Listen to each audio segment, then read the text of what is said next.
Someone make it make sense. I'll be a couple.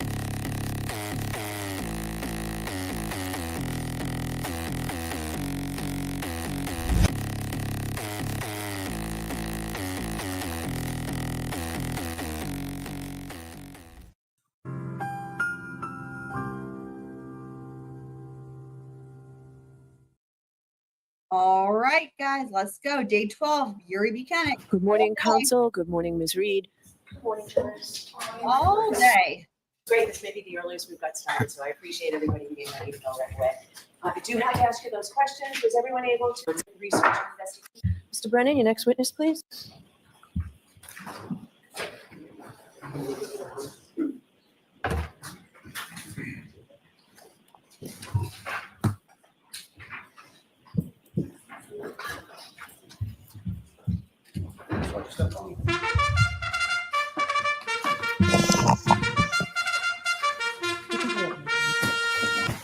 I know I usually do that for Jackson with his beard, but I did that because I feel like it's appropriate, and also he has all the evidence in a bin.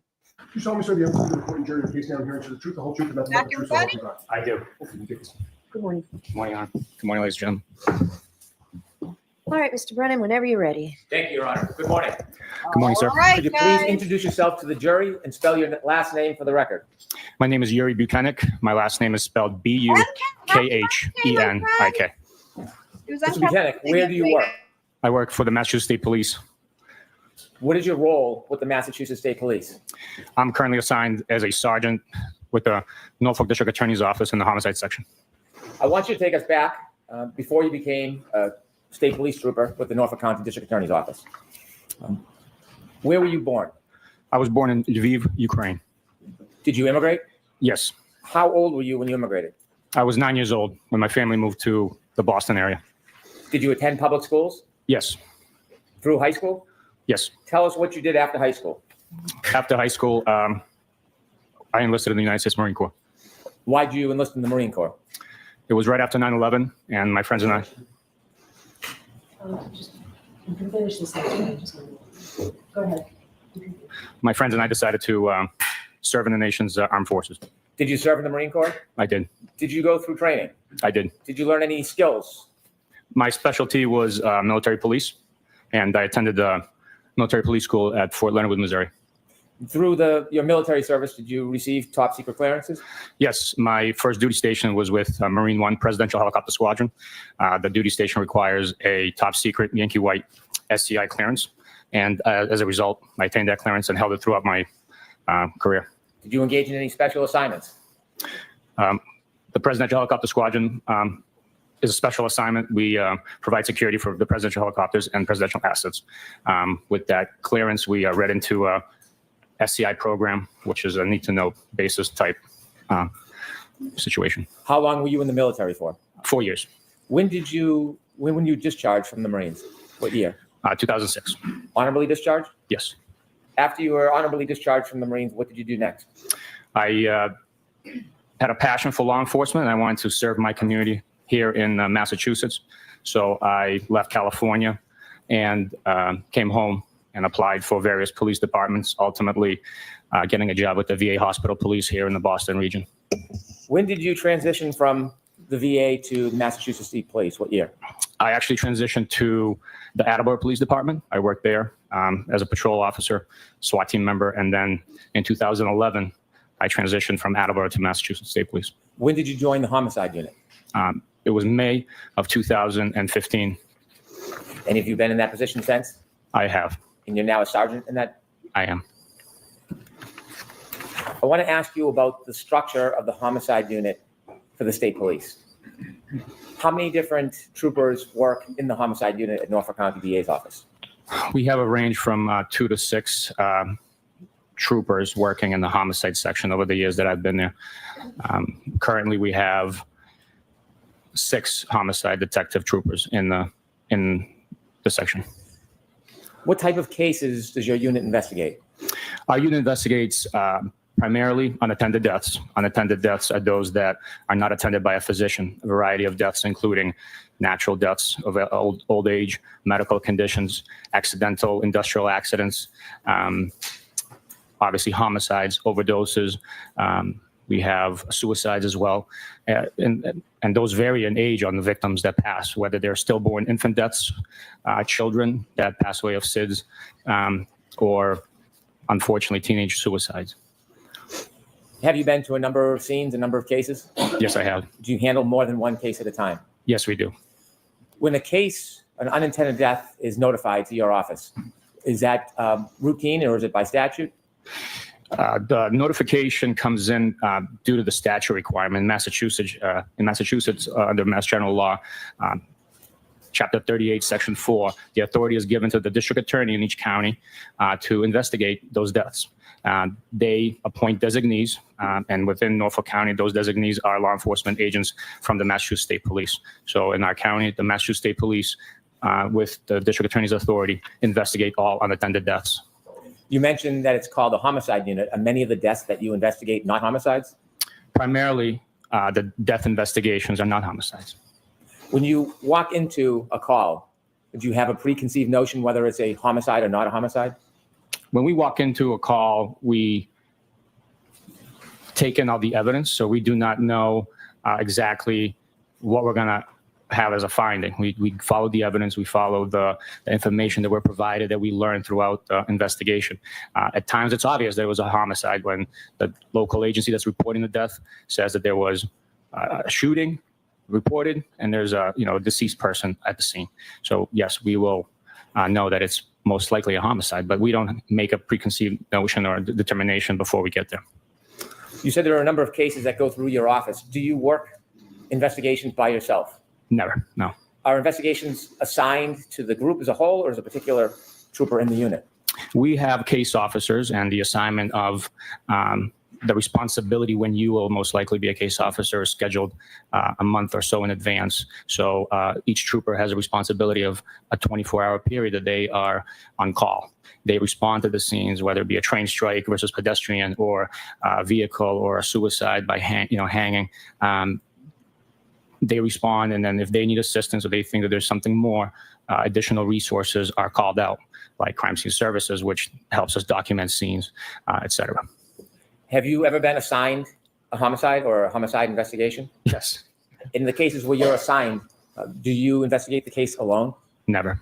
It's always a team effort. Every case requires a team effort. Just the amount of work that goes into collecting evidence, interviewing witnesses, interviewing involved parties, interviewing the suspect. All those tasks that are required in collecting surveillance footage require manpower and time and resources. And so every investigation, although it has a case officer, it requires a team effort of individuals to work together in concert to accomplish a successful investigation. Are you often working on more than one investigation at the same time? Yes, we are. If you were the case officer, would you have other resources you would use to help with the investigation, other units in the Massachusetts State Police or local police? Yes. Typically, we partner up with the local police detectives. And when we're conducting interviews, it's a state trooper and a local detective that are conducting those interviews or collecting surveillance footage and so forth. And that there's a reason behind that. The reason why we pair up is not just the manpower, it's also that we work in a dangerous line of work, and people could lose their life, people could get injured, or unfortunately people could get fired or retire and no longer be available to testify, provide their testimony, or be a resource in the future. Is it a common practice that when there is an investigation, more than one trooper will appear at many events? It is very common and preferred. Unfortunately, in the real world, it's not always possible. A trooper can be responding to a scene and just to simply grab something from another trooper and could be approached, and a small brief interview could happen. Or if a trooper's at a home talking to a witness and others show up and willing to provide information, he has to conduct that interview by himself because of the resources aren't available for him. Let's talk about the assignment of this case. You said that there's case assignments, a schedule that is made in advance. Yes, sir. On the day or the morning of January 29, 2022, do you know who was assigned to take calls for new cases? Yes. Before 7 a.m. on the 29th, it was Michael Proctor that was assigned to be on call. Is there a supervisor assigned as well, in addition to a trooper that's not in a superior position? Yes. Every day there's a supervisor assigned in addition to the on-call trooper there's a supervisor that's also available for any reason at any time to respond, assist that trooper if there's any questions or issues that come up. Was there a supervisor assigned that morning? Yes, there was. And who was that? It was myself. When did you first hear or learn anything about this call or this case? In a unique fashion, this call actually came from the Troop H headquarters, which is the field services portion of the state police, the uniform patrols that service the Metro Boston area. The headquarters duty office contacted me, I think by mistake, misdialing the number because our names and numbers were listed one above the other. So the call actually came into me. I took the call and advised them that I would call the on-call trooper for that day, and they would contact Canton PD and take the appropriate steps. About what time did you receive a call that morning? Approximately 6:44 in the morning. After receiving the call around 6:44 that morning, did you contact anybody to assign a case manager, or did you get involved personally? I called Michael Proctor and told him to reach out to Canton and follow up on the report of a male in a snowbank. And this is around 6:44 a.m.? Yes, sir. What did you do next? I waited for a call back from Michael Proctor, and he reported the details of, yes, there was a male found in the snowbank in Canton, and that they were requesting our assistance as he had sustained injury and was unresponsive and had been transported to Good Samaritan Hospital. What was the plan at this point? At this point, where I learned that he had sustained injury and there was a heavy blizzard in the area, I decided myself to get dressed, shovel out, and respond to Canton. Were you required to get involved and go to Canton that morning?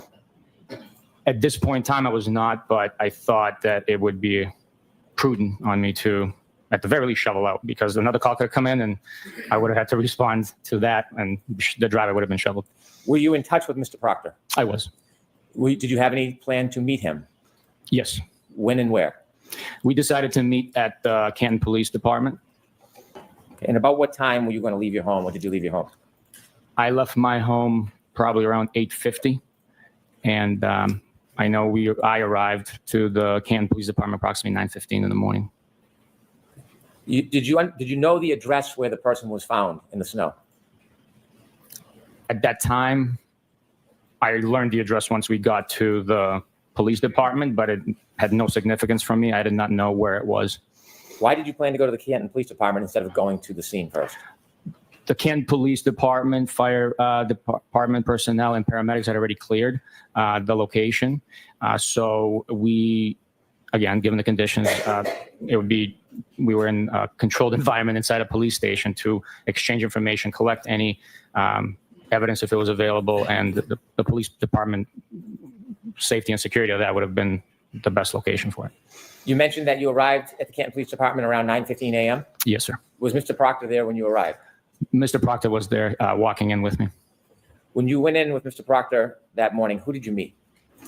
We went in, we met with multiple Canton police personnel, one of which being Sergeant Good.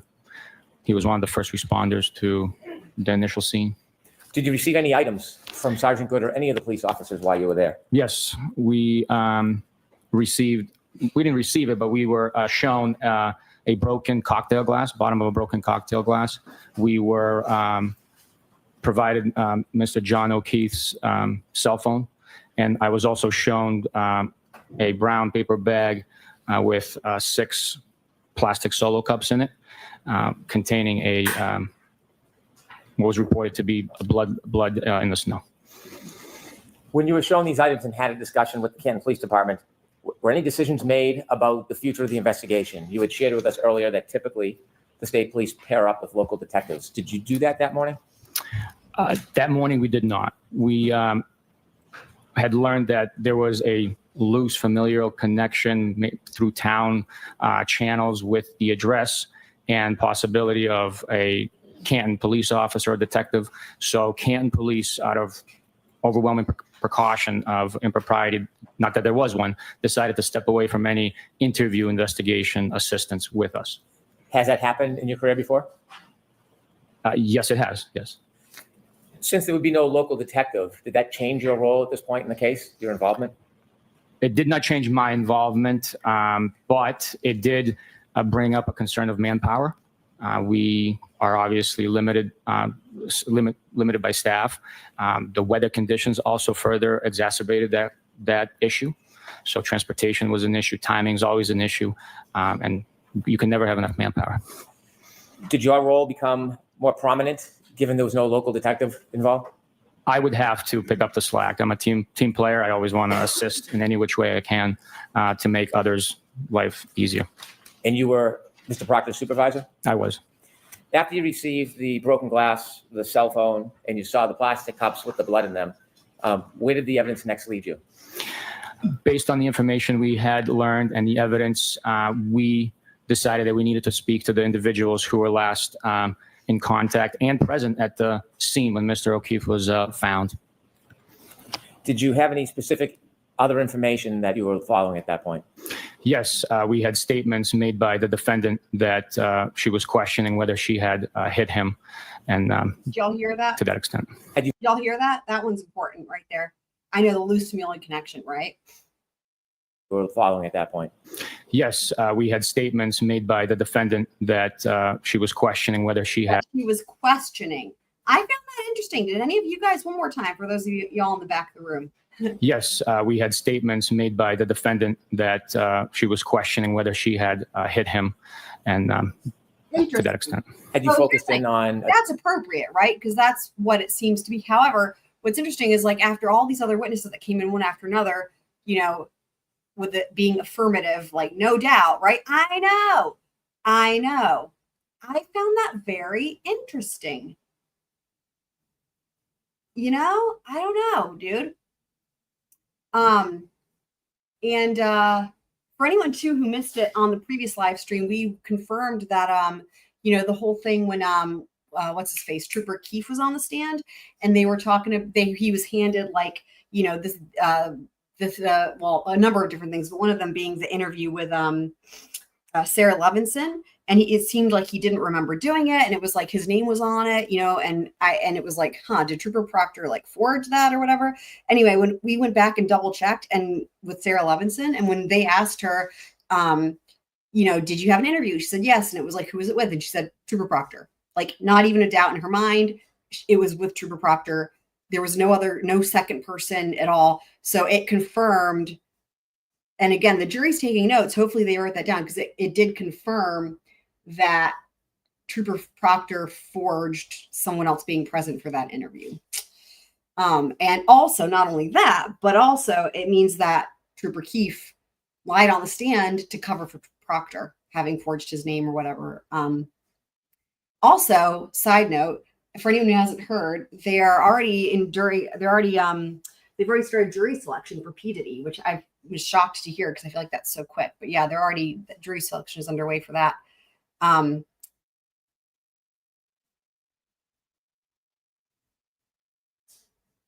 Right. Yeah. And not just Jen, but everybody else, right? Because it's like, but all these witnesses that came in and testified at this trial, you know, like, I mean, dude, Katie McLaughlin was like, blew my mind too, right? Like they're all like, it's like every time there's a trial, it's like, it's more affirmative and it doubles in the number of times, and it's just crazy.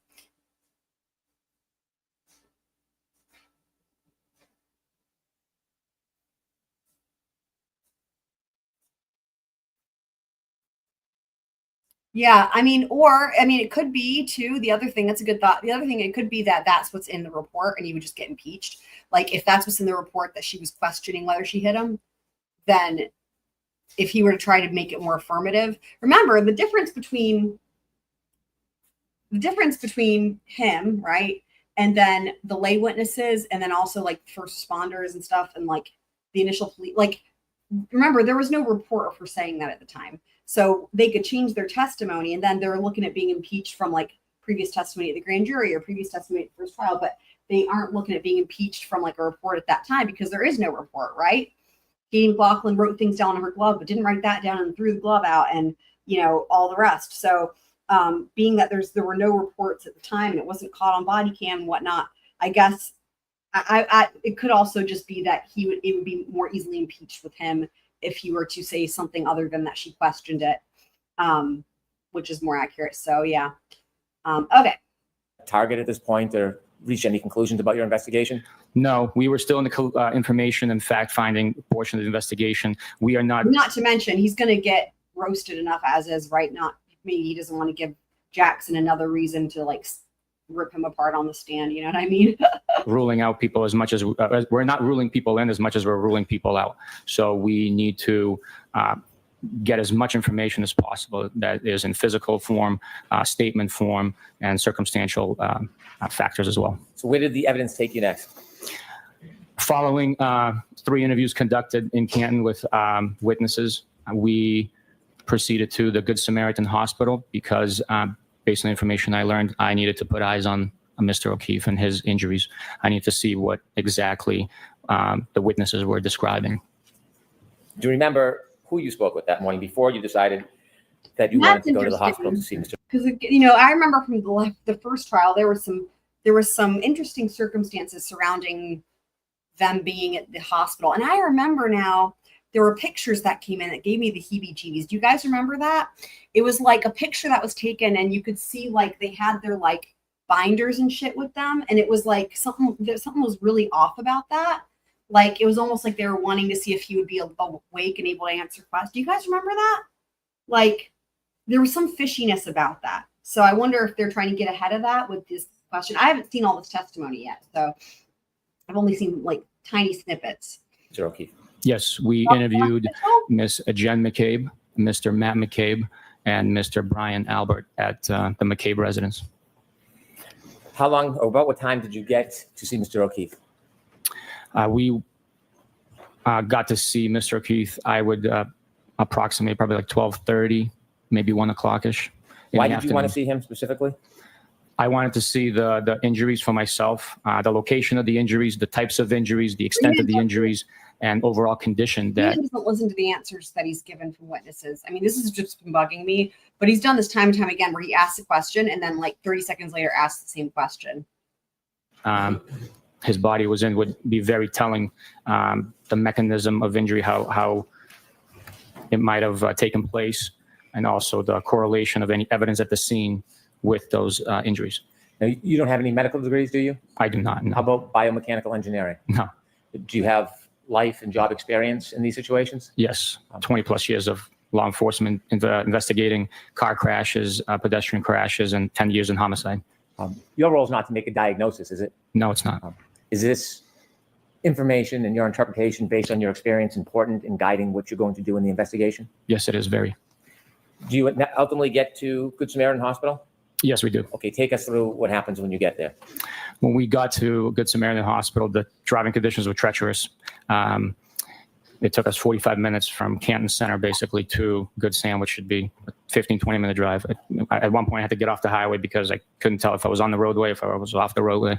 So the guidance. The visibility thing, I mean, just this, all this is just trying to go to the Commonwealth and being like, see, it would have been impossible for her to see John in the snow. It's sad, really. Of trees on the side of the road through the town streets actually helped us guide the path to Good Samaritan. Once we arrived, we walked to the emergency department where Mr. O'Keefe was initially treated and where he remained. Upon arrival, we spoke with medical personnel who advised us that the defendant had at that point been discharged from the hospital, and that Mr. O'Keefe was still in the emergency room and available for us to view. At that point, you said the defendant had been discharged. She was not the defendant at that point. No, she was not, no. Did you have a chance to enter a room or actually see Mr. O'Keefe? Yes, I did. Had he passed at that time? Yes, he has. So when you walk in the room, what do you see? When I walked into the room, I saw a medical bed in front of me. Mr. O'Keefe was covered with a sheet, as is typical with any victim that had passed. There was a pile of clothing to the left, at his feet to the left of the bed. I observed several injuries on him once I lifted the sheet, and those were documented with photographs by Crime Scene Services, a member of the state police, who also met us at the hospital for that purpose. So there were other members of the team that were there to photograph Yes. Mr. O'Keefe and some of the injuries? Yes. How many people were in the room with you and Mr. Proctor when you were observing and viewing Mr. O'Keefe? It was a total of three of us, myself, Mr. Proctor, the crime scene services individual. There was medical staff coming in, nurses asking us if there was anything that we needed to assist us with. But from law enforcement, it was three of us there. Now, I don't want you to try to give us a diagnosis or provide us an opinion of the cause of any injuries, but rather I want you to share with us, as you're observing Mr. O'Keefe in that hospital room, what are you seeing and what is standing out to you? I saw pooling of blood underneath his head. There was seepage of blood into the sheets. There was also swelling, discoloration, a large amount of blood pooling underneath his eyelids. There was no abrasions or injuries that I observed to that region, to me, through my training experience. I took that as a subject. Not to any medical observations, but just you as law enforcement. Yes, Your Honor. I'd ask you not to give your personal interpretations of what you saw. Rather, I want you to share with the jury what you saw through your view. There was also a tiny cut, laceration to the eyelid area. You're pointing to your right eye. Could you be Yes. specific, please? Also on the left nostril, there was a very small laceration there. Both were not actively bleeding. There were a series of cuts and bruises to the right arm, which extended from approximately mid forearm up to the mid tricep area of Mr. O'Keefe, and they were concentrated on the exterior of the arm. There was no other injury or marks on the interior or inside of the arm. There was also a bruise on that same arm on the back of the hand. It was light in color. There wasn't a profound discoloration as the eyes appeared to me. There were also injuries to abrasion or cut scrapes to the knee, I believe. Which knee? The right knee. I apologize.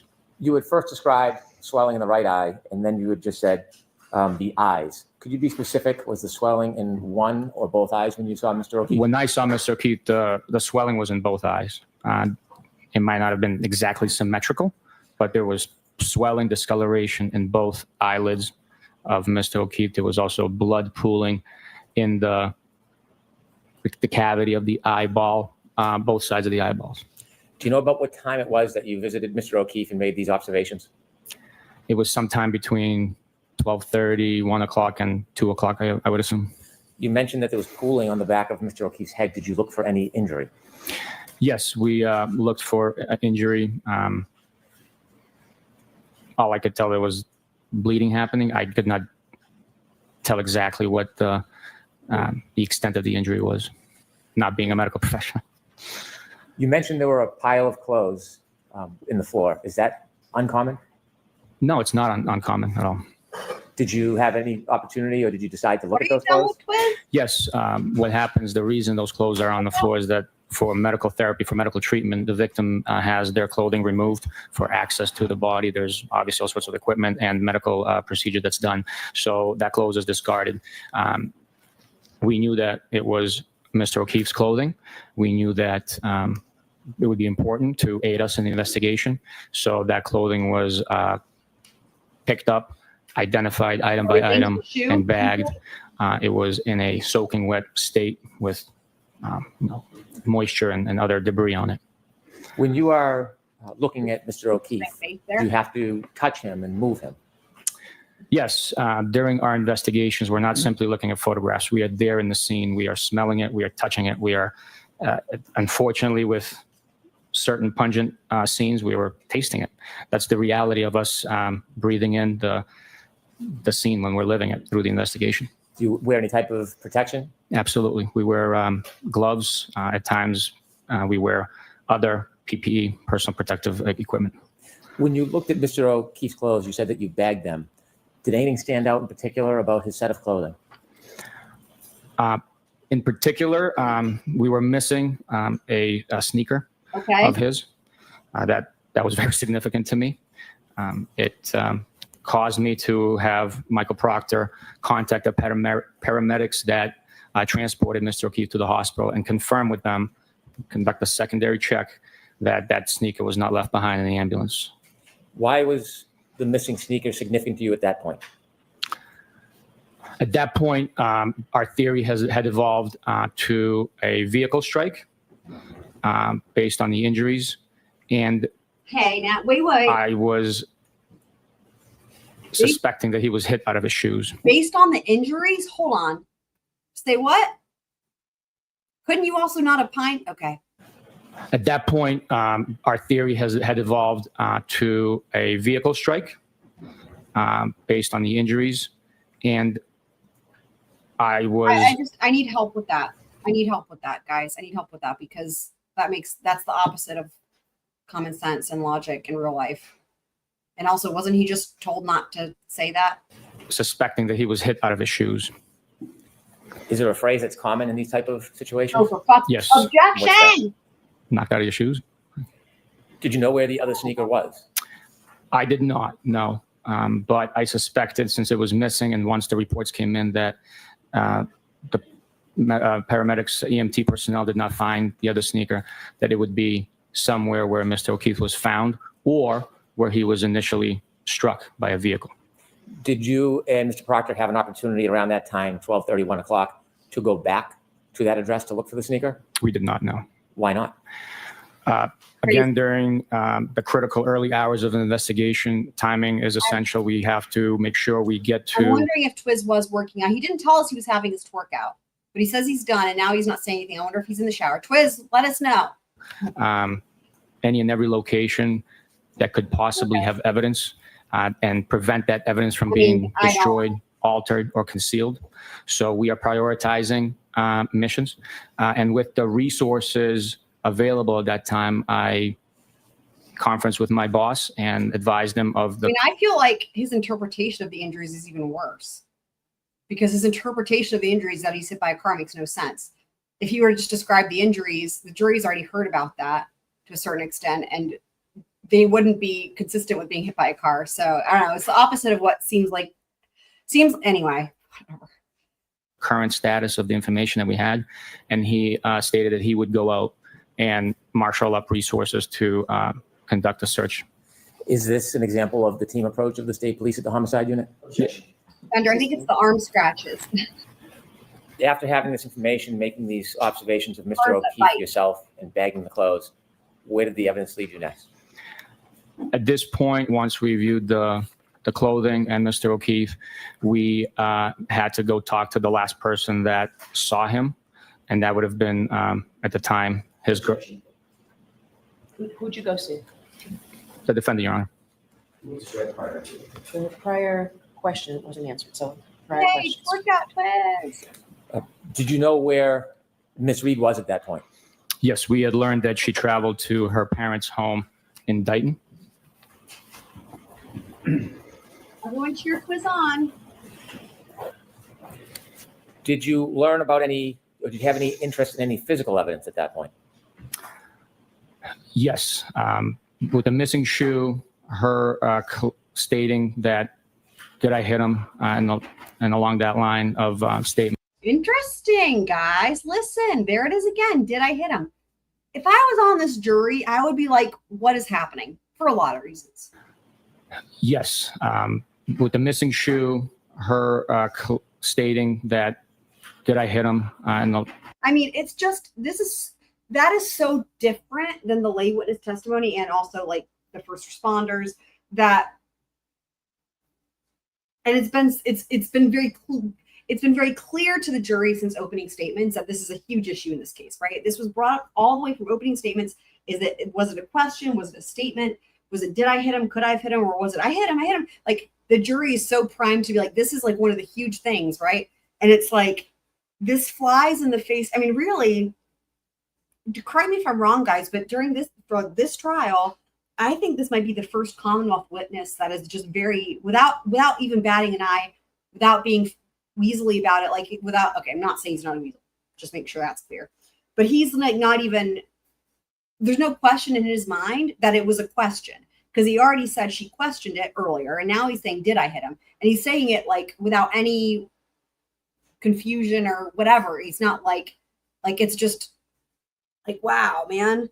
But so what I was gonna say though is I think this is, unless I'm wrong, like for my recollection here, for this trial, this is the first Commonwealth witness that's point blank said it like that. Right? Let me know if you guys remember somebody else that also said it like this. And along that line of statements, I was interested in the vehicle that she was operating that night. How far was Dighton from where you were at the Samaritan Hospital? Typically, I would say it's probably a 35, 45-minute drive. With the driving conditions, it took us all of an hour, 15 minutes. Who was driving? I was driving. Were you in a issued vehicle or were you in a personal vehicle? No, I had to drive my personal pickup truck due to the weather. My cruiser would have never made the unplowed.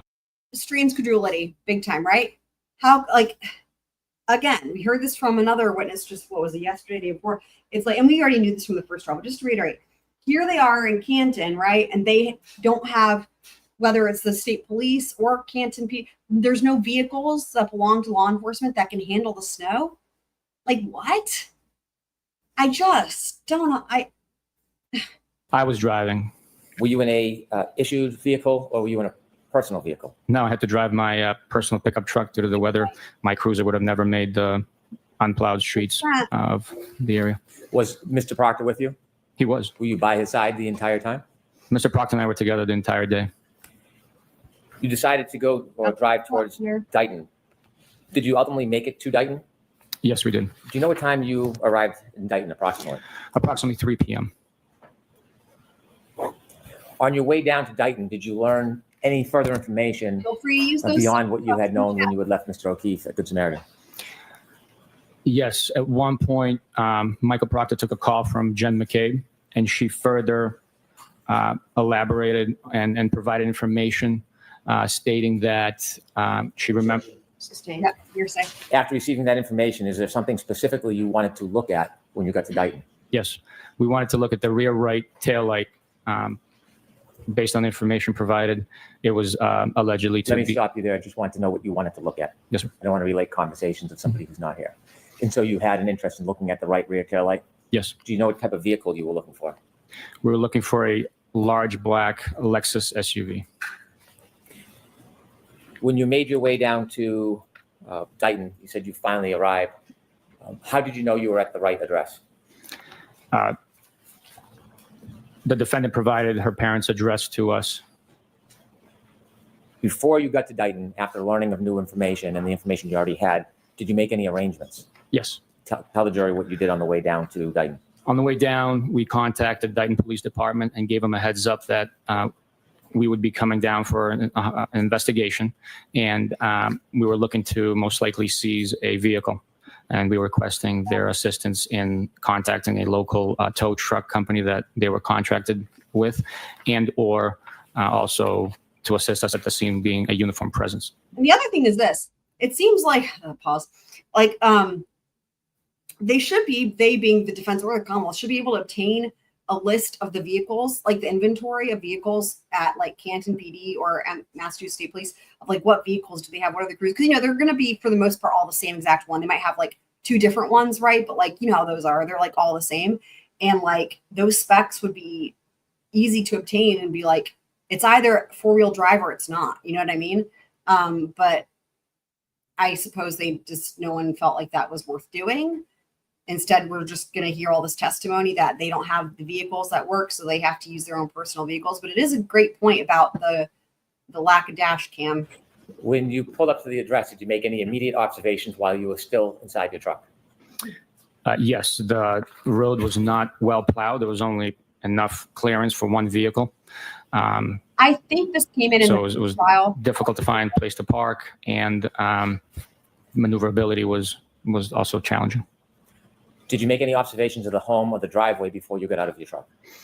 Yes, the home is to the left of the driveway. The driveway was not plowed either.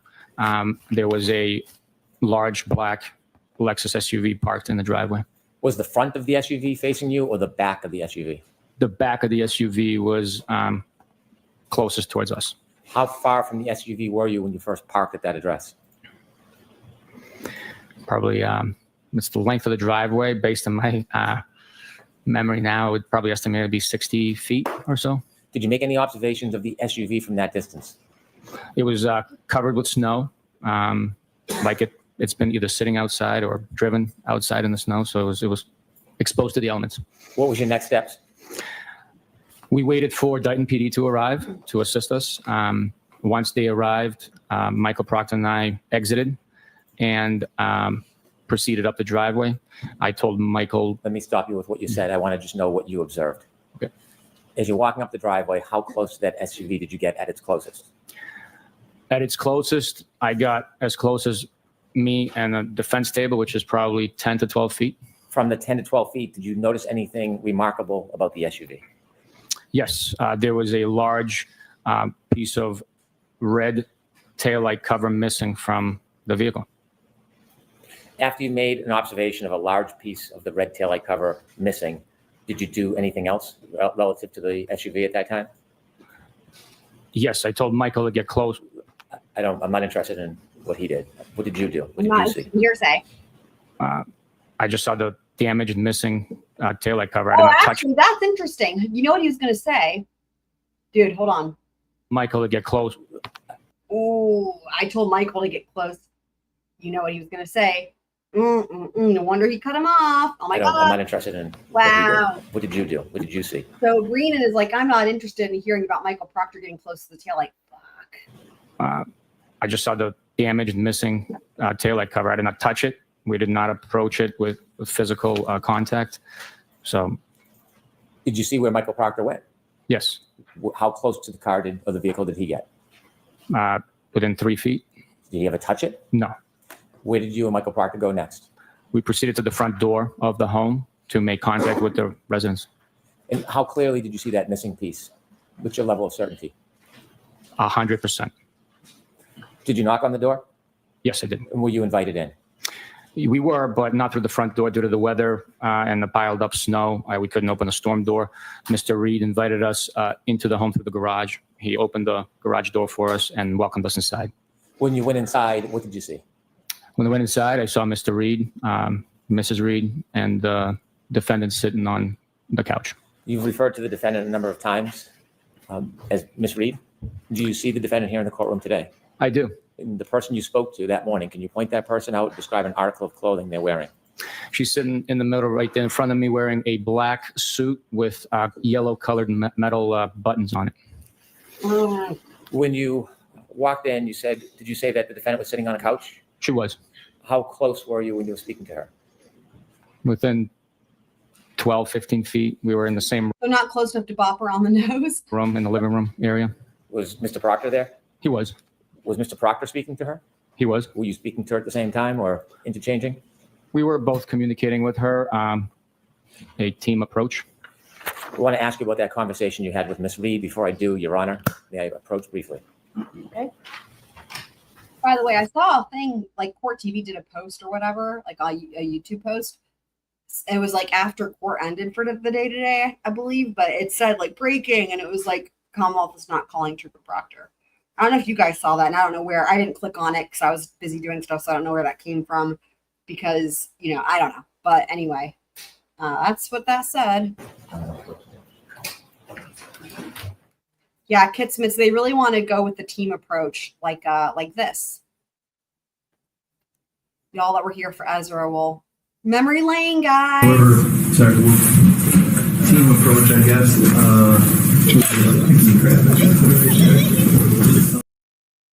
Kit Smiths, I think you were there for that. Anyway, the team approach, love it. Oh, really? Okay. Well, that's interesting. Thank you for that for clarification, Kit Smiths. So yeah, for anyone who's listening, Court TV based that statement on asking Karen Reed if she thought Commonwealth would call Proctor, and she said no. So yeah, so that's not then definitive, obviously. If Proctor gets called, you better believe I will try to cover that one. I know, right? Isn't it amazing? I love So that. is it appropriate for me to give an instruction right now, Mr. Brennan? I would defer to counsel. Mr. Jackson, It what was does- the humane It does practice seem instruction? like that. Yes. Yes. All right. So, folks, you're about to hear testimony regarding a statement or statements that were allegedly made by or attributed to Ms. Reed. I'm going to instruct you in more detail at the end of the case about this matter. However, I want you to understand that at this time, as the statements are offered into evidence, that before you may consider the content of any such statement made by the defendant as evidence, you're going to have to make a preliminary determination about whether or not it can be considered by you as evidence at all.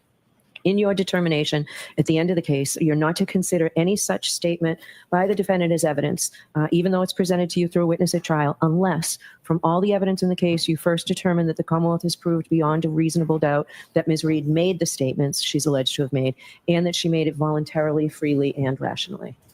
All right, go ahead, Mr. Brennan. Thank you, Your Honor.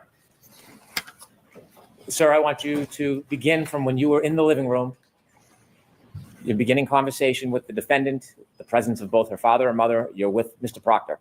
Well, Can we you just share don't with know. us the I conversation? just wanted to say, so but they haven't said that. Like, King hasn't said that yet, to my knowledge, right? I mean, I haven't listened to the whole day of trial, but my understanding was that by the end of the day, he hadn't said on the record for sure whether or not they were calling or weren't calling any of them. But of course, if they don't, the defense will. But I can say what I don't know what I would do if I were the Commonwealth, if I would call Proctor or not. I mean, I think it's terrible either way, so I can't say what I think they would do or what I think they should do. So rather, I just was wanting to see if they had said for sure whether or not they had decided based on that court TV thing. But it sounds like that was just from asking Karen. So That you had with the defendant. Yes. She stated that she's willing to answer our questions, but she didn't want to go into too many details. That's how the conversation began. She provided us the fact that Mr. O'Keefe was hanging out with a friend of his at 5 p.m. at the 1 Meadows Ave residence, following which he proceeded to CF McCarthy's in Canton, where the defendant stated that she met him approximately at 9 p.m. She was drinking vodka sodas. Mr. O'Keefe was consuming Bud Light beer. After CF McCarthy's, they proceeded to the Waterfall Grill and Bar. At this point, the defendant was asked if she brought a beverage with her from CF McCarthy's to the Waterfall establishment, to which she stated she didn't think so. After the Waterfall, the defendant stated that she dropped Mr. O'Keefe off at 34 Fairview. She was asked if she saw him go in the house. She stated no, she did not see him go in the house. She was asked about the damage to her rear taillight, to which she stated, quote, "I don't know how I did it last night," end quote. Once she provided us with the fact that she dropped him off and never saw him go in the house, she was asked to provide details about her leaving. She stated that she made a 3-point turn and left. She was asked to provide some explanation of how Mr. O'Keefe sustained those injuries that he had. She did not. Let me stop you there. Did you get an answer to your question about how he sustained the injuries or the details about the 3-point turn? No, I did not. You mentioned that when you were at Good Samaritan Hospital, you saw blood on the back of Mr. O'Keefe's head. Yes. Did you ask the defendant anything about that injury? Yes, we asked about the injuries that Mr. O'Keefe had, that he had been displaying, and whether or not he had those injuries the night prior at either McCarthy's or Waterfall, to which the defendant stated she didn't see any injuries on him. But then she provided a statement saying that Mr. O'Keefe bumped his head 2 nights prior and asked her about it, which to me seemed kind of strange. But without the commentary. Mm-hmm. I don't remember that from last year. Do you guys? After she told you that Mr. O'Keefe had bumped his head 2 nights prior and that he had asked about it or she had asked about it? She stated that he had bumped his head 2 nights prior and Mr. I O'Keefe don't remember this. asked her about it. Did she say when Mr. O'Keefe asked her about the bump on his head from the few nights before? No, she did not. Y'all remember this from last year? Did the conversation conclude? Yes, it did. After the conversation concluded, what was your next step? Once the conversation It doesn't concluded, seem like a big deal, barring the fact that he wants to make it seem like it was sus.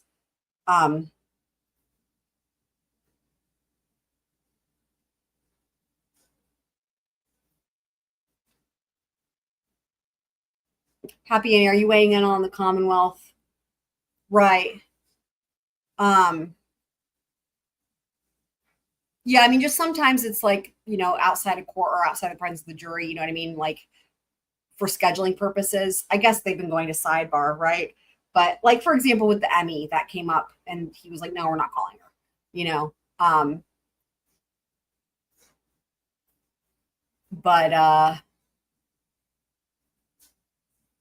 So yeah, so it'll be interesting. So in other words, anything is still possible at this juncture. Anything is possible. the defendant was advised that her vehicle is being seized, and her cell phone was also seized. Were there any other items at that point that you were seizing other than the cell phone and the vehicle? Not from that location, no. Did you have a warrant at that point? We did not know. Did you have authority Right, to same seize vendor. items prior to having a warrant? I'll allow that. Well, what is the process when you want to obtain items but you don't have a warrant? What process do you go through? We seized them to prevent any alteration, destruction of the evidence that could be contained on those items pending a warrant. Yeah, They're that happens. secured. They're not touched or processed by us. The process of obtaining a warrant includes writing an affidavit justifying. Yeah, we don't need to hear any of this part. Understood. Yeah, I mean, that came up in a hearing like, I don't know, a month ago. There was some confusion from Miss Little. And anyway, it's not that big of a deal. The point is that Hank said, Judge Bev asked, and Hank confirmed that they're not planning on calling Dr. Scordi-Bello. And also, it makes sense because in opening statements, the Commonwealth did not mention the Emmy. They did not mention Dr. Scordi-Bello. Instead, what they mentioned was their expert neuro, what other person who does like neuro something else. They mentioned that person. And then the defense mentioned Scordi-Bello and said, you know, you'll hear from Dr. Scordi-Bello, right? And the Commonwealth never mentioned the medical examiner, never mentioned Dr. Scordi-Bello. And remember, part of that is because they're trying to avoid it being undetermined and all that. So just to clarify, it can't be another Emmy because Emmy is a position assigned by the government. It could be another forensic pathologist that's different than an Emmy, right? Medical examiners are forensic pathologists, but medical examiner is the title given when you're working for the government in that capacity. So I remember last year they had that other lady, what's her face, who kind of like assisted or something. But I mean, in opening statements, he mentioned it's like a neuropsych. I forget what it was. It was something that when they went through this in the hearings prior to trial, they were like, this expert is not qualified to opine on the nature of the head injury. Like the defense was trying to like, you know, ask for a Daubert hearing. And of course, Judge Bev denied it because they were like, this is not the right type of expert, but that's who they are going to be relying upon for the head injury, the Commonwealth, I mean.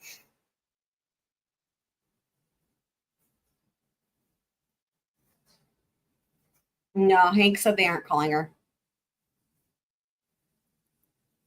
We've played that test. We've played that part so many times. He said we're not planning on calling her. I mean, that's what I heard.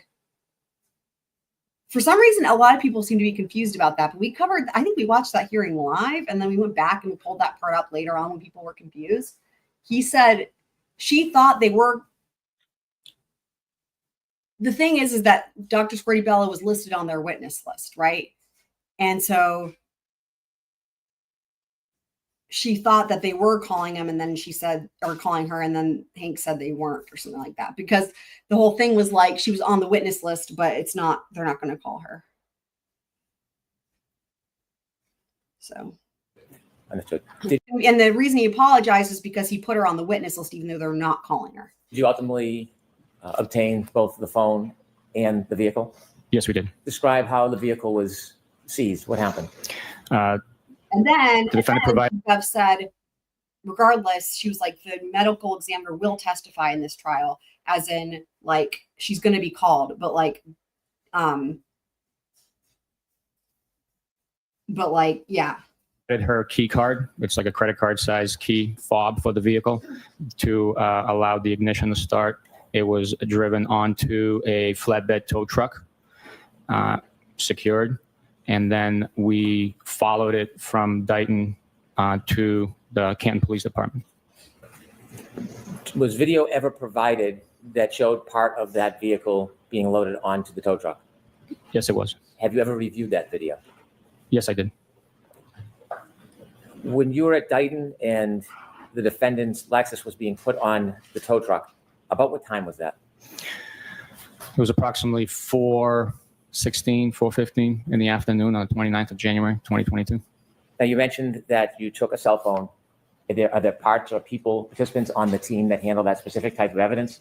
Yes, we have troopers that are specialized, trained, and have expertise in digital forensic analysis, extraction, and processing of digital devices. Is that something you do? I am trained in certain portions of it, but I am not an expert like them. Did you manipulate the phone in any way? No. Did you see Mr. Proctor manipulate the phone in any way?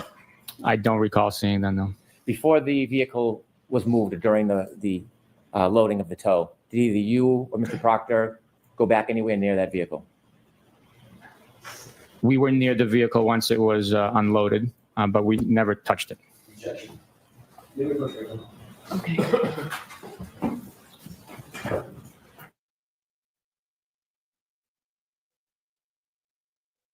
That testimony. From the point you went in and spoke to the defendant until the vehicle was placed in the back of the flatbed, did you ever go back near the vehicle and touch it in any way? No, Did you ever see Mr. Proctor go back near that vehicle and touch it in any way? no. You mentioned that the tow was loading the vehicle, the defendant's Lexus, around 4:15. I believe so, yes. Did you join the tow truck driver or did you keep your separate vehicle at that point? We traveled in my... I'll allow it. I drove my vehicle and followed the tow truck back to the Canton Police Department Where was Mr. Proctor? in my front passenger seat. During that time, had you made arrangements or did you receive any information about other members of the team engaging in any searches relative to this case? Yes, I have. And what did you learn? I learned that Detective Lieutenant Tully had I'm going to allow it. had dispatched other members of our unit to 34 Fairview and other resources from the Massachusetts State Police to assist him in a search for the missing shoe. Do you know what time those other members arrived or began to arrive at 34 Fairview? Sustained. You begin your travels at 4:15 p.m. back to the Canton Police Department. Why did you choose to bring the vehicle to the Canton Police Department if the Canton police detectives were not working on this case anymore? They had a heated storage facility being the Okay, hold on just a second, guys. Luckily, this is why I love the detailed timestamps. I knew I would have it timestamped, and sure enough, I do. It is timestamped. The Commonwealth is not calling the medical examiner. So here, but they're also not calling the medical examiner in this case, which creates certain issues. oh my God. All of the cases cited by the Commonwealth in this matter deal with the issue of whether it was error for the Commonwealth to admit a death certificate, listing the They're manner. not calling the wait. Can you Wait, guys let me hear back up. You're not calling the medical examiner? Dr. Scordi-Bello? From the death certificate because it is exculpatory. The Commonwealth seeks not only to have the court redact the manner of death here, but they're also not calling the medical examiner in this case, which Huh? Is that for real? I mean, we went over the witness list. I'll pull it up. I guess I assume she was on there. Let me double check. She's on there. That's creates certain issues. All of the cases cited by the Commonwealth in this matter deal with the issue of whether it was error for the Commonwealth to admit a death certificate, listing the manner of death without redacting the word homicide, because it violates a defendant's constitutional right under the 5th and 14th Amendments to the United States Constitution. That is not the situation that we're presented with here. None of the cases cited by the Commonwealth that were just referenced by Attorney Breenan stand for the proposition that a death certificate listing the cause of death as undetermined should be redacted. If the court looks closely at even the cases cited by the Commonwealth, specifically go forward a little bit to the part where they have that little homicide, and that's because undetermined is not a law that suggests that you have to prove he was unable to death certificate. I thought I saw Dr. Scordi-Bello. Okay. It's not- I believe the medical examiner is not on their witness list. Hang death on. certificate. So you say the medical examiner is not testifying? It's not- I believe the medical examiner is not on their witness list. She is on the witness list. She was at the time anyway. Oh, I thought I saw Dr. Scordi-Bello. She is on there. Is this the part where he said she messes it up? Because she is on the witness list. That's why I was just double checking. Is that what you were referencing there, MCAT? Not on their witness list. Hang on. No. She's on the list. I just looked it up. Is that what you were referencing, MCAT? Okay. Yeah, she's on. I just pulled it up while she was talking there. She's on the witness list, but it looks like the Commonwealth doesn't even know that. Like they're like not even correcting it. Like they didn't pay enough attention, I guess. Who was on their list? Just number 81 on the Commonwealth witness list. Oh, there it is. Never mind.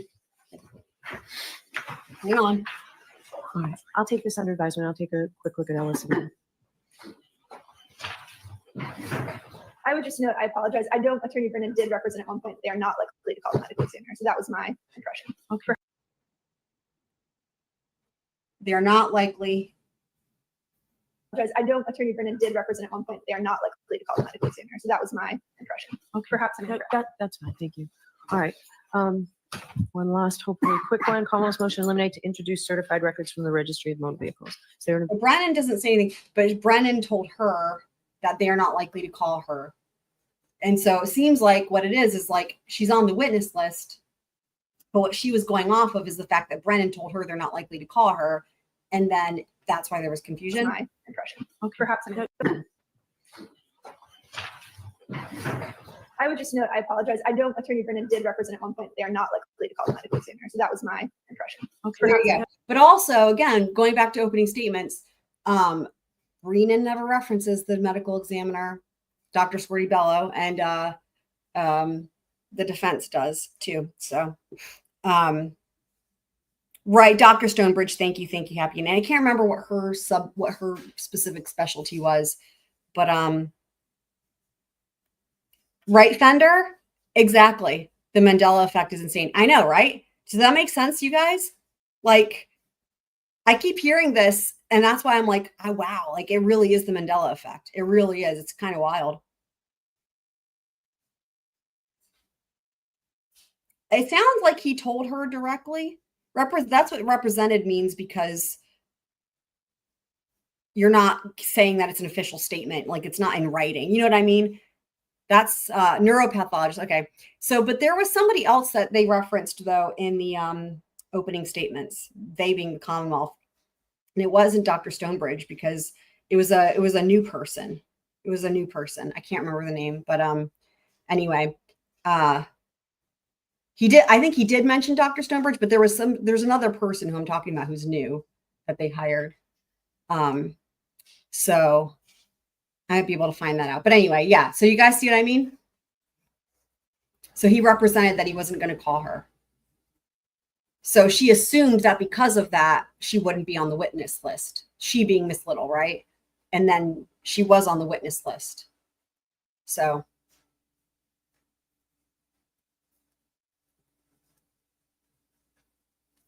Okay, so now back to where we were.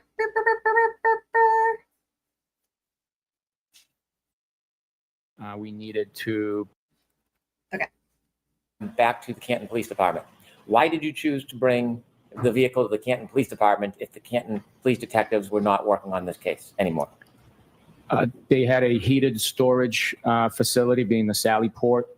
We needed to preserve the vehicle as best we could away from the elements. And it was also in close proximity to our office. I know who Dr. Also to last year. process the vehicle and get the search warrant from the local courthouse would have been more convenient for us. A neuropathologist is not not an ME though. The heated Sallyport or a heated garage important to you? The vehicle was impacted with snow that accumulated, and also from traveling on the highways, it was packed with a shell of snow covering the exterior of it.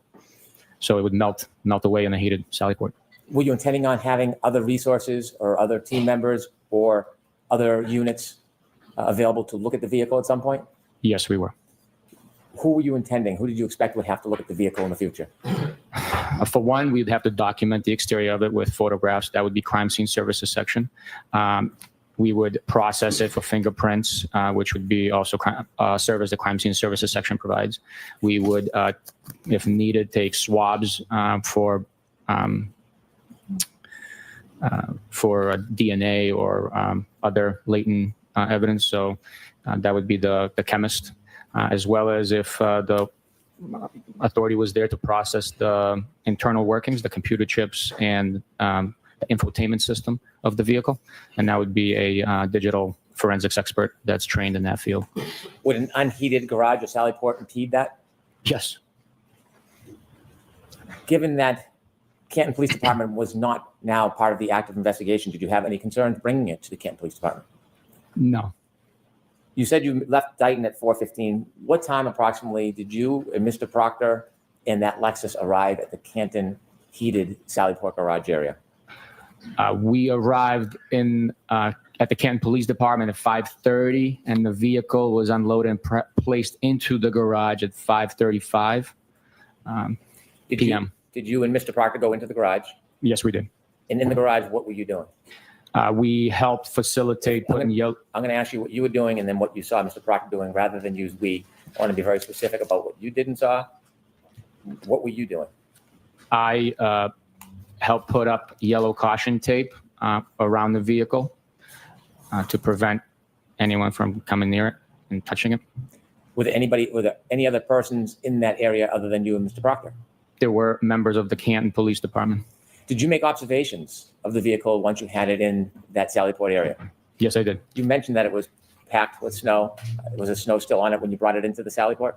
Yes, there was. Did you wipe the car down or clear the car of the snow? No. Did you touch the vehicle in any way with your hands? No.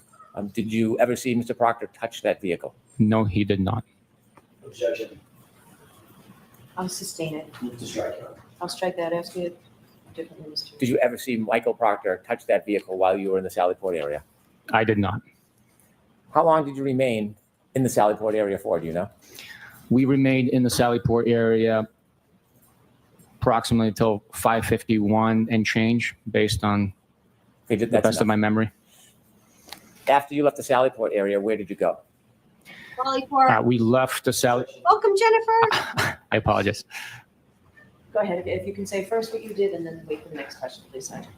I left the Sallyport area and proceeded inside the Canton Police Department. Where was Mr. Proctor? He was with me. By your side? Yes. Did he ever leave your sight? I'm sure at some point he walked away from me, but I can't. We were traveling together all day. You went into a different part of the Canton Police Department? Yes. Where did you go? Into the dispatch area, and then the conference room upstairs later on. Why did you go? How was your twerk out? I had a shower today too, guys. I think my hair is probably still a little bit wet. So I just went back and looked in the opening statements for the Commonwealth. Breenan says neurosurgeon 3 or 4 times, and that's the only way he describes. He doesn't say that's what he says. He's a neurosurgeon, and then he says contre coup or whatever, which was a new one. Let me see here. I don't know how to spell that. It's a neurologist.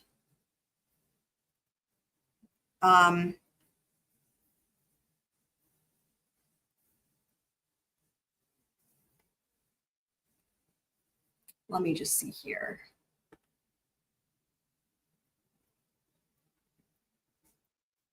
I can find it. I mean, I remember there was a motion in limine about this.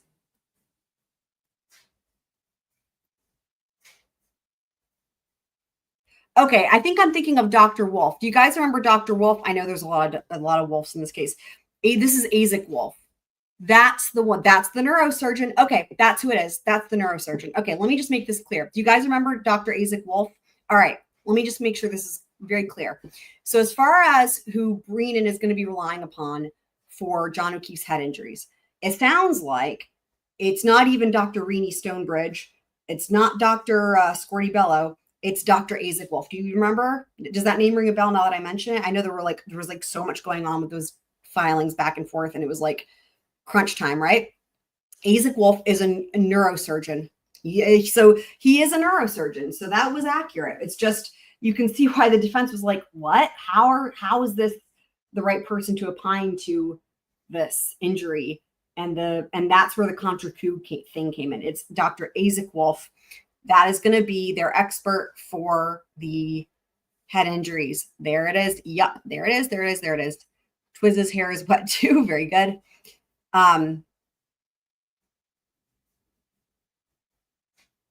Yep. Dr. Aizik Wolf. So they're not I mean, that's what's noteworthy to me, right? They're not using, from what we can tell, like they're relying on new people, like for this, like it's not going to be, it's already dry. That was fast. Yeah. Dr. Aizik Wolf. Yep. That's who they're going to be using. So I just was looking at that. I had it on mute, but I had the CC on. He mentions Breenan goes straight from talking about Aizik Wolf, the neurosurgeon. He goes straight from that into the accident reconstructionist, Jen Vulture. So they'll probably testify back to back, I would imagine, in that case. So there you go. To the conference room. There you go, guys. The conference room was provided for us to use as a meeting location. The members of our unit that had assisted at the 34 Fairview Road scene had traveled back to Canton Police, and we were meeting there to exchange information based on what we had learned with our portions of the investigation. That way everyone's on the same page at that point. Did you meet, is this team, is it called a CERT team? There is a CERT team. Do you know if the CERT team was the team that went to 34 Fairview? Yes, I do. Did you meet with the entire CERT team that night at the Canton Police Department, or some members? Not the entire team, no. When you had the meeting in that room, who did you meet with? In that room, I specifically remember being Detective Lieutenant Tully, myself, Michael Proctor, and other members of our homicide and narcotics section assigned to the Norfolk District Attorney's Office. Did you discuss the evidence you had to that point? Yes. Regarding 34 Fairview Road, did you develop or decide any plans to physically go back to that area? Yes, I did. And what was the plan? The plan was to take shovels and rakes and other gardening equipment and go back to that location to excavate for additional evidence. When did you make the decision that you were going to go back to 34 Fairview? It was I think we can speed him up. that evening. Why did you decide you were going to go back at some point? During the recall of all the information learned and sharing of that information with other members of our investigative team, it was realized that Mr. O'Keefe was wearing a black baseball hat. And at this point in time, that article of clothing was still missing. Was there something impeding a full and complete investigation of the scene? At 34 Fairview? Yes. Yes. The heavy, large amount of snow that had accumulated over the last 12 hours or so heavily hindered our investigation of that immediate scene. When you were debriefed, did you learn the area where the CERT team had spent most of their time searching? I'm sorry, can you repeat that, sir? When you were debriefed, were you informed the area that the CERT team spent most of their time searching? I don't recall on the specifics of it, no. Now, at some point, did you obtain a registry of motor vehicle record and certificate for the Lexus that you had towed? Yes, we did. May I approach? Yes.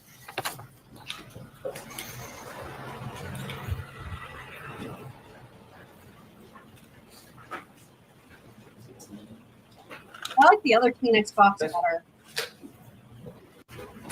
What is that, sir? Y'all It is the are Massachusetts. fun, just for fun here. You guys, if you guys buy Kleenex or have Kleenex boxes, do you guys do the rectangle or do you guys do the square, like the cubes? Registry of motor vehicle title history and registration inquiry for a black and color Lexus LX. Okay, year model. this is fine. It's registered to care and read. Great. No objection. Yes.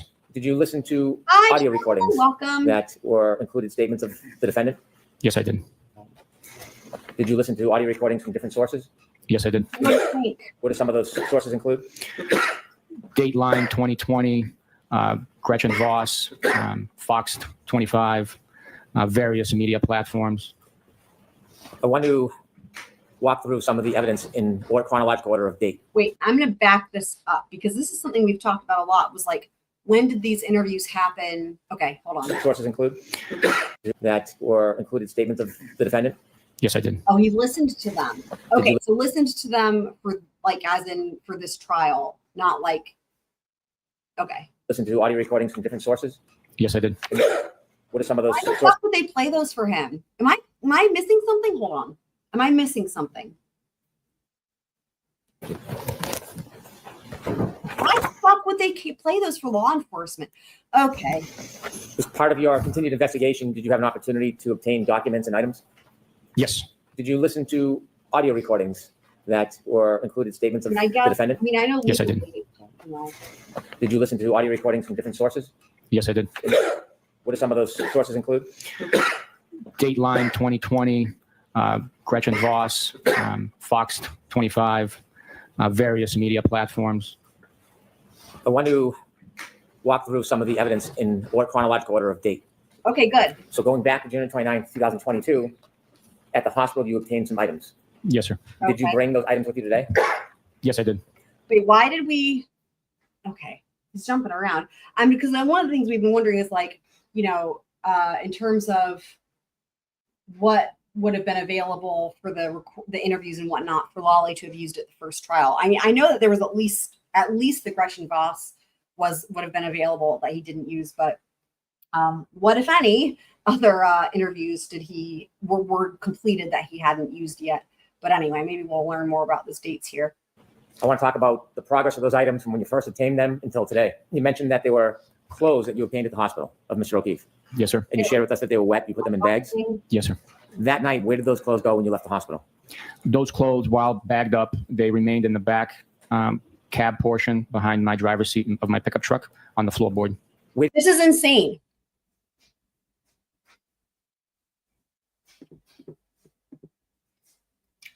You guys, just what?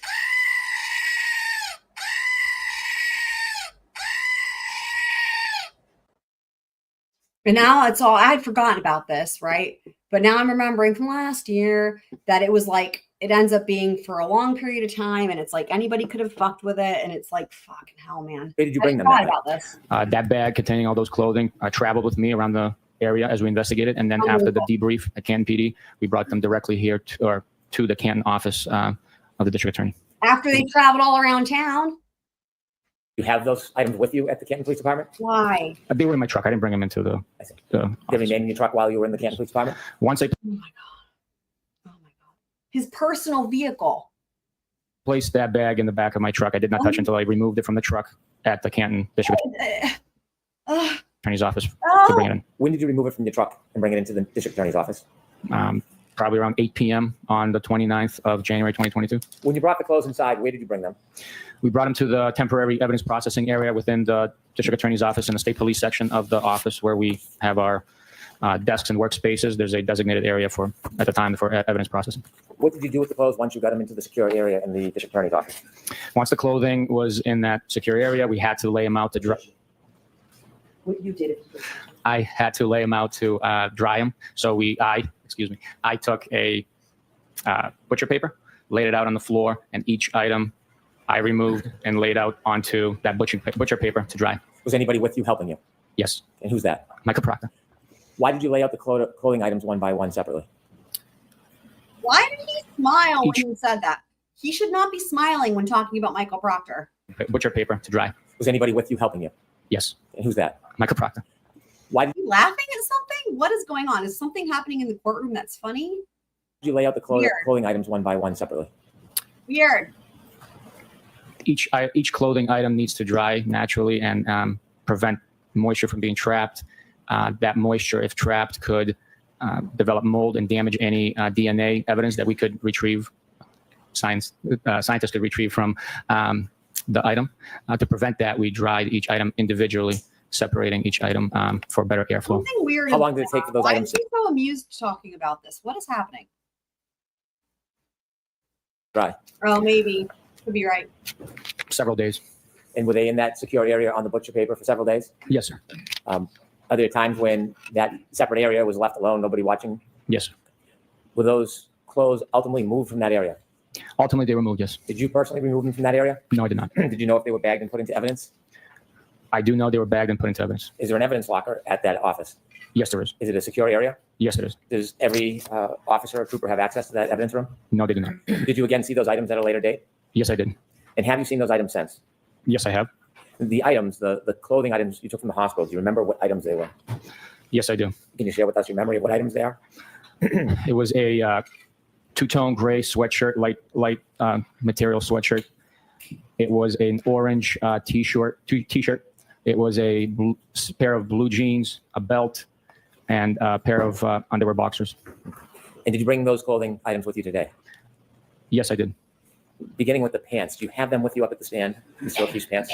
Yes. Can you produce it, please? Yes, sir. Let's go. Unboxing time. Do you have gloves? Nice to see you, pal.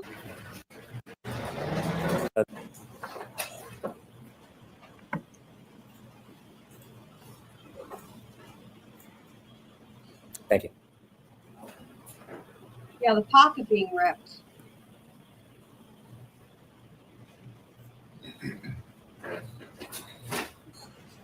One thing, we don't know how that happened. I think there's some styles of pants that come like that. But yeah, we don't know. It is interesting. So I will say, credit where credit is due. At least he's changing his gloves in between opening each piece of evidence. Thank God for that. That's one 13 other members of the team that a sneaker never mind. He took the gloves off. We'll see what happens if he does a number of items consecutively. was found at 34 Fairview. Yes, I did. Have you seen the photographs relative to that sneaker? Yes, I have. And you mentioned when you were at the hospital, there was a sneaker. One. Yes. Yeah, that's what I was Do saying. you have that sneaker with you? Could have I been do. there Could you already. produce it, please? Yeah, Yes, sir. could have been there already. The way the rip, and what made me think about it was the way the rip looked. It was kind of clean, like the way that some of those pants that have that style might have a rip like that. It didn't look like, at least, it didn't, it looked like a cleaner rip versus like, I don't know, something crazy. This item into evidence? Yeah, they could have come like that. I've seen pants like that. Oh, good point.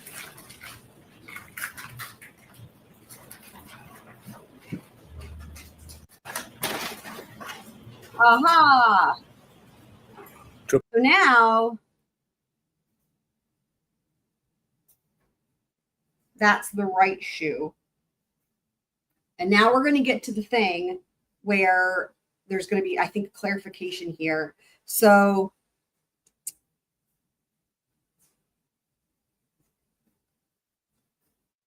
what had happened was, okay, so we went through this on the previous live stream. So with Trooper Keefe, he presented the left shoe, I believe. Now I'm gonna get it all confused. When we talked about it, I think it was the left shoe. And in the picture, the shoe that was there in the snow was the left shoe. But when I pulled it up, the shoe that was presented, when I pulled it up from last year, the shoe that was presented was only the right shoe and not a left shoe, if I recall. Anyway, they're about to talk about it. Was that the sneaker that was at the hospital when you visited Mr. O'Keefe? No, so this is the sneaker from 34 Fairview. Can I have that? What?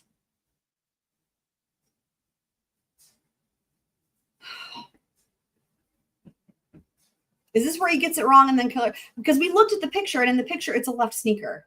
Okay, hang on. What is that, a left or a right sneaker, sir? This is the left sneaker. Excuse me, this is the right sneaker from Okay. Okay. from 34 Fairview Road campus. Sure. No, it's from the hospital, right? Because Because we looked at it. The one in the picture in the snow was a left shoe. we've watched this over there, and so we'll take a half an hour just to make sure that everybody has right and is able to move forward smoothly. These things happen when you have a lot of evidence. May I, during the break, in the company of a representative from the defense team, speak to Trooper Bukhenik about this issue? I have no problem with that, Mr. Jackson. Okay. This is Yes. crazy. I'm sorry, but why the fuck? And this was really never cleared up last year. I mean, the fact that they still don't have their shit together with which shoe is what and which shoe came from where and whatnot is insane. Thank you. You know, an evidence log might have helped a little bit. Right? You know? I mean, how are they still not getting their shit together? Crazy. How long is this break? Let's see. Court TV doesn't have it timestamped. Okay, here we go.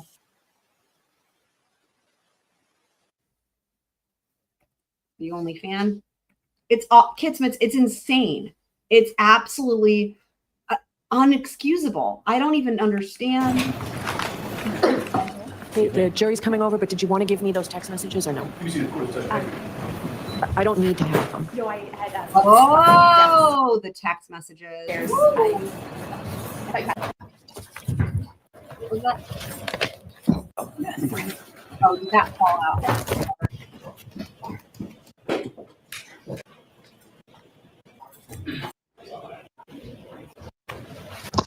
Jury. All right. Go. Sir, when we left, we were discussing Mr. O'Keefe's sneaker that you retrieved from the Good Samaritan Hospital. Yes, sir. Would that be his right sneaker? It would be his right sneaker. Do you have that sneaker with you today? I do. And again, could you? You know what pisses me off about this is they're not telling the jury. Okay, hold on. Let me back this up. Okay, hold on. We were discussing Mr. O'Keefe's sneaker that you retrieved from the Good Samaritan Hospital. Yes, sir. Would that be his right sneaker? It would be his right sneaker. I'm going to lose my mind. This is so offensive to me. How dumb does he think the jury is? Listen to this. Listen carefully. Gaslighting. Gaslighting. Sir, when we left, we were discussing Mr. O'Keefe's sneaker that you retrieved from the Good Samaritan Hospital. When we left, we were discussing the sneaker that you retrieved from the hospital. Disgusting. Because they said 34 Fairview at least twice, because it was like there was the first round and then it was like clarifying it, and he said 34 Fairview. The poor jury does not deserve to be subject to gaslighting as they do their civic duty to sit here for this trial and be told they were talking about a shoe from the hospital. Can you imagine? They must all be looking at each other like, what? And I hope they're all like looking at each other and like looking at their notes, and they all have 34 Fairview written down. And it's like, pardon? I mean, the thing is like, here's why this is sad to me. Because the jurors it would be normal for them to think that they were the ones who were wrong and that they got it wrong, because you wouldn't expect the Commonwealth to do something like this, right? Like, in other words, if you're a normal juror, you'd probably be like, oh, I must have gotten it wrong.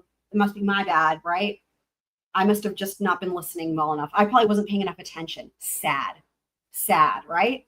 When in fact, if they took in their notes 34 Fairview, or they remembered it, they were correct. He's gaslighting them. I can't handle it when I see this, when people try to gaslight the jury. Nope, it's not okay. He should have made this clear. And maybe he will. I'll be eating my words if he makes a distinction. But already the fact that he's like, when we left off, here's what we were talking about, and says literally what they weren't talking about, as if no one's going to fucking notice. He should have said something like, you know, we were talking about this shoe and, from 34 Fairview, when in fact it was from the hospital. Like, he should have made that clear. Like,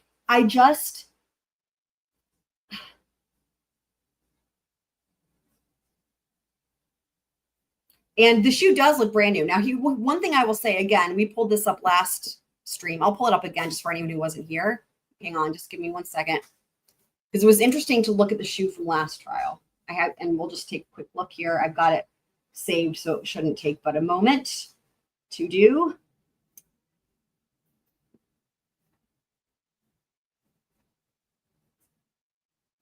Just a moment. Here we go. Okay. Because I want to show you guys the difference from last year. And also notice the difference when I pull this up here. Notice the difference in how it's presented. Notice what's missing from this year from both shoe presentations. Or well, we haven't seen him present this one, but from the other dude. Okay, check it out. Check it out. Check it out. All right, this is from last year.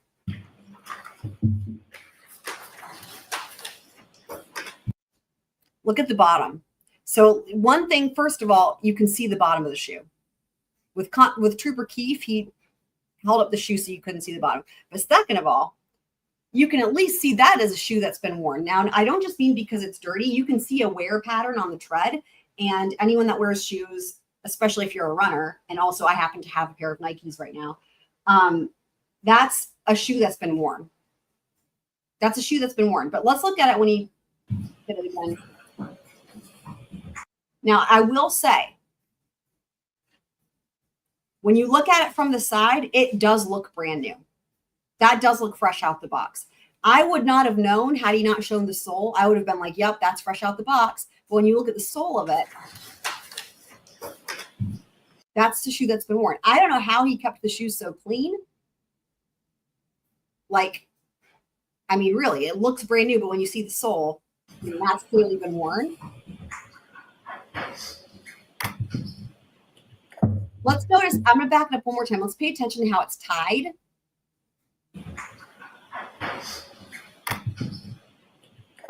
Okay, now we're going to go back and take a look at the one from today. And what I want to do is I'm actually going to jump back to where he shows the shoe. Yeah, he did show the shoe. Hold on. Okay, so 222.10. I'm just saving that in my brain so we can jump right ahead back. Let me just go back here to the shoe thing. Shoegate.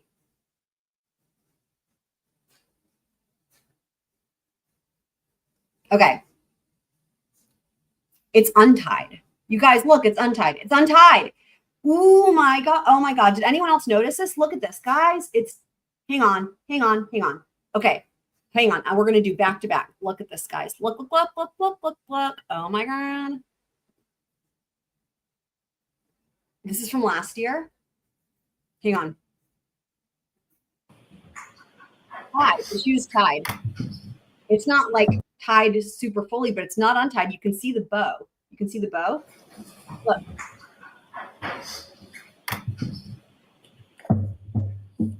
You can see that it's tied, right? And then go back. I'm talking to me. Go back to this one from today. Check it out. Like, look at the difference, because you guys see what I mean? Look at the laces. Interesting, isn't it?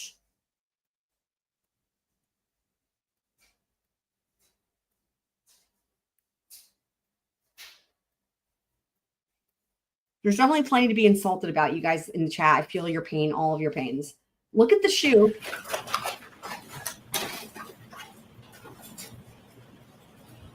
Look at the laces. That's different than last year. And this is supposed to be the same shoe as in right shoe. This is the right shoe. The one we just looked at was the right shoe. So same shoe in terms of the foot, but it's untied now. The sneaker that was at the hospital when you visited Mr. O'Keefe? No, so this is the sneaker from Fairview. Can I have that marked? Well, maybe he did. Maybe he did wash them. That's the point. What is that, a left or a right sneaker, sir? This is the left sneaker. Excuse me, this is the right sneaker from. Oh, right. This is before. So now I got to go back to where, but you guys see what I mean about the laces? That's crazy. So we were at 222.10.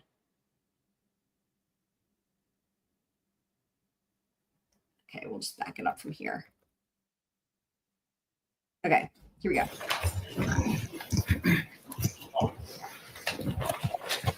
Sir, we were discussing Mr. O'Keefe's sneaker that you retrieved from the Good Samaritan Hospital. Yes, sir. Would that be his right sneaker? It would be his right sneaker. Do you have that sneaker with you today? I do. And again, could you open that bag and show that right sneaker to the jury? Yes, sir. Oh, and now he's doing it again. Well, will it be tied? I'm going to lose my mind if now it's tied. There will be a problem for me. There's already problems, of course, but for anyone who missed it, the sneaker from last year looks like it was tied, and this one wasn't. Okay, it is still untied. So as in they took their break, it is still untied, but last year it was tied. Is that the sneaker you retrieved from the Good Samaritan Hospital? Like, look at the way the lace is going up like that. That's different. Oh my God. I'd move that into evidence, please. Okay, any objection, Mr. Jackson? No, Your Honor. All right, thank you. Does anybody need to see it again to see the laces from last year? Because I think that's pretty crazy. I mean, I don't know. They shouldn't be different. They shouldn't be different. They should be the same. That's the thing. I'm glad, Twiz. How many calories? Or do you want us to play the guessing game? Did you break your record? And should we play the guessing game? 86. Workout Twiz strikes again. Trooper Bukhenik, there are 2 more items. I'm sorry, Your Honor. Okay, go ahead. Thank you, Your Honor. Trooper Bukhenik, there are 2 more items that you retrieved of John O'Keefe's clothing from the Good Samaritan Hospital. Did you bring those 2 items with you? Yes, sir. Are those 2 of the items that you laid out on butcher paper to dry? Yes, they are. Were they ultimately bagged and put into evidence? Yes, they were. And did you bring Mr. O'Keefe's T-shirt? Yes, I did. Is it Anyone wants placed to in take a an look object at so the it can be seen? reports? Yes, it was. What type of object? It's a transparent plastic sheet. I would move the T-shirt into evidence. No objection. With the court's permission, could Trooper Bukhenik show it to the jury? Yes.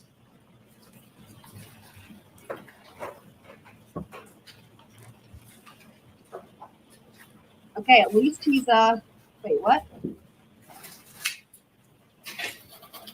This is different than last year. Interesting. This is different than last year. I will say you can definitely see it better.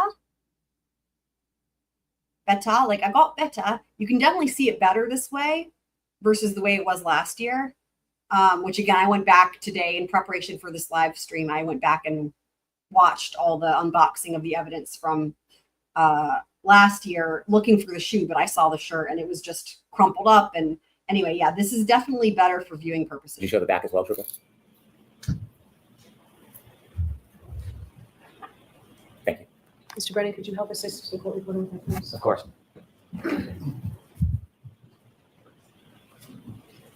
Exhibit 87. And that's actually a good way to present it. I'm just thinking for future trials because like you can see the whole thing really clearly. Like usually they hold it up, right? Now, when again, last year when they held it up, they did it in a way that was useless because it was still pretty much crumpled. It was like dumb. But like for future, like this is a great way to present evidence of clothing like that. Like I've never seen it done like that before. Yeah, that's great. Thank you.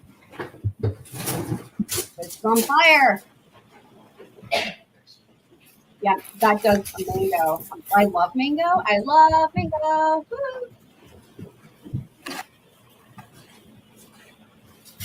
And Trooper Bukhenik, is there a last piece of item of Mr. O'Keefe's that you took from the Good Samaritan Hospital? Yes, it is. And what is it? It's the sweatshirt. I'd move that into evidence, Your Honor. Oh, and they put that. They did that with the. I love this. I think this is great. And again, last year I've just never seen this done before in trial with clothing. I think this is great. Again, the sweatshirt was another one where it was just kind of crumpled up and like whatever. Court's permission. Great. Nice, nice. You can definitely. Could you show the back side, please? Yeah, much more helpful. My approach. Yes. Except for Claire, but Next exhibit, please, Madam Court reporter. you know, of course, as you guys are well, Exhibit 88. these will go back with the jury for deliberations. I'm sorry? Oh, okay.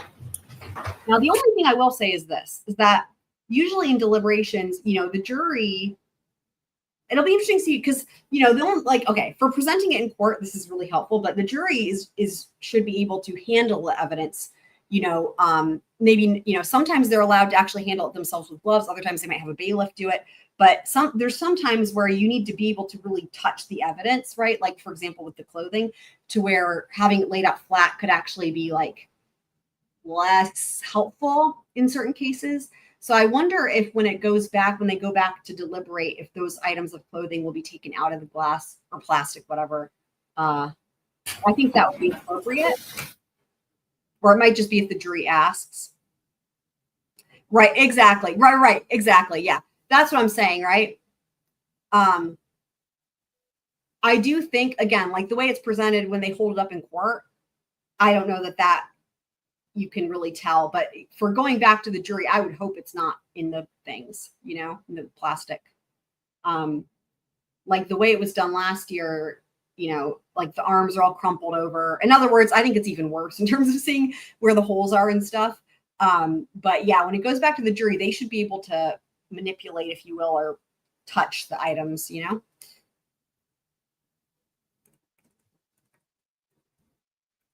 So that might be something they end up fighting about, where the Commonwealth wants to keep it in the plastic and the defense is like, no. Really, it stays in the plastic? Recorded, and we have to keep a very clear record. So sometimes there is every piece of evidence that you're getting is recorded, and we have to keep a very clear record. So sometimes we spend time that may seem like a waste of time to you, but it's very, very important for the case. So we do appreciate your patience. All right. We should keep well, I mean, they may not feel like their time is being wasted, but you know what? The more she keeps saying that bullshit. Go ahead, Mr. Brennan. Thank you. Trooper Bukhenik, you shared with us that you met with some of the members of the state police that night and then returned to the Norfolk County District Attorney's Office to put the clothing on butcher paper, you call it. What was your next step in your investigation? We met and discussed the next steps. My decision was to. So I will say, like, for example, in the Casey Anthony trial, I think it was the Casey. No, wait, hold on. What was it? No, it was an Ezra McCandless. I can't remember what the piece of evidence was. There was a piece of evidence in Ezra McCandless, I believe it was that trial, where the jury wanted to be able to handle a piece of evidence differently than how it was presented. So, like, whether it was two things that were stuck together, I can't remember what it was. But they asked a question if they could, like, see something in a different way than how it was presented in court. And so basically they had, they got on the record and they talked about it, and, like, they just had to, like, whatever they did, they relabeled it, like whatever number it was, they gave it like a letter A or whatever.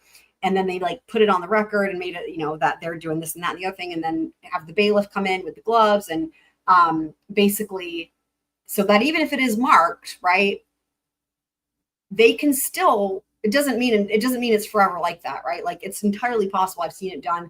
And it might just be that it's only if the jury asks, but if the jury asks, it's not going to be a good look for Judge Bev to deny that, right? If they want to be able to handle the evidence.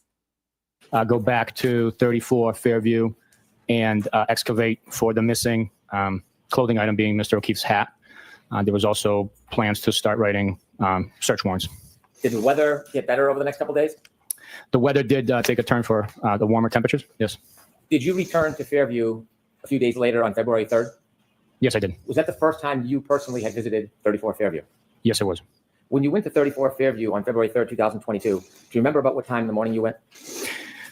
Sometime between 8:30. I just wanted to reiterate, actually, in Casey Anthony, they did the same thing. It was prior to deliberations. We haven't gotten that far yet, but they had the heart sticker was on the cardboard, and then they asked to separate it, and then they were able to remark it, even though it was now two separate pieces. So it's totally doable. 9 o'clock, maybe 9:30. When you went there, did you travel with anybody? Yes. Who did you travel with? It was other members of my unit and a member from crime scene services. Did you all travel in the same vehicle? Or did you meet there? We all traveled in our own issued cruisers. Was this a planned search or a planned excavation on February 3rd, Yes, it was. 2022? Yes, it was. Who was there at the scene, 34 Fairview, with you? It was Trooper DeChico, Mike Proctor, and Trooper Evan Brent. And Trooper Evan? Brent. Was Trooper Brent the photographer? Yes. What type of tools did you bring when you went to 34 Fairview?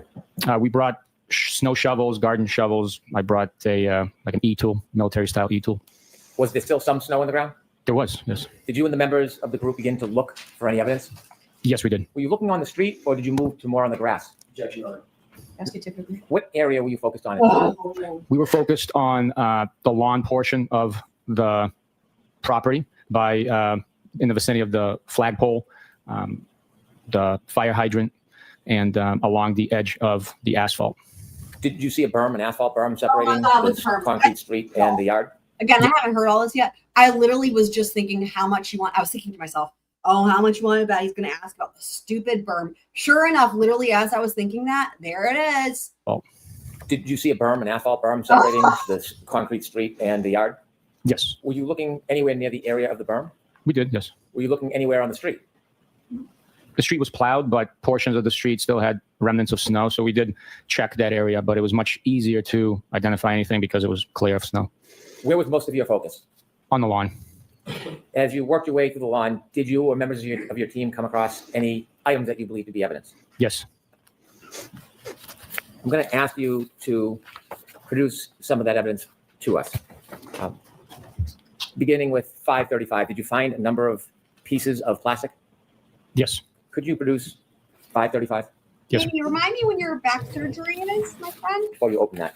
If somebody identified an object that they believed to be evidence, what was the process for handling it? On this day, we identified Awkward as fuck. Now that you've stood up and went to open this thing, now answer this question that I forgot to ask to lay the foundation. Great, Brennan. Evidence. The process would have been documenting each item that was located with Look at him photographs. holding the glove. Then, That is so awkward. You guys, that is so awkward. Brennan, I swear. on this day, we identified evidence. The process would have been documenting each item that was located with photographs. Then one of the members of the individuals present would bag each item into a paper bag. When they were bagged, would the person bagging them use any type of protection like you're using? Absolutely, every time. Well, After the I don't bag, know was the bag about that. sealed? Eventually, it was sealed. Yes. When you say eventually, what does that mean? Once it was all the items were inside and it was brought back to the office, it would be sealed, signed, completely filled out with all the pertinent information on the back. Could you open that bag? Yes, sir. Keep us posted.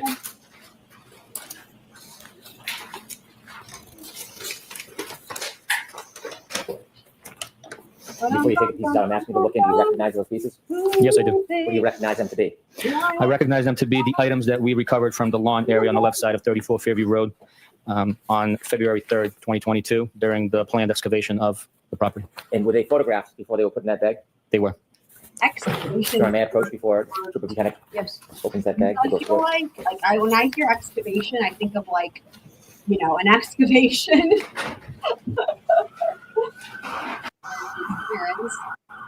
The photographs depict items. The photographs correspond with the evidence.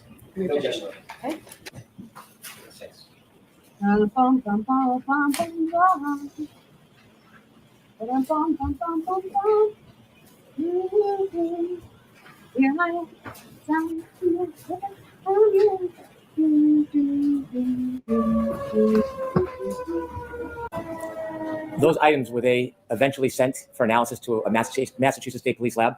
Yes, they were. When the laboratory received those items, are you familiar whether they marked them with a label or a number for identification? Yes, they mark each item individually. Do those items have markings on them reflected by an item number? Yes, they are. When you refer to a piece, will you refer to that item number that is on any individual piece? Once it's labeled, it is identified by that individual piece, by that designated label. So if there's any numbers written on any of those pieces, was that written by you? No. Would that have been written by somebody else after it was sent? Yes, at the lab. If we can begin, if you can begin to take the pieces out so we can show them to the jury.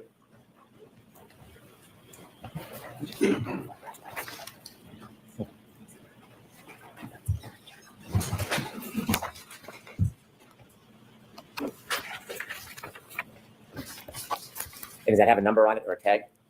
Yes, it does. This is item 22-02184-7-8, also alphanumeric A. May I approach, Your Honor? Yes.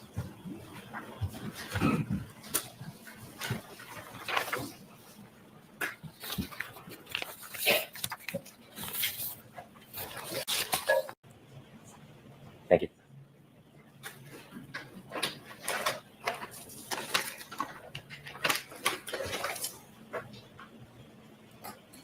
These two are taped together.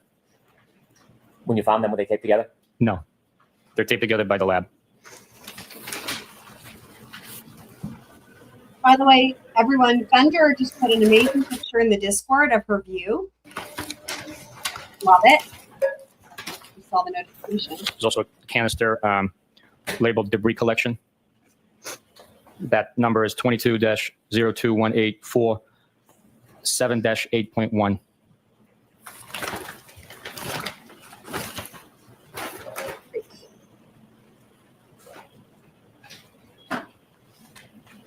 This is 7-8G.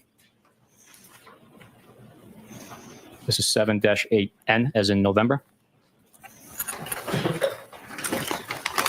There are also items too small to label with a letter and number.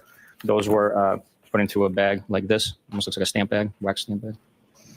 Are those all the items in that bag?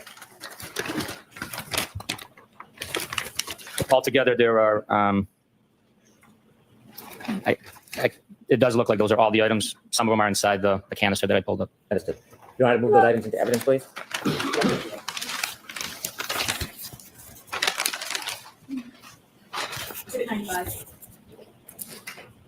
So you mentioned that there was a trooper there photographing the evidence. Yeah, Yes, sir. he's awesome. Love the view. Did the photographer take a photograph of the items in place when they were found, or the items moved to a different location before they were photographed? That day, every item was photographed where it was found. With the court's permission, I'd like to show a number of exhibits to the jury. Okay. Starting with exhibit Okay, 89, which is exhibit P490 time. 7690.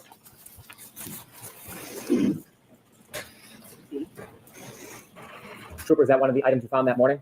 Yes, it is. Do you know where, in relation to the fire hydrant or the flagpole, this item was recovered?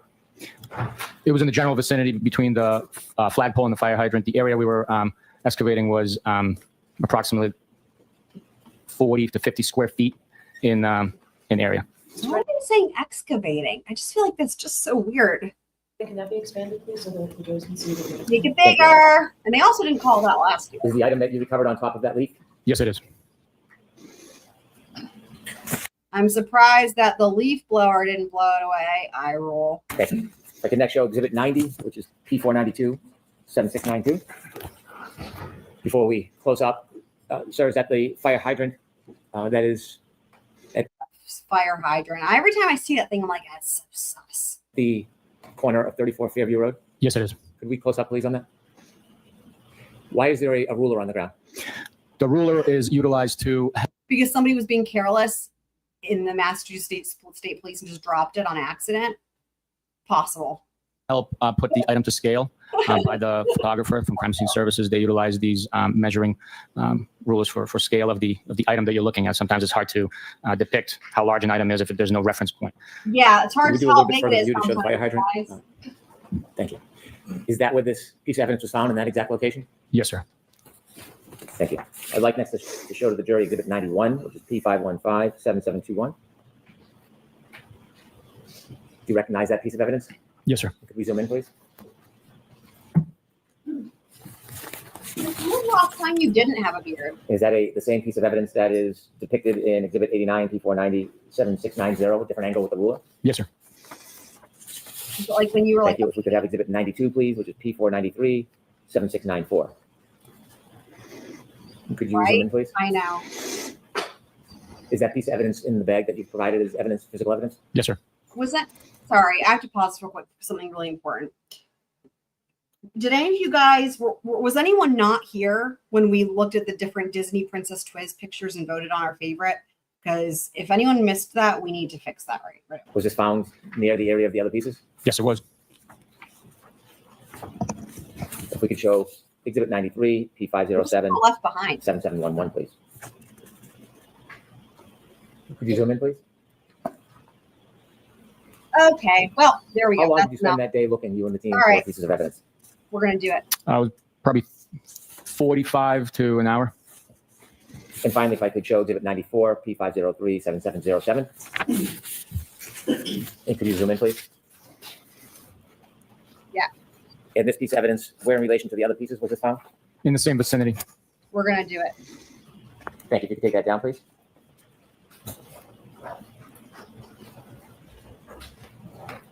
When you were searching, did you find any item near the street area? Yes, we did. What did you find? A black plastic drinking straw. Down on the corner. Could you retrieve 536 for us, please? Street.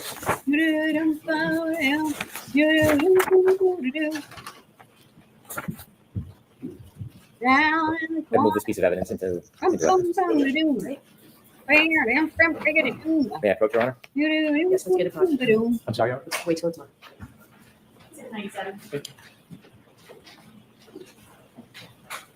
From the photograph, you recognize that, sir? Yes, I did. What's in the photograph of? It's a photograph of the black drinking straw that we found at 34 Fairview on February 3rd, 2022. I'm doing it now. Ender. It was close to the paved berm on the street. Oh my god. This is the evidence. It was loud. Yes, it was. I think this is the evidence. Okay. No such one. We're doing it now. Give me just one sec.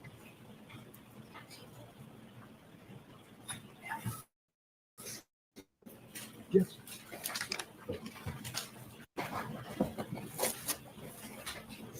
Can I ask you to open this and show it to the jury? Yes, sir.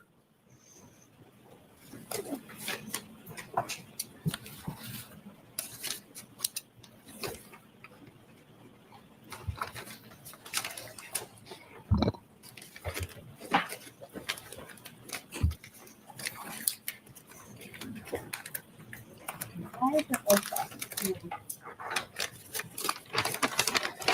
Okay.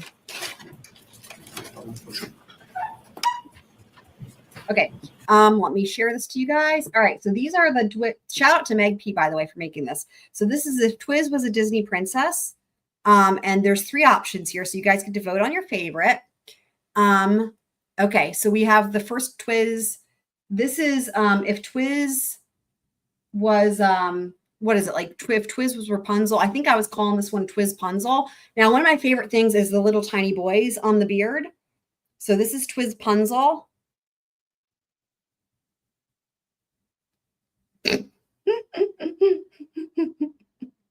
These are amazing. Twiz Punzel. Okay. That's option 1. Oops, that's my screenshot or thumbnail rather for this live stream. Okay, then we have option 2. This is Twiz, King of the Maps, and all the maps are Idaho, of course. Twiz, King of the Maps, option number 2. And then option 3. What were we calling this one? What was it? Fuck. Annie, do you remember Twinkle Twiz? Anyway, this is option 3. Oh my God. Twizzlebell, Twinkle-Bell. It was like a, what was it? Twizzlebell? Anyway, there it is in the pink dress. Twiz doesn't like that the beard isn't long enough, but you know what? He'll just have to get over it because this is amazing. So hopeful. You know, you can definitely get the sense that in this particular Twiz is there to meet his defined as Prince Charming, right? He wanted to go to the ball and be pretty at the ball, pretty princess at the ball, and meet Prince Charming and then live happily ever after.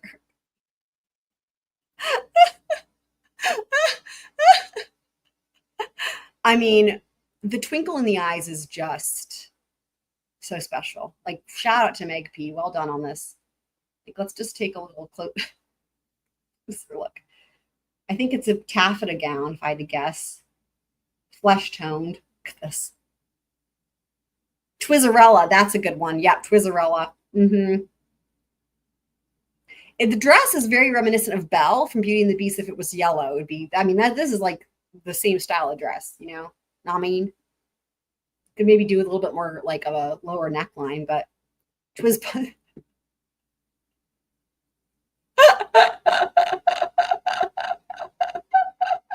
Yeah, when we did this before, we actually did a legit poll, and unfortunately for Twiz number 2, which is the King of the Maps, was the least number of votes for obvious reasons, right?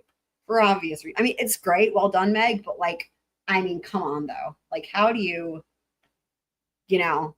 For me, my favorite part of this one is the tiny boys on the beard. Tiny boy, da, da, da. You guys watch It's Always Sunny. Little boy, baby boy. Anyway, the tiny boys in this case. So there you go. We have corrected, we've righted a wrong for anyone who missed this before.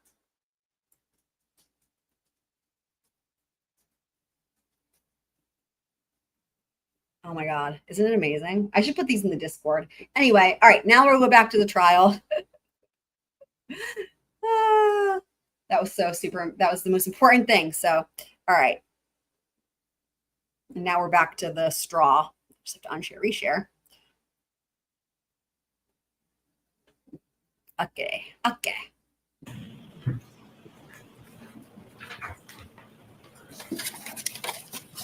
With the court's permission, I'd like to show Exhibit 98 to the jury. Okay.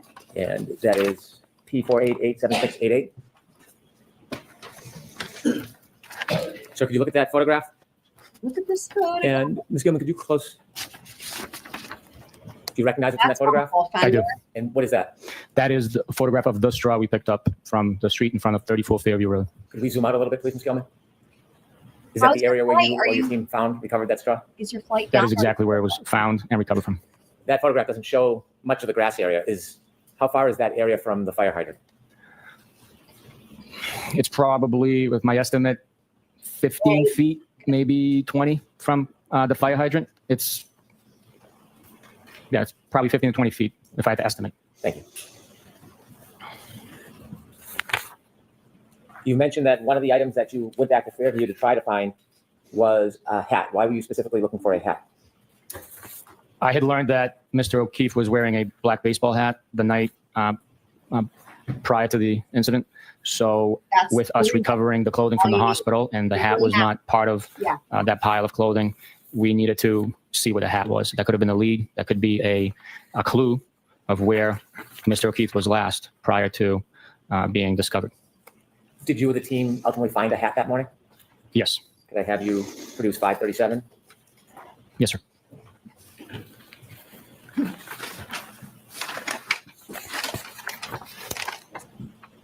All right, move that item into evidence. So this is going to be 96. Thank you. So Fender, I know you're going to come into Idaho v. Koberger as a juror, but just so you know, I'm just going to tell you this since you're here. So Twiz lives in Pullman, Washington. So he actually has been to, at this point, how many hearings, Twiz? 2 hearings. And he's going to be going to the hearing next week. But here's the amazing part is that when we watch the hearings, we get to watch Twiz in the gallery and talk to him, but he can't hear us. And we're like, hi, Twiz. And like, he doesn't know we're talking to him. And like, there he is, twizzing it up in the gallery. So anyway, he'll be there next week. 96. He is a great sport. He loves it. The court's mission, Trooper Bukhenik, could you open that and show it to the jury? 7 out of 8? I don't know, really? Is that true? I mean, you missed the suppression. Suppression.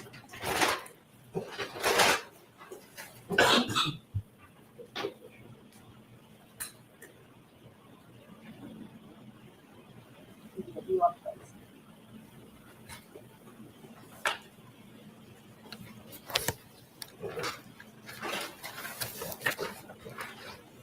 Was that item photographed? Yes, it was. When that was taken from the scene, was the same method used of using gloves and putting it in a bag? Yes, it was. When the item was photographed, was it photographed in the place that it was found? Yes, it was. May I approach, Your Honor? Yes.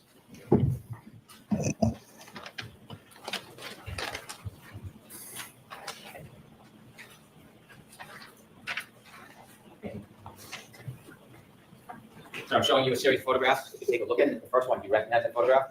I do. What is it?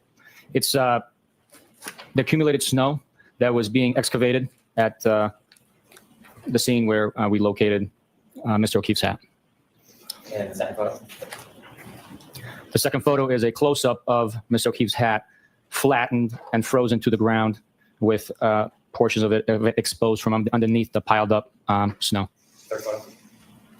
Third photo is also of the hat once it's been removed, and you can see the thin blue line, American flag, on the front of the hat, and the Nike swoosh on the brim. And the fourth photo? And the fourth photograph is also a close-up of the top of the hat with a scale ruler next to it, with grass showing from underneath the hat. I'm going to put these back in the order. You identify them. I'm just going to get the picture. Unite through 9. NA P526-7733, please. Could you close up just a little bit, please? Sir, can you describe what you see here? I don't know what we're looking at. Yes, that's the excavation track by one of the members at the scene. You could see the hat Excavation track. They just used a shovel anyway. frozen flat to the bottom, They testified shovels, brooms, and rakes. So or on the bottom of the snow, right on top of the grass. It I was won't under say approximately. this much though. The fact that you can see how much snow was removed and where the hat is, and that it's like directly on the grass, really goes to show you how little snow had accumulated. I mean, I know we've heard all about it, but seeing is believing, as they say, right? So you can really get an idea for like how little snow was there, right? When you look at how much snow is on top of that hat, right? So Approximately 1.5 feet of snow there it that had is. accumulated in the area.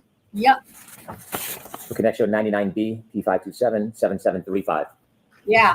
Yeah. This Yeah. is again the I mean, like, I don't know that we saw these pictures last year, but this is really helpful, I think, just to really see.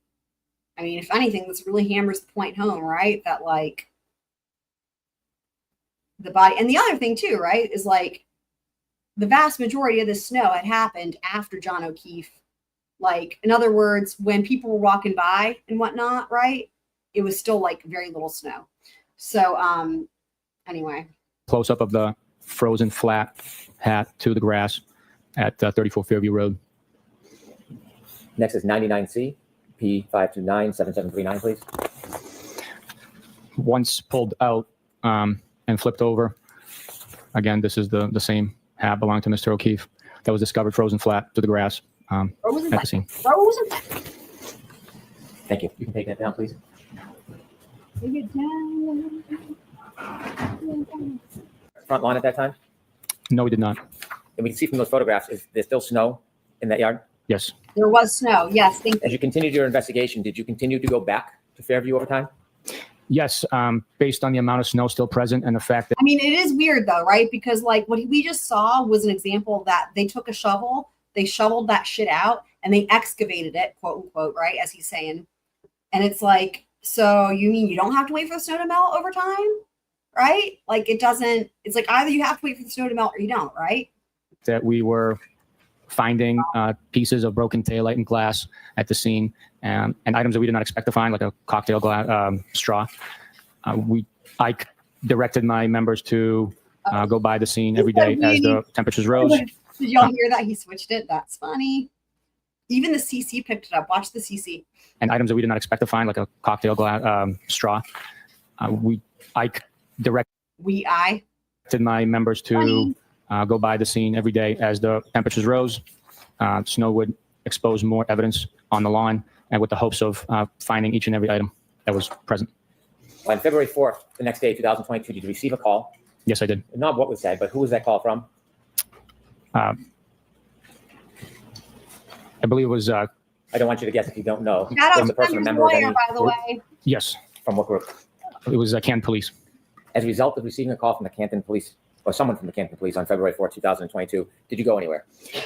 I was already en route to 34 Fairview to conduct a directed check of the area. When you say directed check, do you drive by every day on your way to work? I told my members on every day to work and home to make sure someone's checking the lawn, to make sure that any evidence that Now, exposes this is really just, yeah. The jury's got to be like, wait, what? the area.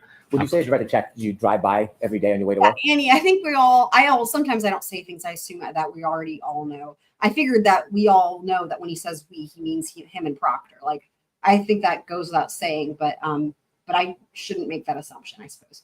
I told my members on every day to work and home to make sure someone's checking the lawn, to make sure that any evidence that exposes itself through the melting snow would be identified and collected. As you were on your way there, you received a call from someone from the Canton Police. Yes, Did you arrive at 34 Fairview on February 4th, 2022? I did. When you got there, did you see any more items? Yes, I did. How many? One item, a larger in size red taillight piece had revealed itself, and it was collected. Could you produce 710, please? Yes, sir.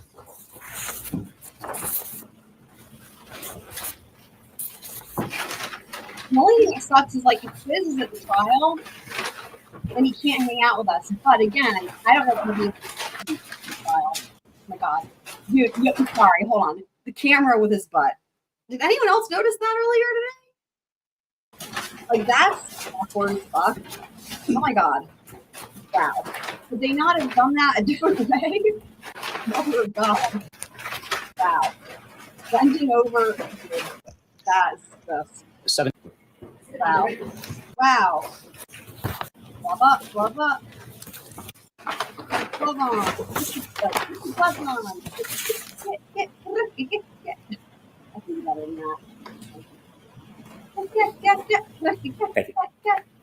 gloves on. Who's that, bitch? Sorry, guys. Yes, there was a photograph taken. No. Did you take the photograph? No, I did not. How did you receive the photograph? It was attached to the Canton Police reports that were provided. Canton Police documented that item in place. May I approach? Yes. It probably doesn't know any of the time. Actually, sorry, real quick.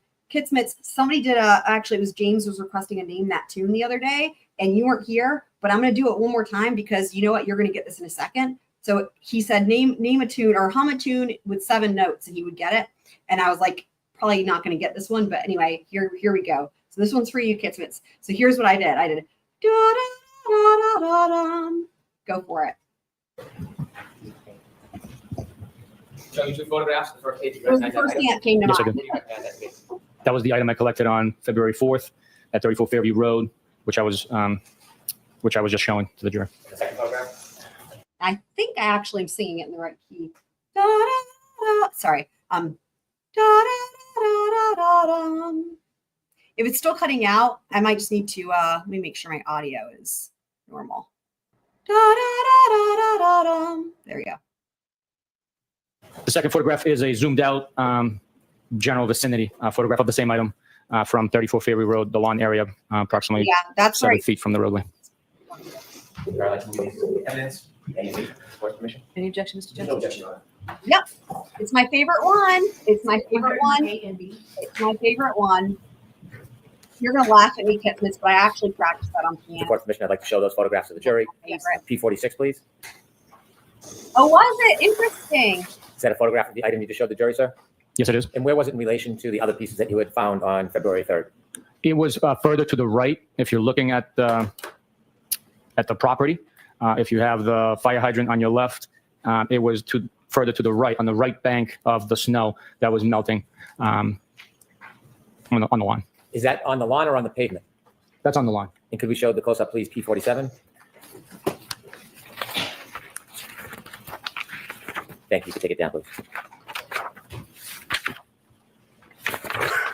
When you recovered those items, did you go through the same protocol of gloves and bags? Absolutely. Did you return to 34 Fairview on February 10th? Yes, I did. Was the snow in a different state than when you last left it on February 3rd? Yes, it had receded significantly. When you went back on February 10th, were you with anybody? I believe I was with another trooper. Do you know who that was? I don't remember. I'd have to refresh my memory. Was it Michael Proctor? It might have been, yes. Could you produce 7-11, please? Yes, sir.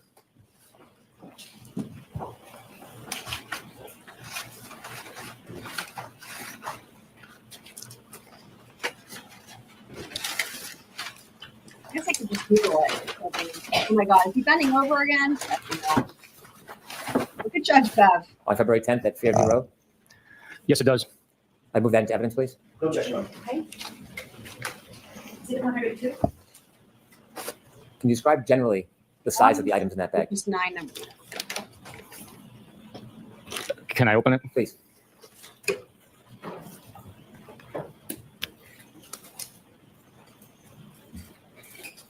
That's where I got the number 9 from. Opus 9. And black items. Okay, more taillight. You use the same protocol of gloves in a bag? Yes. Did you photograph these items when you took them? It was the same general vicinity, and we just made the decision not to have crime scene come out to photograph these six pieces. Were they in Oh, any? that's important. Let's hear that part. I was literally just about to say, maybe we should just fast forward some of this and go on forever, but let's hear this part though. Many times, it was the same general vicinity, and we just made the decision not to have crime scene come out to photograph these six pieces. Nope, not okay, not okay, not good enough, dumb. Were they in any remarkably Read different it. position than the other pieces? Anything that stood Doesn't up? matter. What the actual fuck? Or were they in the? Let me rephrase that. Where were they generally in relation to the other pieces that you had found? They were all in the general Please, it's disturbing. area where the other pieces had been It's literally disturbing, and trying to justify this is just disturbing and disgusting and gross and horrible. Horrible. Horrific. I don't even have enough words. Ugh. located. It was on the left side of the lawn, near the flagpole, between the road and the home. Was there another group of items that you found that day that you Right. put in a separate bag? Yes. Could you provide us? May I approach? I'm not sure if I've marked this one for evidence. Yes. How come she's not snapping at Did you him for produce- not having his shit ready? I'd move this into evidence, You know please. why? With the permission, could Trooper Bukhenik open the bag? Bag. This is not in the bag.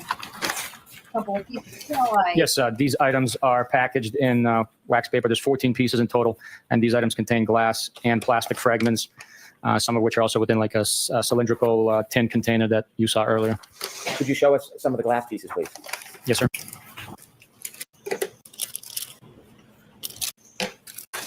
Oh my God. Thank you. Oh, good. Glad you arrived safely. Were there a number of different items inside that are inside that bag that you found that day? Yes, there are a number of glass pieces taped and labeled for identification at the lab and mechanically pieced together to form this one piece in my right hand, and this is one solid, thick piece of curved glass in my left hand. And again, is this February 10th, 2022? Yes, it is. The last evidence bag, you said that you did not photograph where they were found. Did you photograph where these pieces were found? No, I did not. No. Any different reason than the last bag? No. Do you have a memory of where these items were found in relation to the items in the last bag? Yes, they were all in the general vicinity where all the other taillight pieces were located, as well as the baseball hat. How much snow was on the ground at this point? Most of the snow had melted. There might have been some areas that was still present because of the excavation that took place. So very little to no snow was present at this point in time. May I approach, Your Honor? Yes. I'm trying to think, guys, who are their other school friends in Colorado? Is it Doug? Or is it, we've got a couple school friends in Colorado. I know my age is in Colorado. But Mary, let us know if you want to post something. Related in this case? Yes, I did. Okay. The last discovery? Yes, sir. Did you continue to work on this why. case? Okay. Yes, I did. Thank you. At some point, did you receive video from a number of different locations? Yes. Where were you part of retrieving or receiving video from? I was part of retrieving and receiving video from CF McCarthy's, Okay. the Waterfall. My guess is we're probably just going to be laying the foundation. I'm just going to look and see because the CC's help. Ring. Okay, so we're going to get to see this some video now. Okay, this actually we need to hear because the ring thing. Okay. Files with ring video. Was that by link, by a computer? I'm not sure how it came in. It was via the internet. Do you guys remember this from last year? This was a disaster last year as well. It was really weird. View all of the files that were produced by Ring? At some point, I reviewed all the files, yes. Was that pursuant to a subpoena? None of it's formal. I'm sorry? Were the Ring videos produced pursuant to a subpoena? Through the search warrant, yes. We requested it through the search warrant. That's the way that these providers, service providers, respond to court legal service. Were you aware that some cruisers or the cruisers at the Canton Police Department had dash cam video? Yes, I am aware of it. Did you obtain and review video? Yes, I did. Have you seen other video from the Canton Police Department? Yes, I did. At some point, were you asked if you would consent to provide your DNA? Yes, I was, yes. Is that uncommon in investigations? It's not. Normal. Those of you guys who've seen this, don't answer this question. This is a rhetorical question because I haven't seen all this yet. But I'm wondering, are they going to play the Lolliport videos or are they not going to play the Lolliport videos? That will be interesting to see. It's not common, but situations do arise where you're asked to do that. So it's not the first time that's happened, but it has happened before where a law enforcement individual officer has to provide DNA. I would have thought it was common with every case. It's interesting that it's not standard procedure. And they consent. Did you? Yes, I did. Interesting. Because you've got to think about that, right? It's like if they don't do that with every case, then it's like they're only doing it because there's some reason to think that you should have your DNA tested. You know what I mean? I would have thought it was just standard. And then maybe it is other places. Again, they don't really do anything normal here. Well, you know, in Massachusetts, obviously they don't do anything normal. So I feel like in other cases, it's probably standard. Did you review any other materials in this case? Did you review any reports? I did review reports, yes. Did you write reports in this case? Yes, I did. Now, I want to ask you about Michael Proctor. You had told us that you were working on this investigation with him. Yes, I was. Are you still working on this investigation with him? No, I'm not. You were Michael Proctor's supervisor? Yes, I was. Actually, I'm just thinking. When you... Sorry, I'm going to back this up. I'm just thinking about this. This was a question. Hang on. Okay, let's hear this again. If you would consent to provide your DNA? Yes, I was, yes. Okay, it's like last year. The question that was asked was, did you consent to provide your DNA? The answer is yes. Breenan's follow-up here. Hold on. Is that uncommon in investigations? Well, I don't know why you're asking that. Like that is now. I wouldn't have thought. Okay, if I was on the jury, I wouldn't have thought anything of it because again, I would have thought that standard that you get the DNA, right? It wouldn't have crossed my mind that this would be something that's not protocol. But Breenan's follow-up question has now made that clear. Hold on, because he says, "Is that uncommon?" Now the answer is even more crazy. It's not common, but it's not common. Situations do arise where you're asked to do that. So it's not the first. What type of situations? Oh my God, I wonder if Jackson crosses on this. Dude, this is interesting. First time that's happened, but it has happened before where. And then where he says it's not the first time it's happened before. It's like, so hang on. What you're saying is then that this is not standard. It's not common. There's some reason that you're not saying why. There's some reason why they make that decision. And whatever that reason is, cough, cough, because maybe there's some corruption from law enforcement, frame job, what have you. Now, to make everything worse for the Commonwealth, if you will, it's happened before. It's like, that's even worse. That's even worse. Like, you've been accused of, you guys see what I'm saying? Like, that's crazy. Yeah, I mean, I think it's par for the, like in every other trial, I feel like they do that with every person who's involved in the investigation, because it's just to make sure there's no cross-contamination. Like, that's like, I guess, well, yeah, see, I say that out loud. It's like, well, yeah. So normally when you're concerned about cross-contamination, right, it would make sense to do that just to make sure. But in a case where you use red solo cups and, you know, cross-contamination is not a concern, then I suppose you only test it when there's allegations of police involvement, you know, kind of crazy.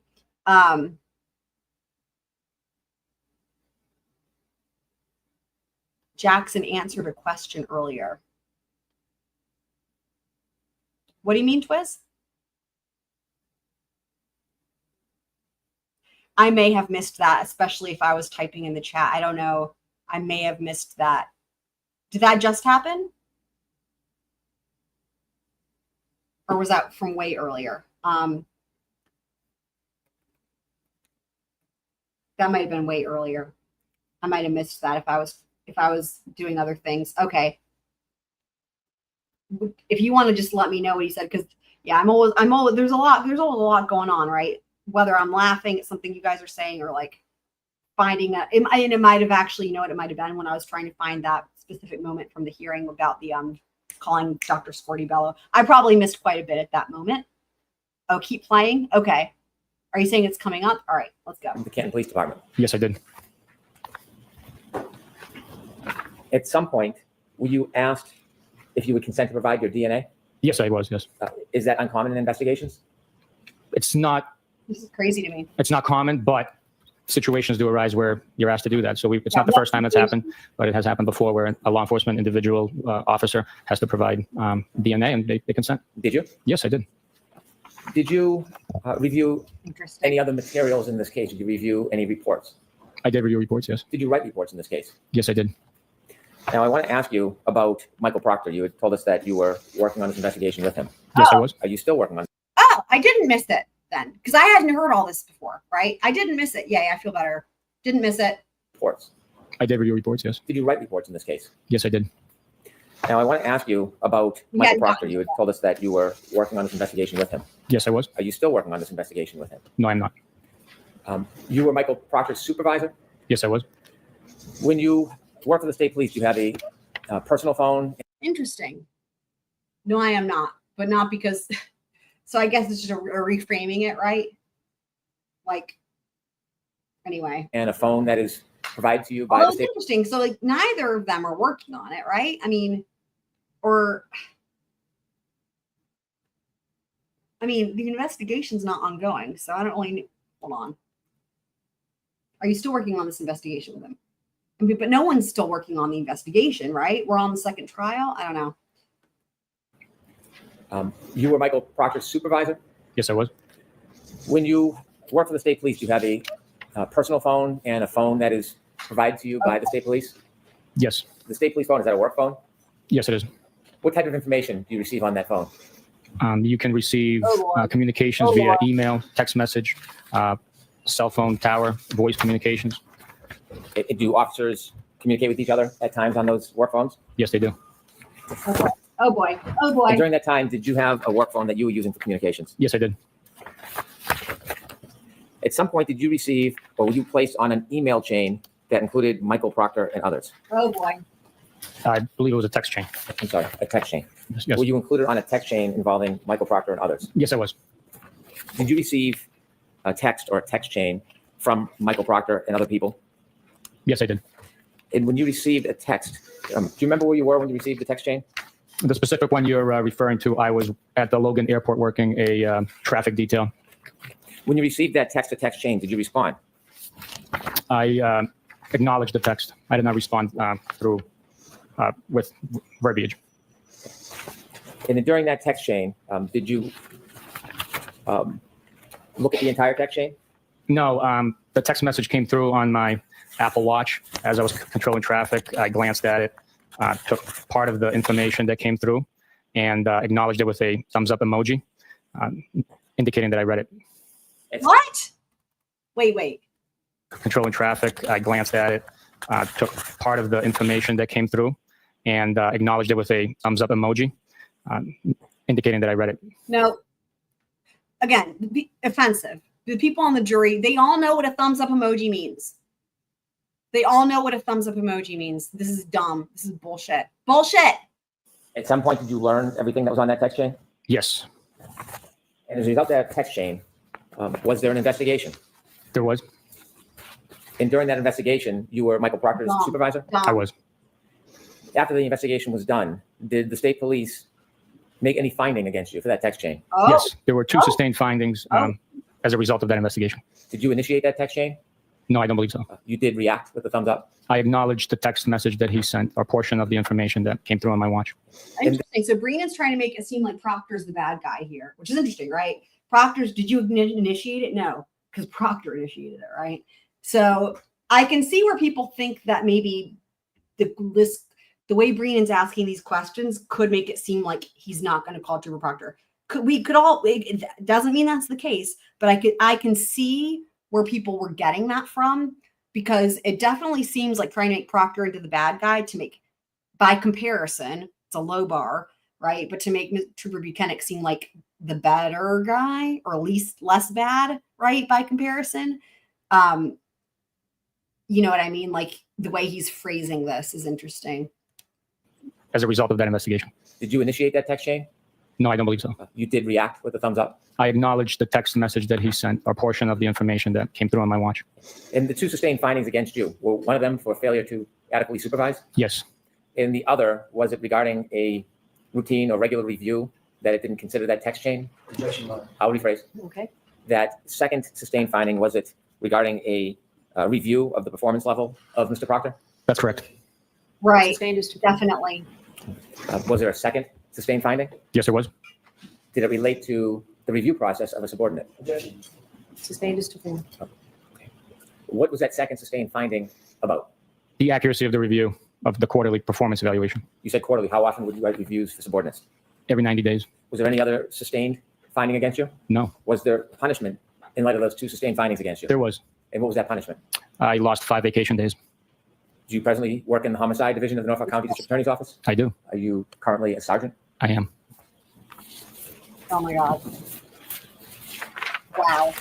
Have you That's ever what reviewed I'm that doing. entire chain that was at issue? Only through the documents provided for me during the internal investigation. Can I approach, Your Honor? Yes. I've never had an Apple Watch, so I have no idea. And if you turn the page, does it begin to, one more page, please. Does it begin to reflect the email chain? Yes, it does. Do you remember this email chain? What I will say though is we know that clearly these dudes all used their work devices as if they were personal, and probably vice versa, and just no adherence to protocol, right? And remember, the other thing too is like in that well, I guess it wasn't the Massachusetts State Police, but it was the Canton Police. Remember the audit thing? That was one thing they said, was like they wanted everyone to have like 2 separate phones or whatever. But anyway, in other words, there's just a lot of what's the right word? Lack of professional boundaries is an understatement, but you guys know what I mean.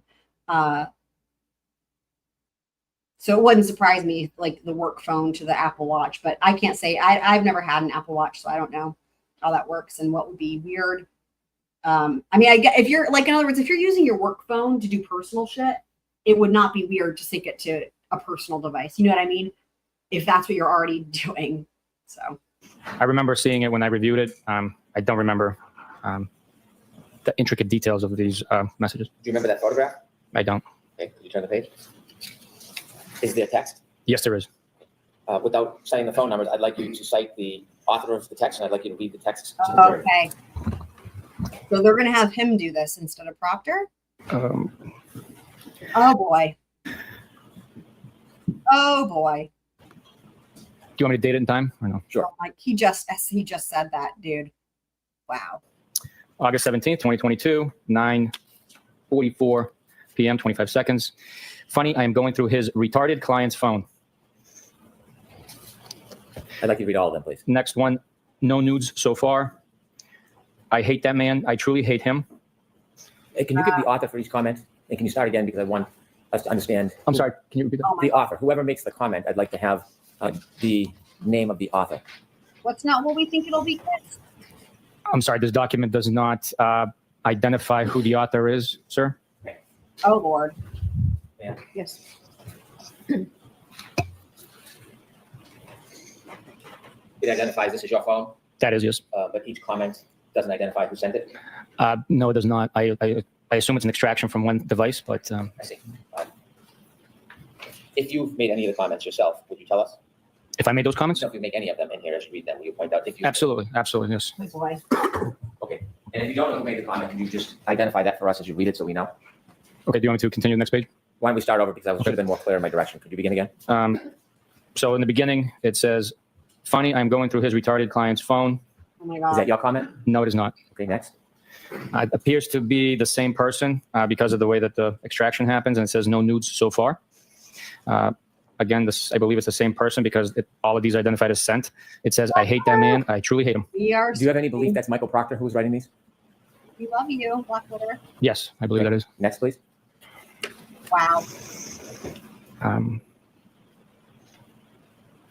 There's a blank page, and that's the end. Great. Yes, sir. Got it? Did you say you were suspended 5 days or lost 5 days vacation? Lost 5 days of vacation. No way. And have you continued on your cases? Yes, I have. I don't understand. I want to go back to the the point of that if they don't do all the text messages, right? I feel like there's got to be more. evidence that you reviewed in this case. Okay.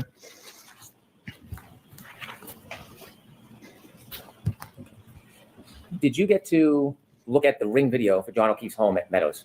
Yes, I did. Did you review the video over a period of time of January 28th and January 29th? I did. What were you looking for?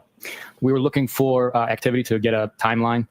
During investigations, different sources provide you information that can develop into leads. It also helps verify witness statements. It helps verify information that's coming in. We always trust, we always verify the information that we take in from individuals we do not know. So although it could be a cooperating witness, you still have to verify that their information is accurate. Not that they might be intentionally misleading you, but 3 people can watch the same event and observe it differently. So it's good to talk to individuals and pick up. Oh my God, why is this isn't over explaining?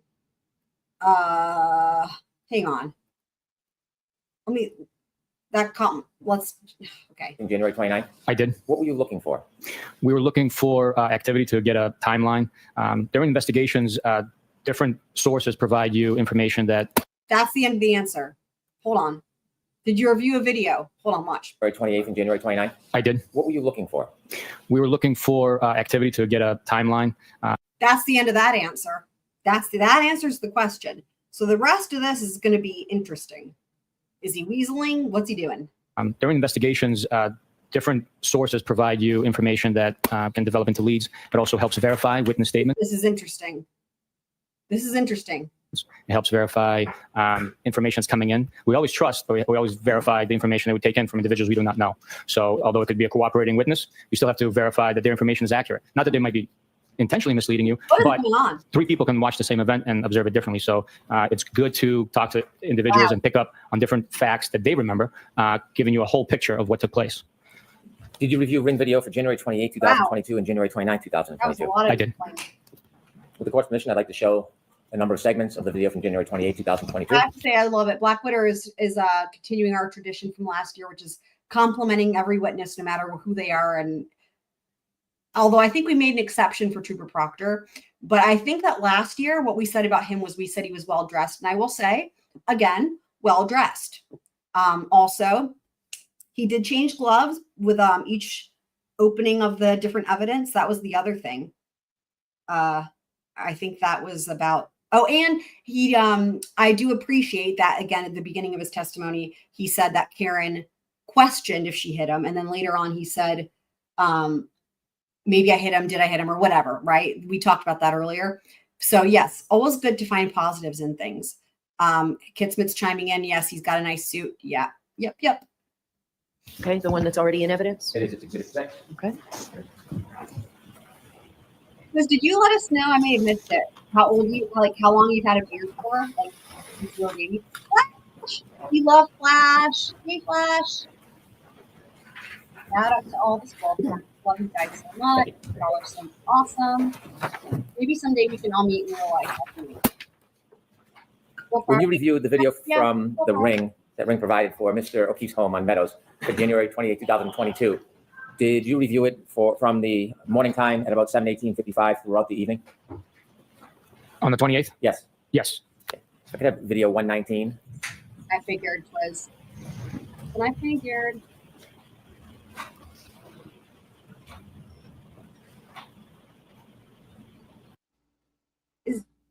Wait, I don't remember this video. Have we not seen this yet? I should also put it on normal speed for the video. I don't think we've seen this yet. Okay, let me back it up. 28th? Did you review it from the morning time at about 7:18:55 throughout the evening? On the 28th? Yes. Yes. Okay. If I could have video 119.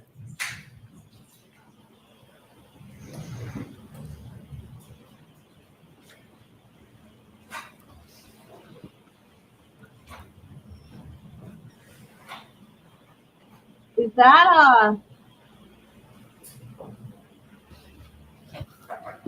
who is that?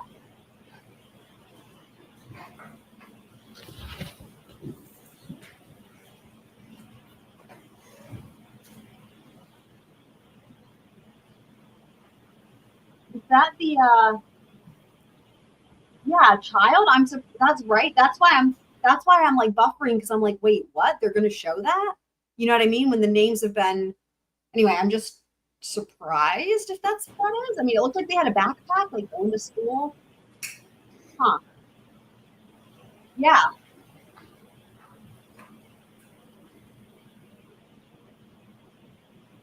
Oh, the reason is because they want to show the taillight, but they could have done that and they could have left out the part with the kid. I wonder if the defense wanted to keep that in to show that she was pitching in, taking care of the kids. Interesting.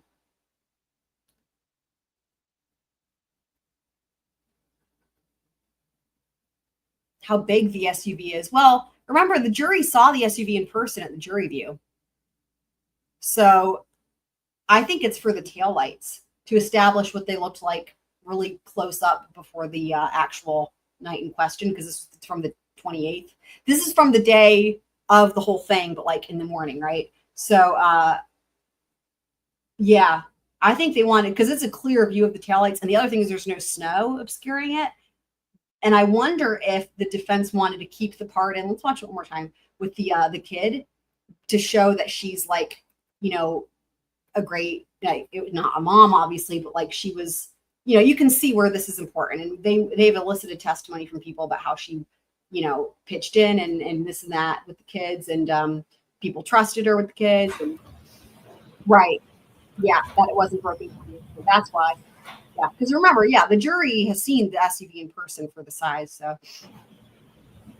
not to mention they've also seen other footage of and pictures of the Lexus. This is definitely for the taillight.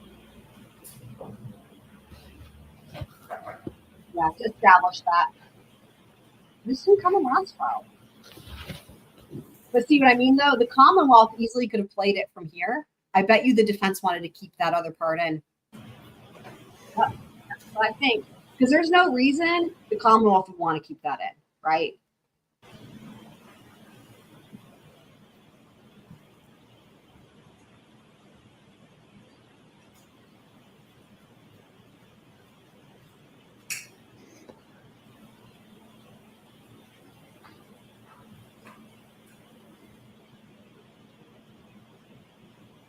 Yeah, I mean, because you get a really clear view there of what it would look like in fact. So Thank that you. makes sense. After that video, did you have an opportunity to look at video at about 5:05 p.m.? I'm sorry. January 28, 2022, did you have a chance to look at video from the ring at about 5:05 p.m.? Yes. Okay, we're just going to go ahead. So same thing, they're going to be establishing.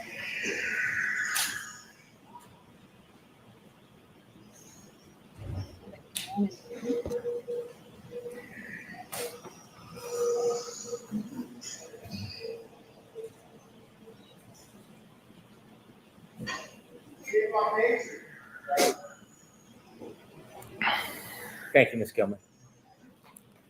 Now, I don't know what the point of that one was because you can't see anyway. Did you have, there's more video. Did you have a chance to look at video from a little later that evening, 7:36 p.m.? Yes, I did.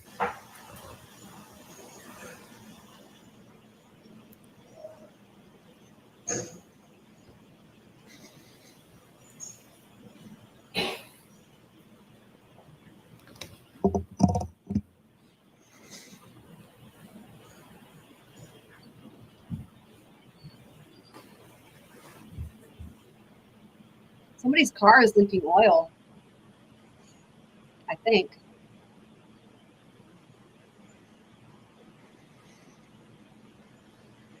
Is that it? Like, what is the point? What is the point of this? So.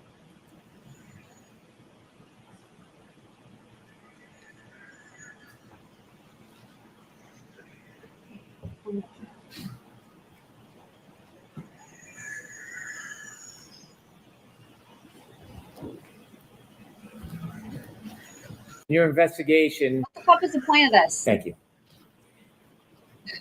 In your investigation, did you learn that the defendant's phone connected to Mr. O'Keefe's Oh boy. Wi-Fi at his house Oh. on January 29, 2022 at 12:36:39? Yes. Did you look for any ring video for that time, 12:36? Oh. Yes. Was there any ring video on the production that was sent to you by Ring for the time period of around 12:36:39 on the evening of January 29, 2022? There was no ring video for that time frame. Did you? Okay, that answers the question then. So the first one was definitely to show the taillight. The other ones where I was like, what? Why are they showing these? Like, I was literally just saying that. That's why. Even though Karen's not in it and whatever, it's to show that people coming and going throughout the day, the Ring camera, I would assume it's motion sensor or motion activated, is triggered, it comes on, and it was also there existing. So this is sort of going to be another argument along, like, similarly to like the defense, like, look at all of Jen McCabe's Google searches. How come this one search is the one that's deleted, right? If the jury just, if you go with that, it was deleted. Similar thing.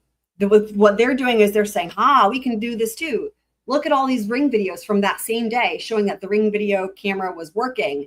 It was catching all the motion, all the comings and goings, right? So you can't say the motion sensor isn't working. You can't say it just spontaneously deletes because look, there it all is. So in other words, it's like thwarting any argument as to why is it missing at 12:36? And it's basically suggesting a similar thing like, she must have deleted it. That's what this is, guys. No, well, the videos were at normal speed, but this is sped up as per usual. Look for Ring video around 5:07:58 that morning on January 29, 2022. Yes, I did. Could we see video 153? There it is. So that's it. That's exactly it. He's showing that was the only Ring camera footage that was missing. That's smart. I have to say that was a smart choice by Breenan. That was smart. Please. And I remember this being a whole point of contention last year. I can't remember what all the ins and outs were. I will be looking forward to this coming up on cross exam this time around to see what happens.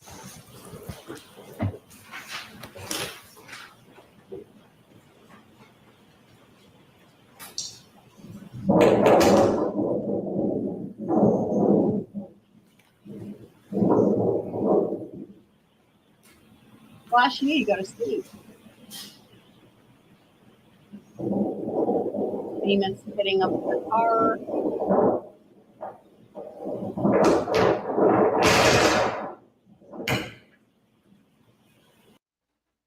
Okay, we're gonna watch it on slow-mo. And I'm gonna mute it because otherwise it'll sound real weird.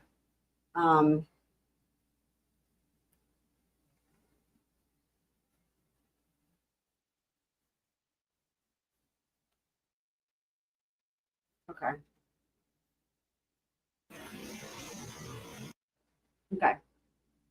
I remember last year there being talk of taillight pieces in the snow. I don't remember if I saw that or if somebody said. So I'm just thinking I'm gonna keep an eye out for any taillight pieces in the snow because I feel like that came up And it might have been in one of the defense exhibits. But okay. I mean, there's no question that it hits the, John's car. There's no question about that. So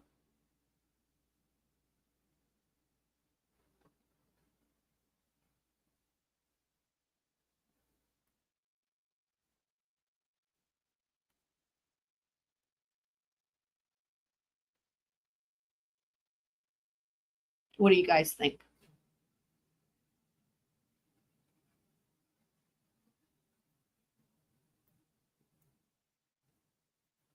I mean, I'm with you on that, Kitsman. The only thing I can think of is like that. What it comes down to is this. The problem is for the Commonwealth is that triggering event at 12:32. It's actually 12:32 and some amount of seconds. I have it written down somewhere. That's their problem because they're trying to place that at 34 Fairview and say that that is when she hit him. And it's impossible to make it back in less than 4 minutes. So the thing I keep wondering, and some of you guys may have heard me say this, is they don't have any way to put her location to place her where she's at or where the car is at when that event happens, right? Apart from the McAlberts eyewitness looking out the window nonsense. So, I mean, what I wonder is like, the thing is this, like, if you're the defense, does that entire 12:32 event, was that her on the way back to John's and then she was at a stop sign and then she slipped on some ice and whatever, right? That whole thing, because that's a real problem for the Commonwealth, the 12:32 to the 12:36.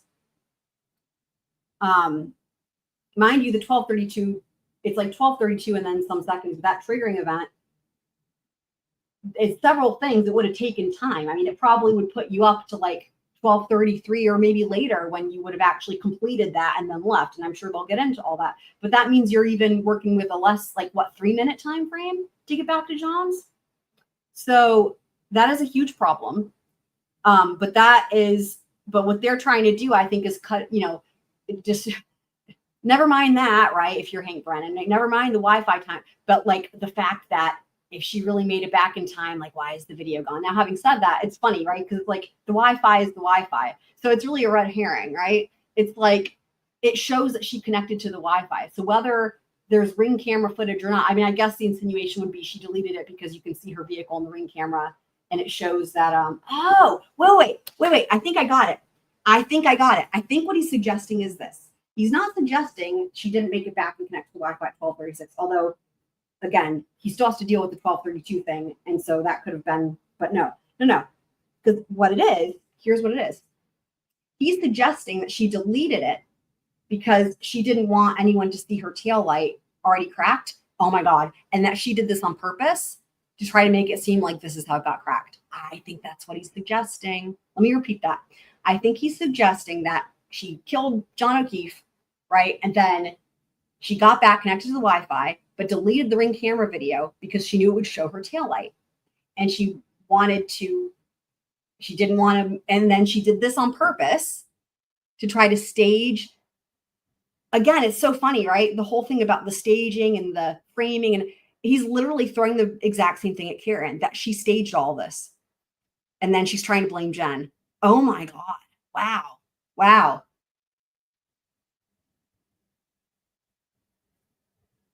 Now, here's the other thing I'll say. That is for someone who's also at the same time trying to argue that Karen had like a shit ton to drink and was drunk, right? Drunk.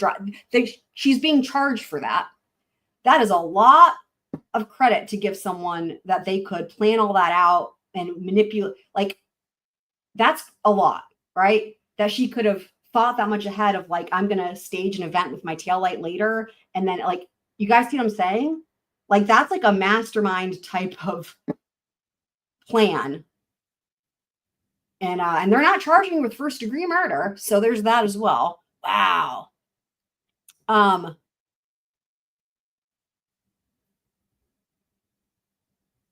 So like, in other words, I still don't know how he's going to explain that she was able to connect to the Wi-Fi, but he's distracting from that with like, why is the video missing from the Wi-Fi? From when we, in other words, he's not saying she didn't get back at 12:36. It's like distracting from that, which is like, why aren't we seeing her get back at 12:36 when we know she did? That's what he's doing.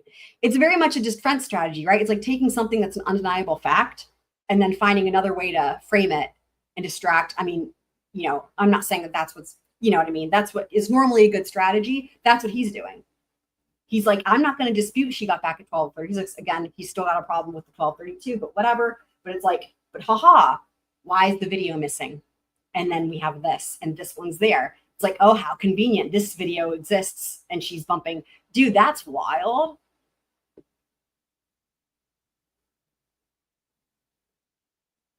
Wow.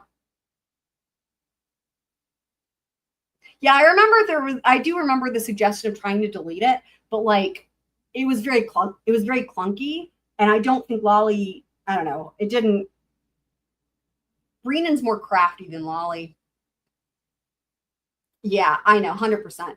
But the other thing that Breenan has done well for the Commonwealth that Lolly didn't do is lining it up again with all that previous footage that was not played in the first trial. That was what made me think of it, right? When I was like, why is he playing all these videos that don't matter, right? You have the one where you can see the taillights. That was obvious why they needed that. But then all the other videos, right, one after another, was like, what are they doing? And then it's like, and he's going to argue this in closing, right? Because he goes through chronologically, one after another, and then we know she connects to Wi-Fi at 12:36, but there's no video. And now here we have the next video is this. It's smart. It's smart. He's doing a lot better with this. I mean, oh yeah, and I still have it like half speed. So, oh, well, dude, look at the taillight though. That's interesting. Watch.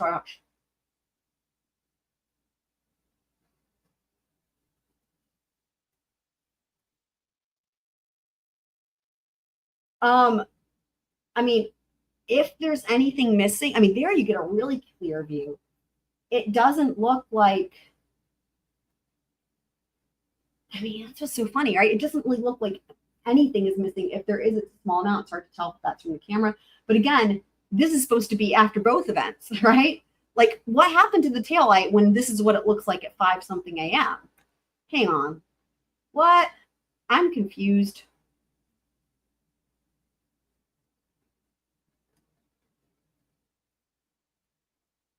I mean, wow. Wow. Good night, Flash.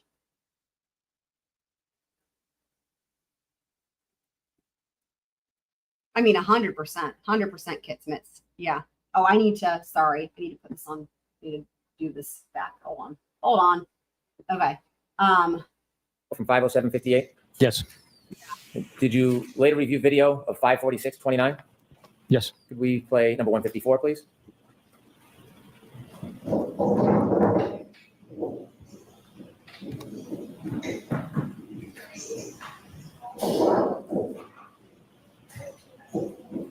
Could you stop that, please? Do you recognize what's in that video? Yes, I do. What is that? That is top left corner is Mr. John O'Keefe's vehicle. Middle left side of the screen is a black Lexus SUV registered to Karen Reed with the license plate based on that registration. And then on the right side, I believe that's Miss Carrie Roberts' vehicle. Did you see the people enter the house? Yes. Did you look for further video after the people arrived at 546:29?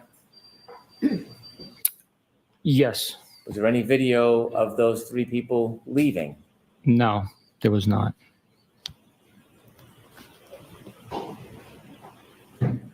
Was there later video at 7:05:16 a.m.? There was, yes. Ms. Gilman, can we see video 155, please?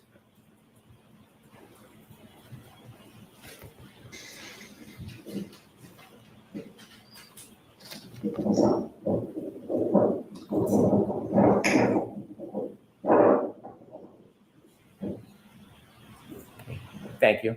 Now, this is a lot more video than, I'm going to watch that one again. This is a lot more video than we got in the first trial. A lot of this is new. 155, please.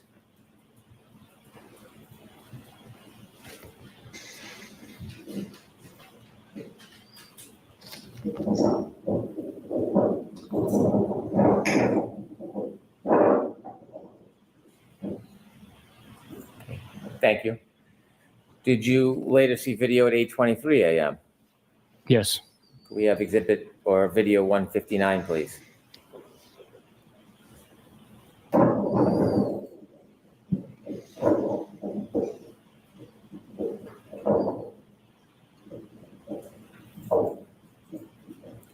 Yeah, that's Thank a you. good point. Did you later see video at 10:36:28? Yes, I did. Could we have video 161, please?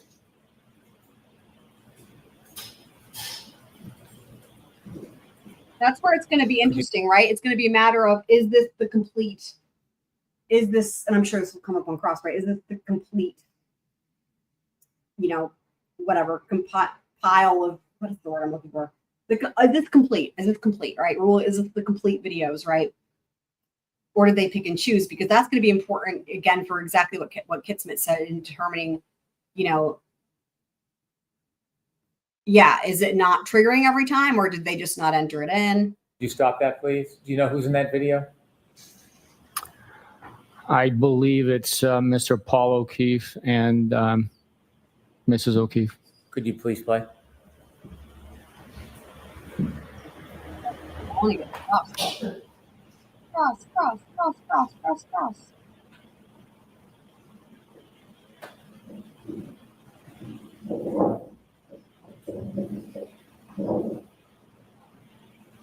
Okay, thank you.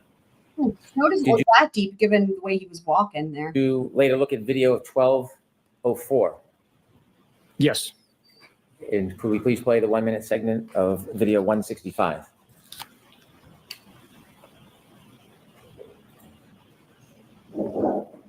Could you stop that video?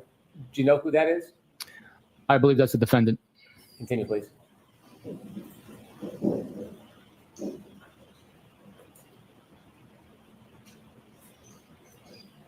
Could you stop that? Do you know who exited the car? I believe that's Mr. Reed. Okay, continue, please.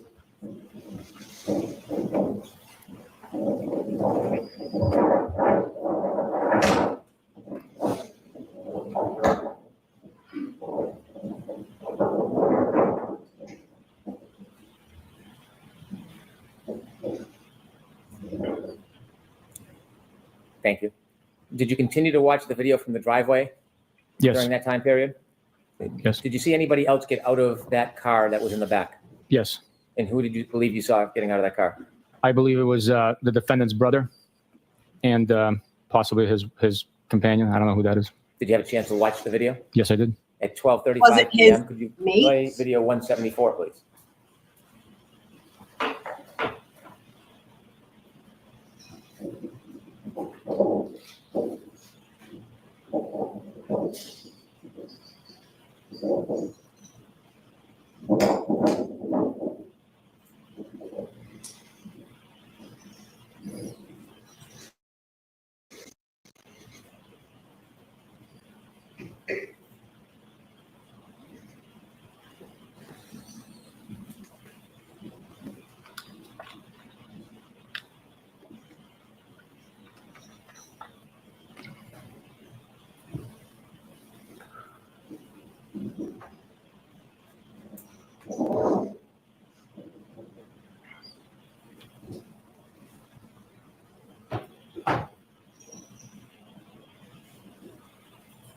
Thank you.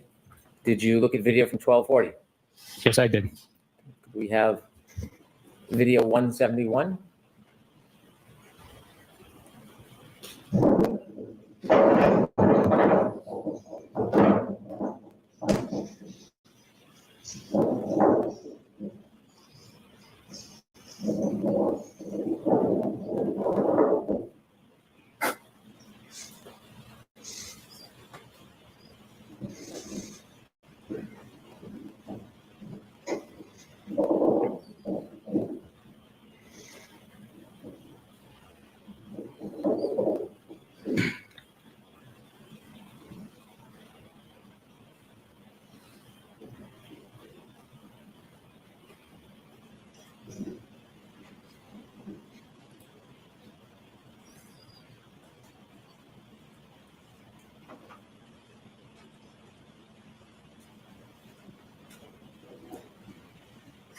And 175.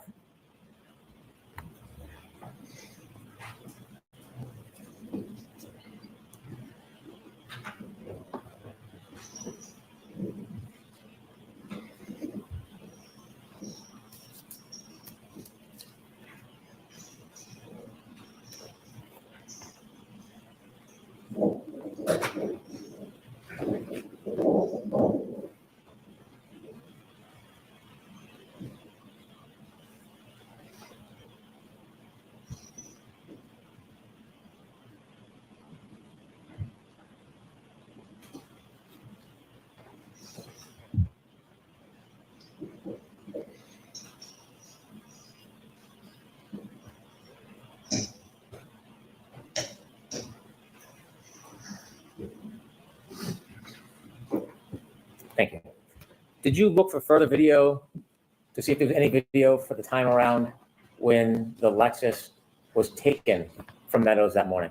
Yes, Was there any video that was produced that shows the time around before and the time that Lexus was removed from that driveway that morning? there was no video. No.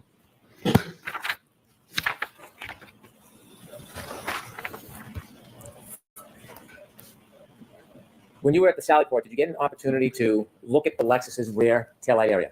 Yes, I did. Did you get to make observations about the damage that you viewed that morning? Yes, I was. Did you later have a chance to see after the snow melted what that damage looked like? Yes, I did. Could I have exhibit 54, please?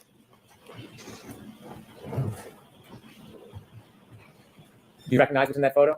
Yes, I do. And what do you recognize it to be? That is the defendant's Lexus SUV that was seized and later processed. It's currently in the Canton Sallyport, I believe. Could we close up on the right rear tail light, please? Do you notice anything about that right rear tail light? Yes, What do you notice? it's missing a large red portion of the lens. Is that consistent or inconsistent with the damage that you saw when you first saw that car? That is 100% consistent. Did you get an opportunity to see any video or photographs of that right rear tail light before the car was placed in the Sallyport video? Yes, Did you view the ring video from Mr. O'Keefe's Meadows Ave address? yes,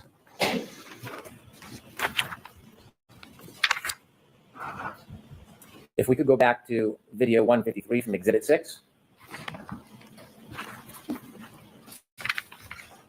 If you could play this, please. Did you have a chance to review this video?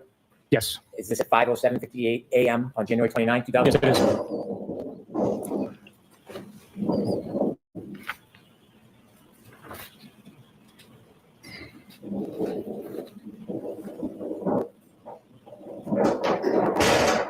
You stop, please. Do you notice anything about the right rear taillight in that video? Yes, What do you notice?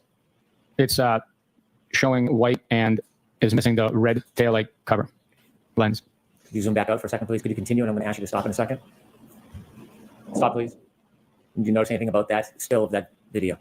Yes, it's consistent with its appearance of missing that red taillight lens. If you could play the vehicle leaving the driveway, please. Thank you. May I approach, Your Honor? Yes.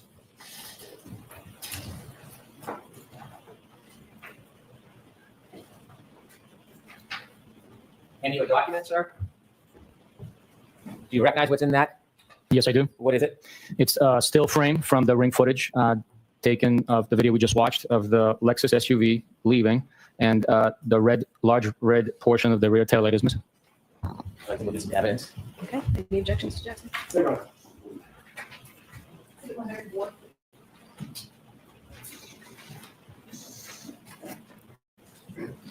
If I may correct the record, the ring video exhibits are from 12A, not Exhibit 6. Okay. At some point later that afternoon, you shared, or mid-afternoon, you went to Dighton, but before that, did you review any other evidence of the damage to that taillight before you and Mr. Proctor even got to the Dighton address? Yes, Could I have Exhibit 10, please?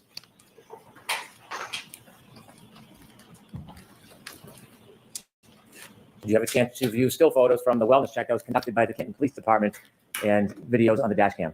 yes, I did. Did you review this photograph? Yes, I did. And could we show a close-up on Exhibit 11? Did you have a chance to view the dash cam from this footage at 8:26:31 a.m. relative to the damage to that right rear taillight? Yes, I did. You shared with us that, you can take that down, please. You shared with us that after this time, somewhere around 3:15, you went to Dighton? Yes. And you shared your observations when you got out of your truck and walked towards the car. Yes. Was there any difference between the damages that you've seen in the video, the photograph, and what you saw that morning?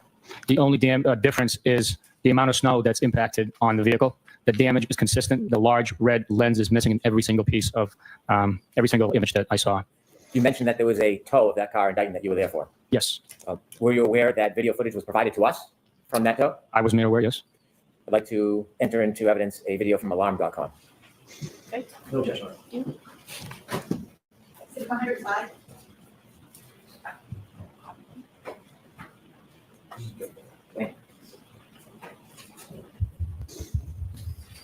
Did you view the video that was provided to us relative to the right rear taillight? From alarm.com? Yes. Yes. Court's permission, I'd like to play that for the jury. Okay.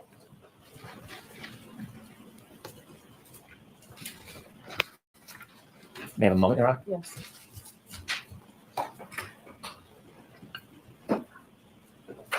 This is video 1, Your Honor. Okay.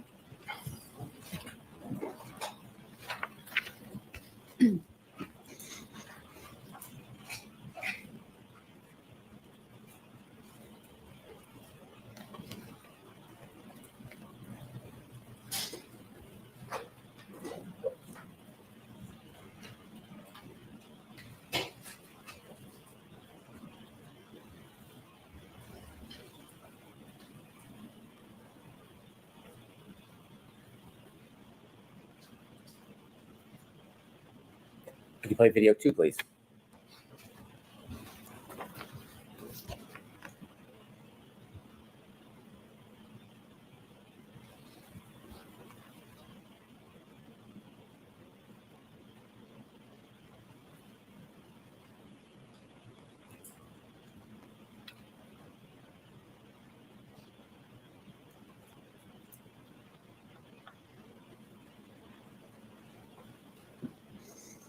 Could you stop, please?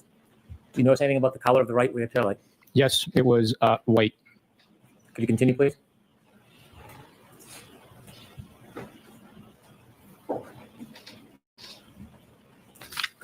Thank you. Put the lights on, please.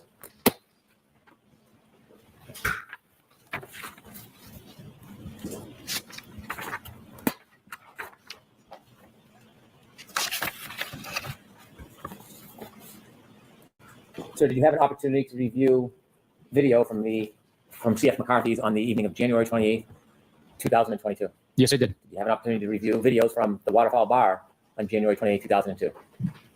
Yes, I did. Did I say January 29th, 2022? Yes. Did you review all the entire relevant time periods? Yes, I did. When you reviewed those videos, were there a number of different things you were looking for? Yes, there was. Can you share with the jury what you were looking for? We were looking for consistency in statements that were already received through interviews. We were looking for description of clothing individuals were wearing at the bars, at those locations. We were looking for any evidence of aggressive behavior, any sort of information we could learn to help us with the investigation. We're also looking to see and document how much alcohol consumption was on the recordings.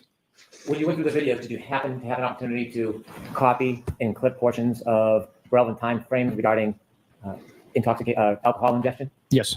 Did you put all of those videos together in a sequence to show the course of the night, times when you could identify alcohol ingestion? Yes, I did. Did you put that into a video format for a presentation? Yes, we did.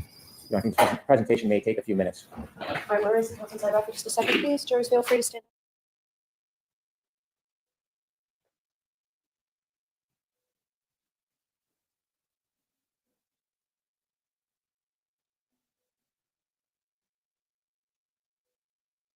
Okay. Waterfall from January 28th, 2022. I think this is evidence in the exhibit. You're just getting into the Can I evidence. move these four? Okay. Take a look. Night of 28th into the morning of 29th. Can I move these four photographs into evidence? You'll check your own. 108A through 108. Could you explain to us what this is? Yes, from left to right, it is a chronological event that took place at CF McCarthy's. This is surveillance video from one of their cameras within the bar. It should be noted that the video is timestamped 12 minutes behind actual time. So when it says 9:03, when it is 9:03, the frame will be timestamped 2051, which is 8:51. So that's the time discrepancy, which is consistent throughout the surveillance footage. So the times that are displayed in those arrows, is that the accurate time? The arrows are the accurate time, and the timestamp 12 minutes behind actual time. In these videos, are you identifying drinks that were received in drink and had been consumed by the defendant? Yes. So the first video, as it is labeled, it's the defendant arriving. The next one will be the ordering of the drink and receiving the actual cocktail. Okay, let's start with the first video at 9:03, please. So we've seen these.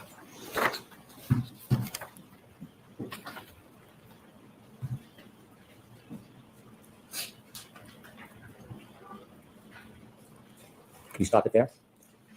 Do you recognize who's in that video? Yes. From left to right of people that you recognize and identify the clothing they might be wearing? From left to right, it'll be Mr. John O'Keefe wearing the gray sweatshirt that was displayed earlier. And then the defendant, who he is trying to embrace with one arm there. I do not know who the other individuals are in the shot. Okay, thank you. If you could continue, please.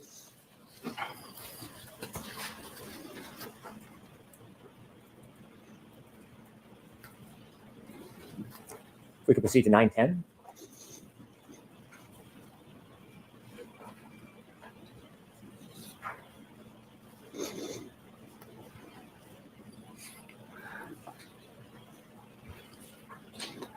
What did that show, sir? It showed the defendant receiving her first tall vase, cylindrical style cocktail glass with a lime in it and a straw to go along with it.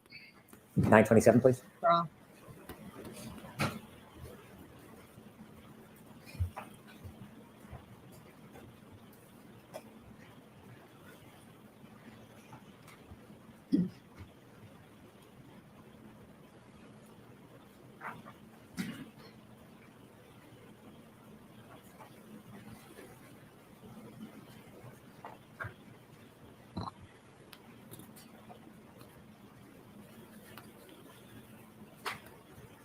Is it still awake after all?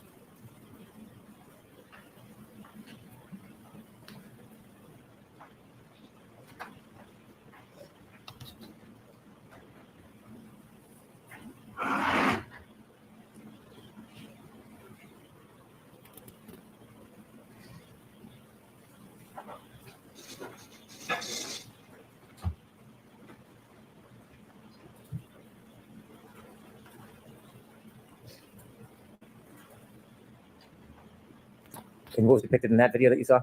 In that video, we see the defendant get handed her second cylindrical tall style cocktail glass while she finished the first one and then picked up the second one.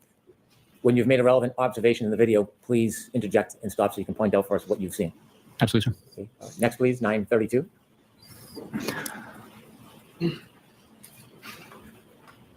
Here, the defendant is handed a shot. Stop, please. Okay.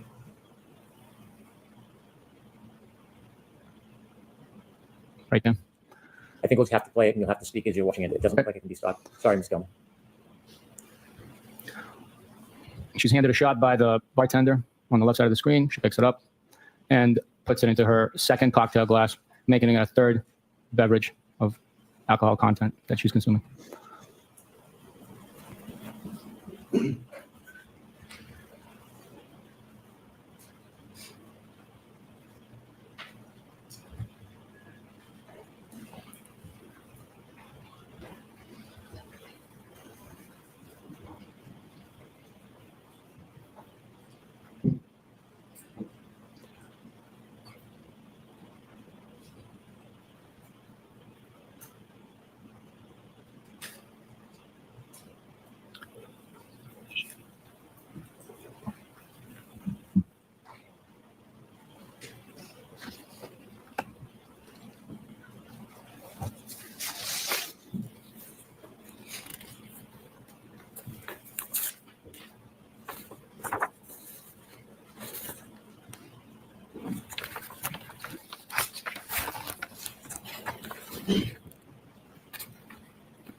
No, I don't know where Meg is.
going to go ahead a little bit. We've already seen these, and Retrieve his phone from his rear left jean pocket, oh, and he put it back. oh, actually, you can see his pocket there is not torn, by the way, guys. Right pocket. I don't think.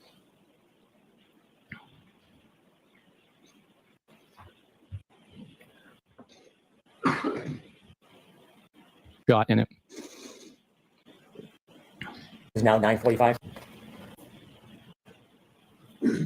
So the bartender hands over another cocktail glass into the new.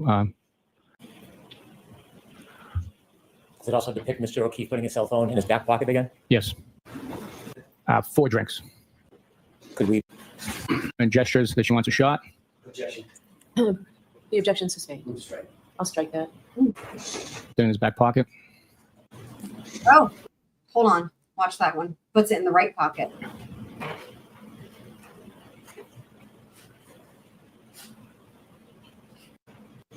And he puts it in his back pocket. Okay, so there you can see the right pocket, therefore, is definitely intact. Interesting. Okay. That closes that loop. Mr. O'Keefe, the middle finger, and then puts beverages on the bar.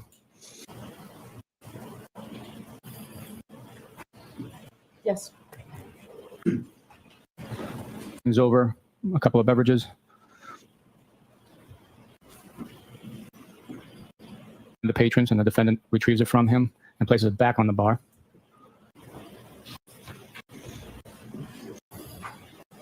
Beverage in her hand. Okay. 1037. What is the? 5 drinks. Bar top glasses. 2 are on the bar top now. She retrieves 2 more.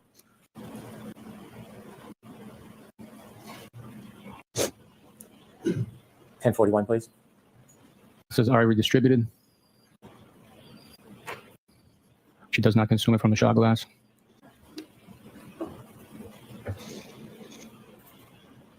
That. Pours it into her drink. She does not consume it from the shot glass.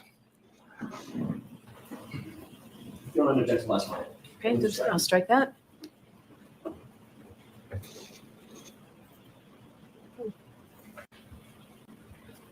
Next video, please. Mr. O'Keefe and the defendant are getting ready to leave. The defendant is holding the drink in her left hand. Continues to sip on it.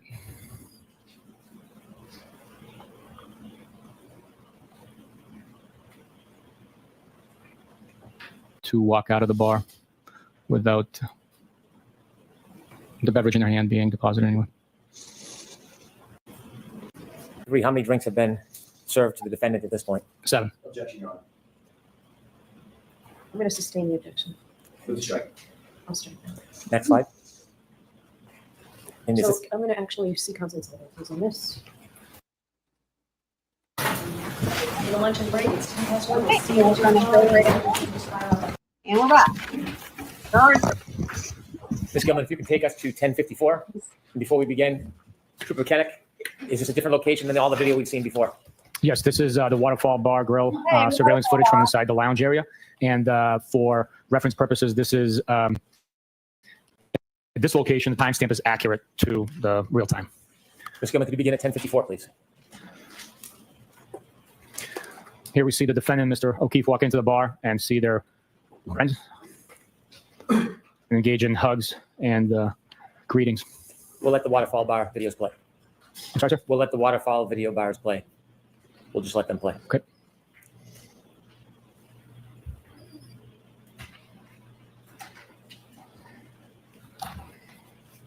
Why does it look more blurry or like cloudy than last time?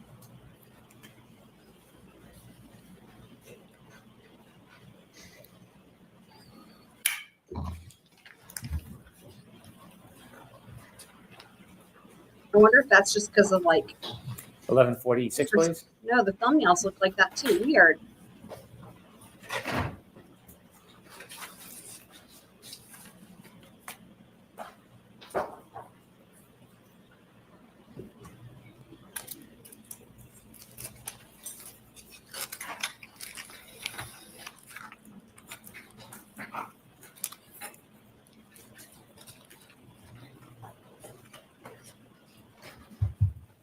Won't be long now until we get to cross.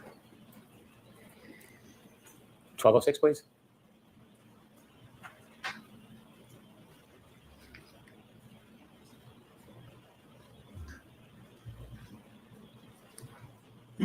$1207.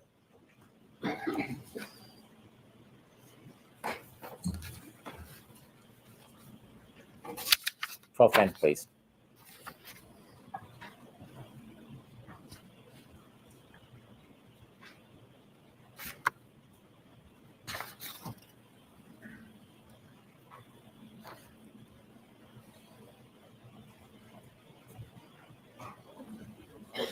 Did you see the last person walk out the door in that video clip? Yes, I did. And did you identify who that is? Yes, it's Mr. John O'Keefe. He's wearing the two-tone gray sweatshirt with the sleeves pulled up towards the elbows. Is that the same clothing that you found at Good Samaritan Hospital when you went to visit? Yes, it is. The baseball hat, did you have an opportunity to look at the hat he was wearing? Yes, I did. Is that consistent with the hat that you and the group found on February 3rd, 2010? Yes, it is. The pants?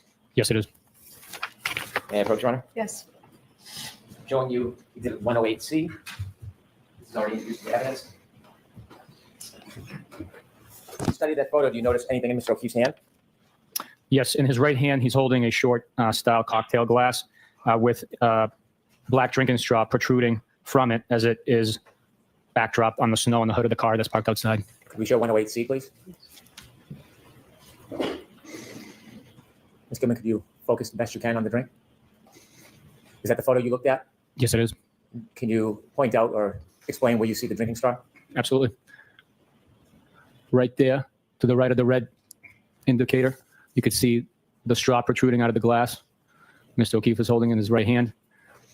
Thank you. You can take that down, Ms. Gilman. I'm gonna allow it. You can take that down, Ms. Gilman. Thank you.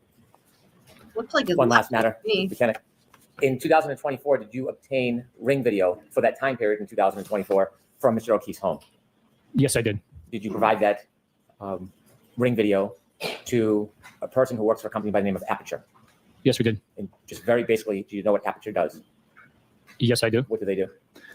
They assist in scientific fashion to reconstruct, test, and evaluate, analyze vehicle-involved crashes and deaths. Is Aperture part of the Mass State Police team?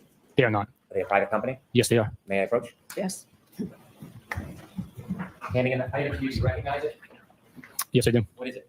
It's a ring video from 2024. So what location? Meadows Ave. No objection. Thank you. I have no further questions. Thank you. Fuck yeah, you guys know what time it is.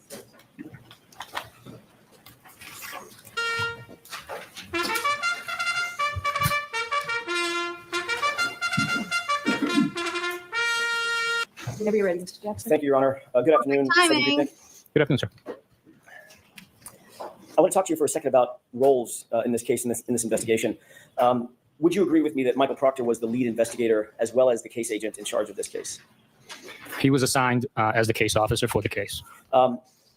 In that position, given the fact that it was his assignment, would you agree with me that he had a leadership role insofar as the investigation of the case was concerned? I wouldn't call it a leadership role. It's more of a facilitator, liaison between the DA's personnel within the office and the state police. He also helps facilitate any missions, outstanding tasks that need to be completed. He obviously had a supervisor, correct? I'm sorry, can you repeat that? He obviously had a supervisor, correct? He did, yes, that would be myself. That would be you. Yes. Every case has some lead trooper in your unit, correct? Every case is assigned to someone to sort of be in charge and lead the charge of the investigation. Is that right?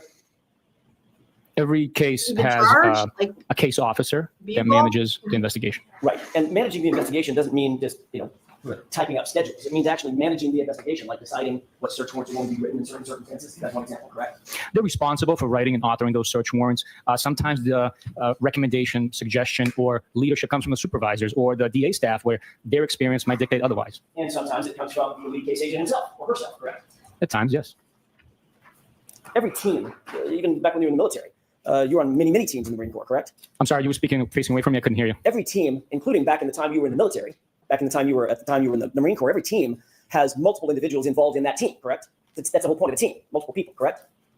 I would agree with you that a team consists of more than one person. And there has to be some sort of echelon of leadership on that team, correct? Everybody's not just an equal, co-equal, correct? We might have different duties, responsibilities, but some teams have equal rank. Yeah. But there's going to be a team leader, right? That's a military phrase, team leader.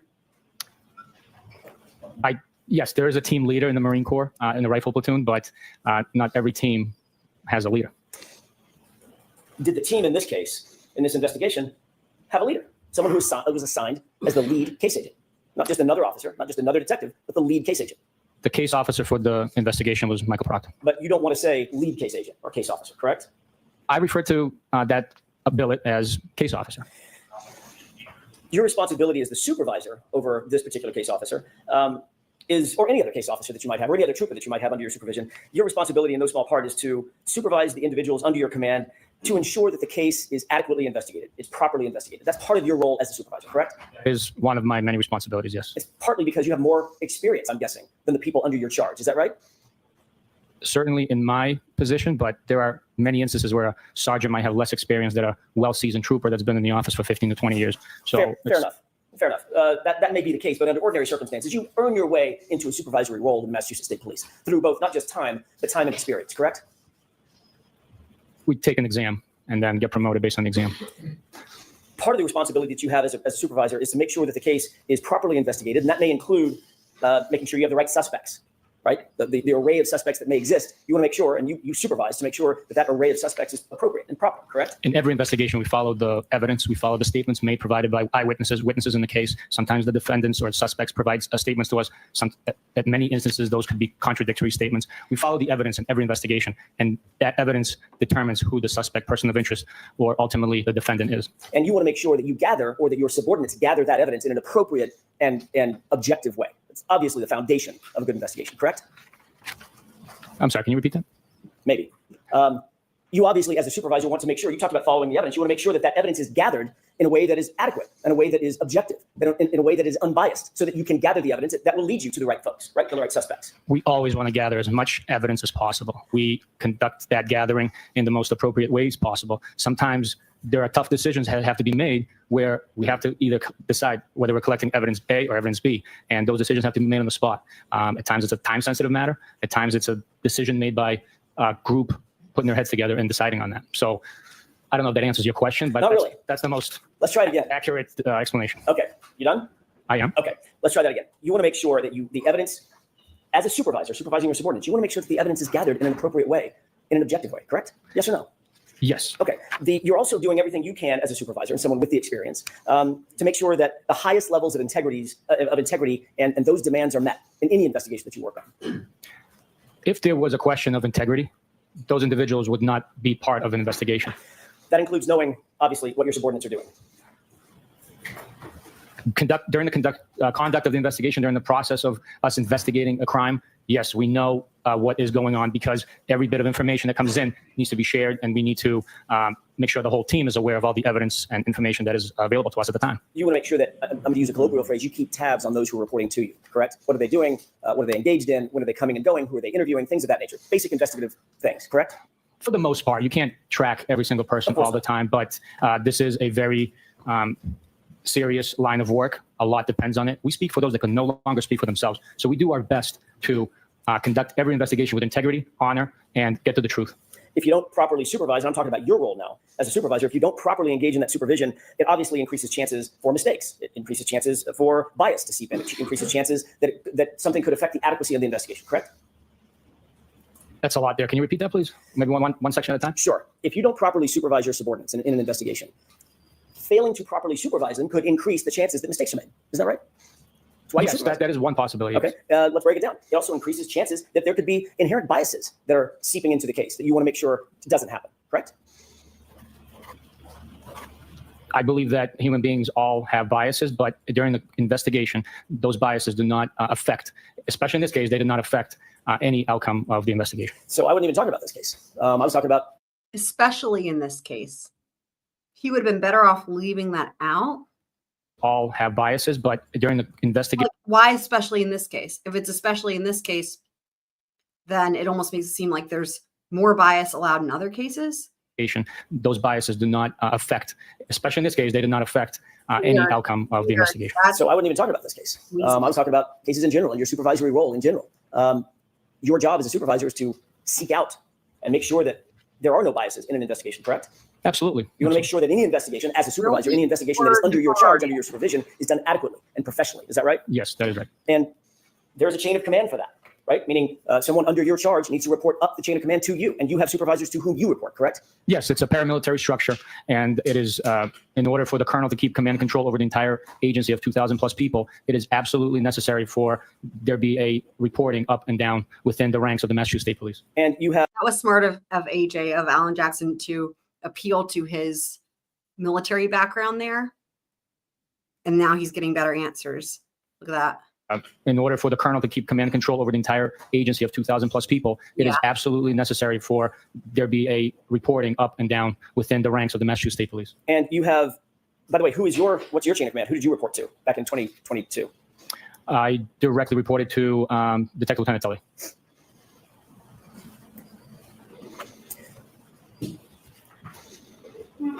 Especially, you mentioned this case a second ago, especially in a case like this, a homicide investigation, especially in a homicide investigation involving a police officer, you have to maintain your knowledge, an intimate knowledge of those under your command, under your charge, to ensure that what they're doing fits what you believe to be the proper protocol. In other words, you're not just going to let people loose. Watch what they're doing and actually supervise them, correct? Yes, absolutely. We are professionals, and we conduct each and every investigation with that in mind, and with the integrity that is necessary. You just used the word I was about to use. That ensures the adequacy of the investigation, correct? Yes. To use your word, that ensures the integrity of the investigation. Is that right? Yes, that's correct. As you sit here today, do you believe that this investigation, now I'm going to turn to this investigation, was conducted with professionalism, with competence, at the highest level of integrity? This investigation was conducted professionally, with integrity, and all the evidence collected, all the statements collected pointed in one direction. There was no bias influence on the evidence, on the information that was collected, or which direction the investigation pointed naturally. Former Trooper Michael Proctor was the person who was the assigned case agent, the lead case agent in this particular investigation, correct? Michael Proctor was the case officer for this investigation. He was assigned, ultimately, to use another phrase, as the lead investigator, wasn't he? I'm not going to agree with you. Is there a reason that you want to try to distance yourself from naming Michael Proctor as the lead investigator in the case? Is there some reason? Oh, wow. I am not trying to distance myself. All I'm saying is the term that I use is the case officer. We're simply case managers. There's no leading investigation in any direction. So in your mind, well, let me ask you this. This case officer doesn't work for that. Synonym would be an investigator, right? He's a detective investigator, right? He is a detective, yes. And he was the one who was assigned by the Massachusetts State Police because of his on-call status that night, that morning, January 29, 2022. He was assigned to the case, correct? Michael, assigned to the case. That's all I'm asking. well, you said a lot before that. So I said he was assigned to the case. What I said before that was January 29, 2022. He was assigned by the Massachusetts State Police as the case officer for this case, right? No. Who was? He was assigned to be on call a month prior. Just because he was on call, he was assigned the case as a result. He was not assigned the case right there and then, because his assignment began much earlier in the day. Sorry, we can do this all day, I suppose. He was on call. He was. Correct? He was. Because he was on call, any case that happened to come in would be assigned to whom? To the on-call trooper that's on the schedule. Which was whom? It was Michael Proctor.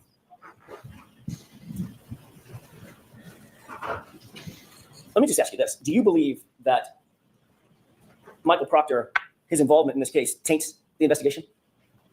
Tainted the investigation? No. Not at all. The investigation was done with honor, integrity, and all the evidence pointed in one direction, one direction only. Honor and integrity by Michael Proctor? Hold on. You are going to be opening all the doors. Let's hear that again. That's crazy. In this case, taints the investigation? Tainted the investigation? No. Not at all. The investigation was done with honor, integrity, and all the evidence pointed in one direction only. Honor and integrity by Michael Proctor?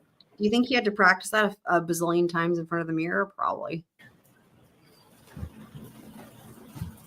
Was that a question? I'm sorry. Sure is. Everything I say is a question. Honor and integrity by Michael Proctor? Sergeant?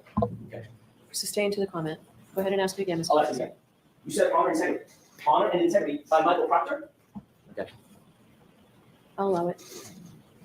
The investigation was conducted with honor and integrity, and all the evidence pointed in one direction and one direction only. So, Sergeant Bukhenik, you don't want to answer my question, correct? I will answer your question, absolutely.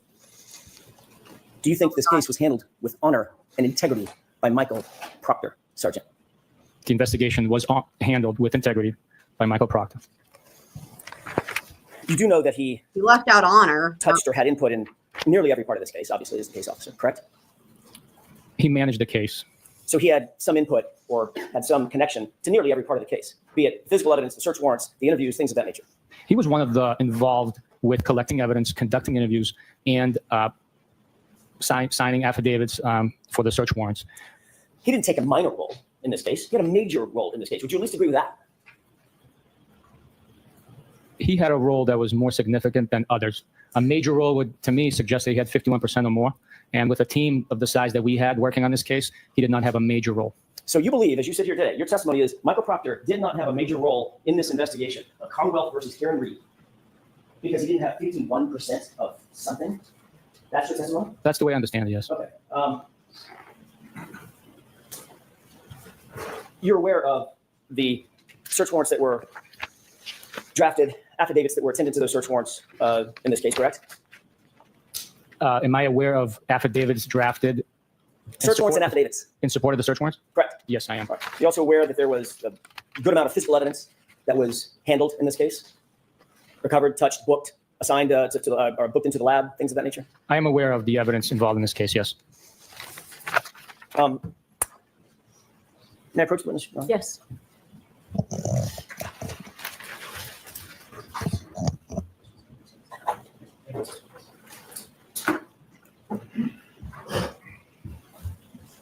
Sergeant Bukhenik, I've handed you a binder, and it's tabs just for your convenience, so I don't have to walk back and forth. With court's permission? Yes. Can you open tab 1? I'm not going to ask you to read the entire search warrant, but is that a search warrant that ends in 07? Yes, it is. And it's for generally Verizon records for Ms. Reed's cell phone.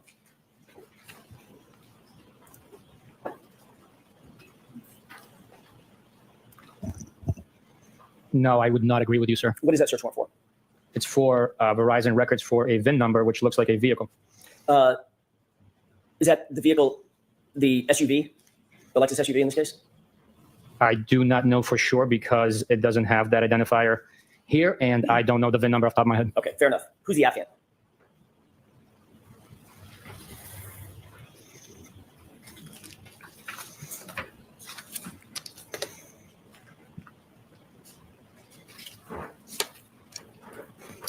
Michael Proctor. Can you turn to tab 2?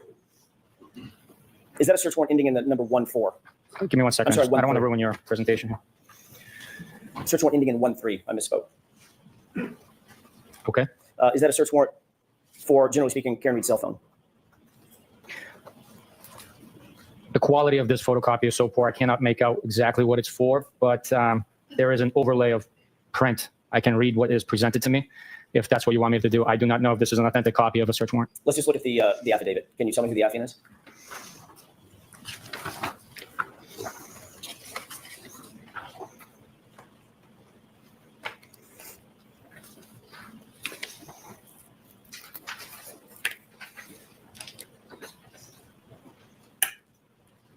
On this document, the affiant is Michael Proctor. Can you turn to tab? By the way, just staying with that for a second, you said you don't recognize it. Do you recognize it as being attended to this case? The application or the affidavit? The search warrant. Okay, They go together. the application or the together? They go together. I understand that, but I'm asking which document you want me to. The document in total. In other words, it's not a search warrant dealing with a different case. It's dealing with Ms. Reed's case, correct?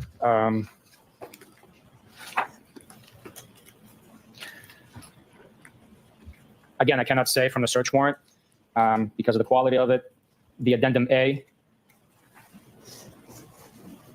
appears to be with this case. Okay. Have you ever seen it before? I'm sorry? Have you ever seen it before, this search warrant? I haven't read the whole thing, so I can't testify to that. So this could be a search warrant that you never even saw? Based on what you're presenting to me, Oh, brilliant. never having seen or not having read all the details of it, I cannot say whether I've seen Brilliant point that he's making. He's making the point that Bukhenik's never even seen it because Michael Proctor had so much responsibility as the lead case agent that all these things have all the affidavits have his name. He used the affiant, and Trooper Bukhenik as supervisor, even he didn't see these apparently. before or not. So you're not sure that Michael Proctor didn't just do the search warrant without your knowledge, Ooh, as you sit here?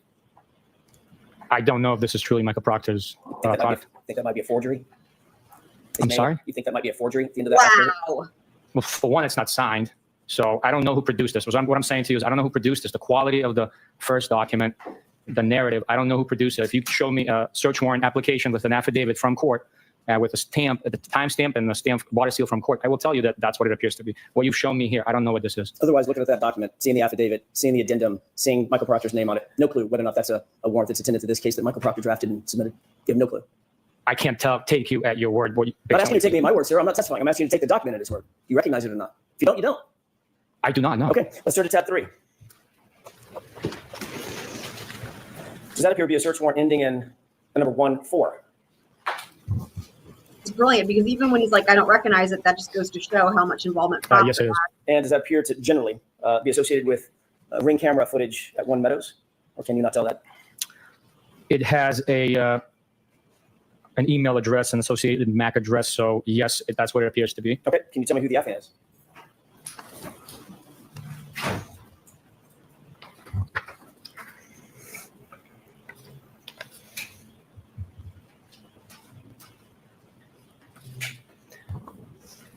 Again, this is not a signed search warrant. This is just an affidavit. Whose name is at the bottom? The name at the bottom printed is Michael Proctor. Can you turn to tab 4?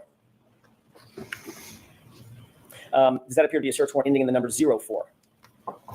Yes, it does. And does that appear to be for ring footage also at One Meadows in 2023?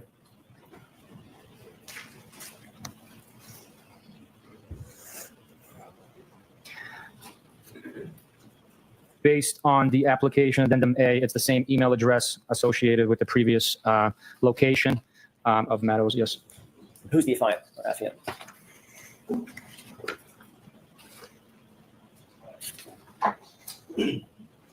Michael Proctor. Can you turn to tab 5? Does that appear to be a police report? It does. And do you see a reference in that police report for a search warrant ending in 10 for a telematic system regarding Ms. Reed's SUV? And it may speed things up if you look at page 2. There is a reference to it, yes. Okay. He signed off on all these warrants. Whose report is that? It's Trooper Nicholas Garino's report. And who's referred to on page 2 as seeking search warrant ending in 10?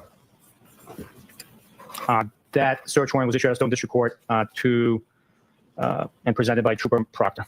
Turn to tab 6, if you wouldn't mind. Wow, this is powerful, going through each one and having them say it over and over again. Search warrant No. ending in the number 77. How much you want to bet he's going to go through these one after another, and then at the very end, ask him the same question again and force him to still deny that Proctor had the involvement that he had, right? Because it's like win-win for AJ. Either he admits it and then it makes him look like he was obviously weaseling before and it gets out the information that the defense wants, or he still denies it and it's like, man, are you going to look like a liar in front of the jury? Win-win. I see the application, yes. Wow. And this deals with Google, some geofence data, correct?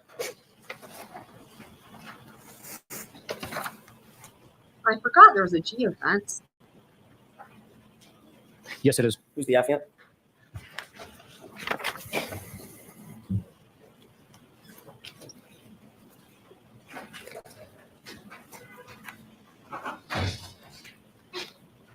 Again, this search warrant is not signed, but I would say this isn't an actual search warrant, but it seems like at the bottom says Trooper Michael Proctor. You turn to tab 7, please. Does that appear to be a report authored by Nicholas Greeno? It does. Does that deal with John O'Keefe's cell phone?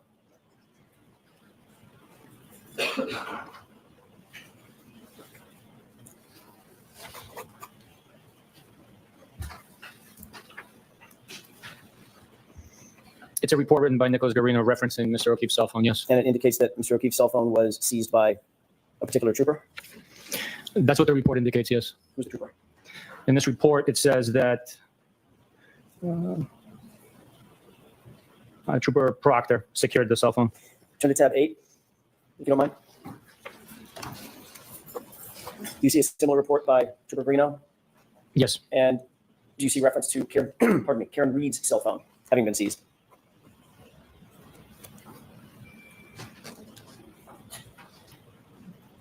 Yes. And that was seized by Trooper Proctor also, correct? Yeah, him and I were there together. His name is in the report, though. Yes, his name is in the report. Your name is not in the report, is it? I'll have to check. Give me a second, please. My initials are in the report. Turn to tab 9. Do you see a report by you I do. indicating early spring 2022? There was a CPD video requested by somebody, correct? Yes. Who did you indicate requested that CPD video? The case officer, Trooper Proctor. And you went and actually, in this instance, you actually went and got the video and delivered it to him, correct? At his request. Yes, as the case officer, I would, yeah. Because as the case officer, He actually called him. he's entitled to ask for things, Look, look, have them delivered, correct? look, he called him. Anybody's entitled. Hold on, listen. He Do a called report by you I do. indicating early spring 2022. There was a CPD video requested by somebody, correct?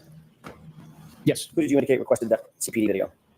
The case officer, Trooper Proctor. And you went he said that. So in other words, when he's asked directly, he like weaseled it. But when he's just asked a question, he could have just said Trooper Proctor. He automatically said case officer Trooper Proctor. Amazing. actually, in this instance, you actually went and got the video and delivered it to him, correct? At his request. Yes, as the case officer, I would, yeah. Because as the case officer, he's entitled to ask for things, have them delivered, correct?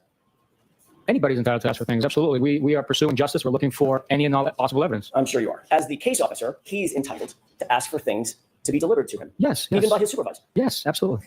If you wouldn't mind turning to tab 10, please. Do you recognize that report? I'm sorry, I was still turning. Breenan could have objected to that comment when he said, "I'm sure you are."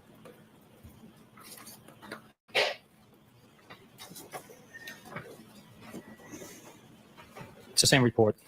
Same report, different paragraph, also talking about, or the different sentence talking about a July 2023 CPD or Canton Police Department video that was also requested, correct?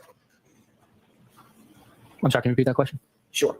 That particular part of the report, where I'm directing your attention to July of 2023, there was a Canton Police Department video requested by someone, correct? Yes. Who was that requested by? Trooper Proctor. And who delivered it to Trooper Proctor? I did. Turn to tab 11, please.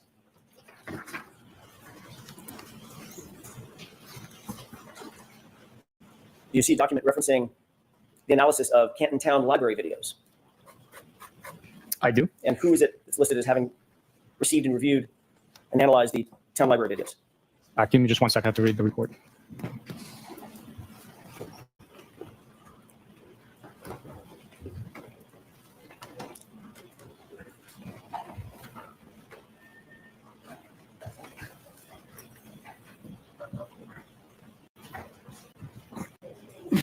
About the timeline. Thank you. It was Trooper Proctor that analyzed the video and wrote up the timeline. Thank you. Sergeant, if you'll turn to tab 12. Do you recognize that as being a November 2023 report? Yes, it's report number 83. And who authored that report? This report is authored by Trooper Michael Proctor. Does that indicate, and I'm not going to ask you to go through the entirety of the report, but if you scan that report, does that indicate certain items of evidence that Trooper Proctor claimed to have recovered on his own? Pieces of plastic, small black plastic, clear plastic, fragment of glass on February 11th, 2022, 3 pieces of clear plastic on February 11th, 2022, clear and red plastic pieces on February 18th, 2022. Is all that referenced in there? Those items are documented in this report as were collected. Yes. And those are all documented having been collected by Trooper Proctor himself, right? Yes, yes, they were. And if you'll turn to tab 13. This is an evidence submission form, correct? I'm sorry, 13. Tab 13, yes, sir.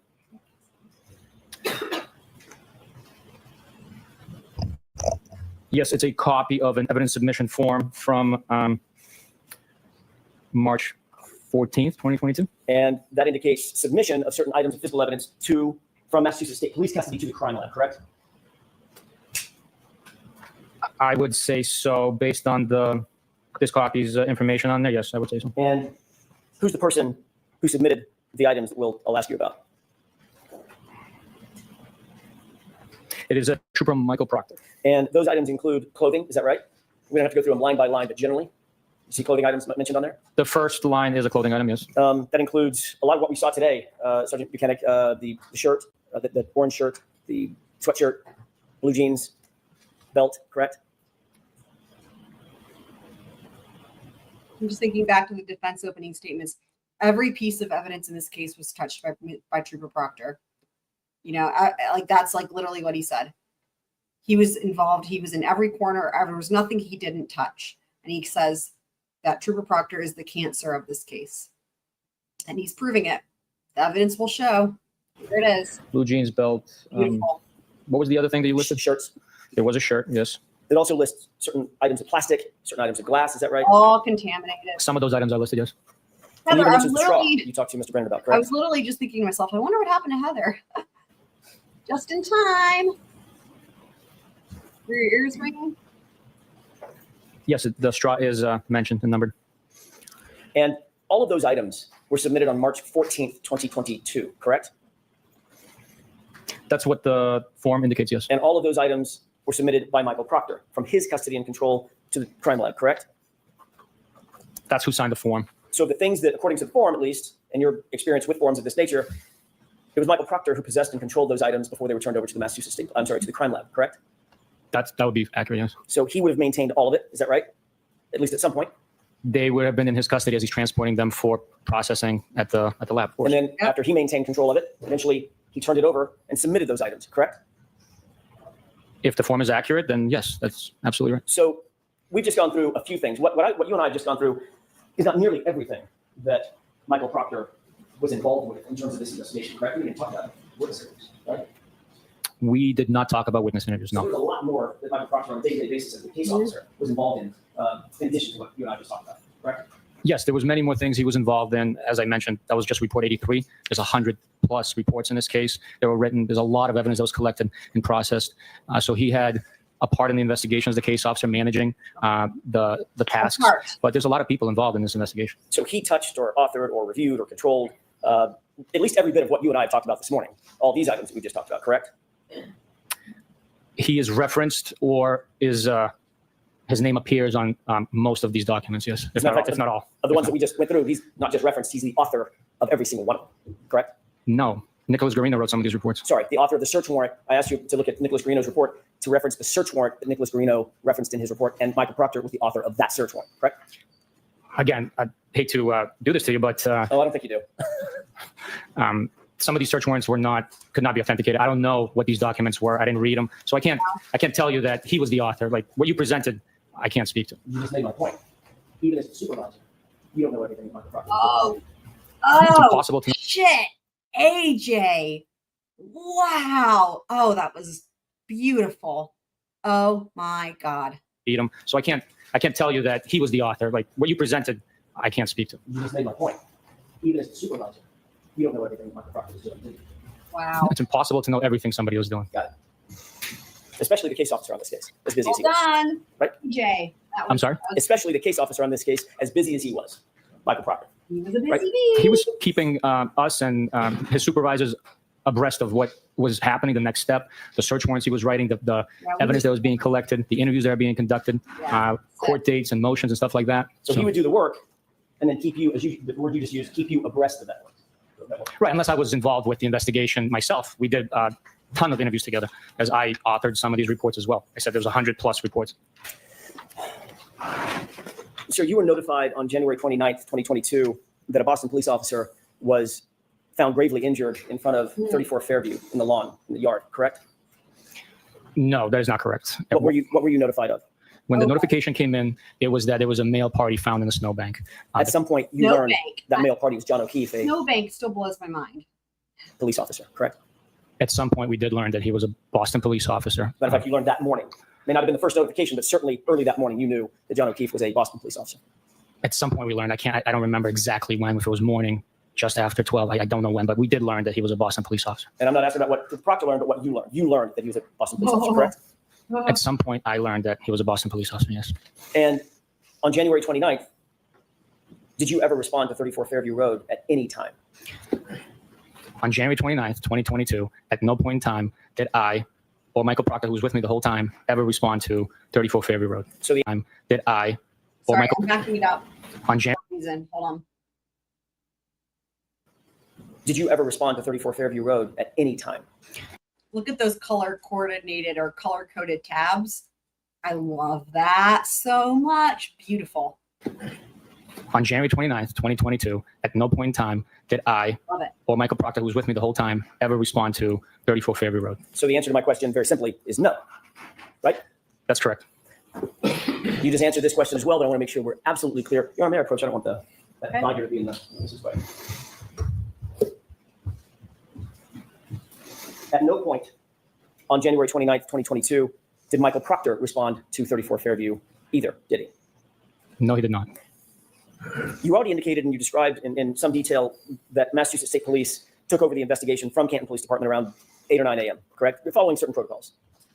Yes, at some point in the morning, once it was determined that Mr. O'Keefe was gravely injured and was being transported to the hospital with no signs of life, and we were advised that he had an estimated 10% survival rate, we engaged our services and responded to Canton Police to begin the investigation. So the answer to that question is yes, correct?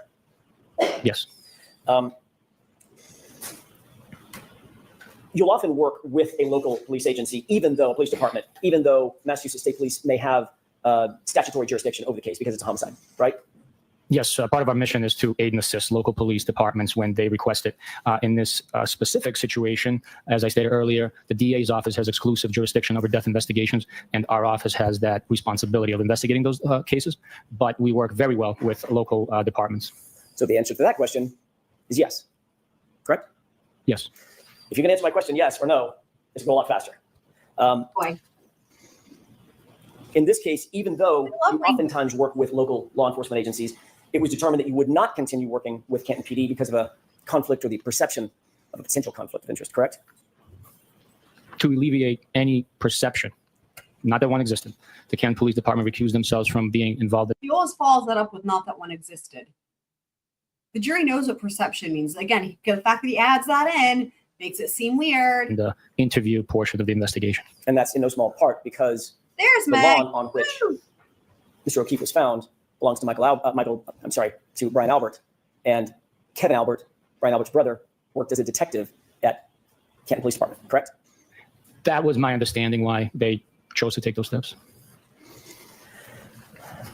Your first documented action in this case was to call the medical examiner's office. First documented action. Not the first thing you did, but the first thing that you documented that you did was to call the medical examiner's office at about 10:41 a.m., correct?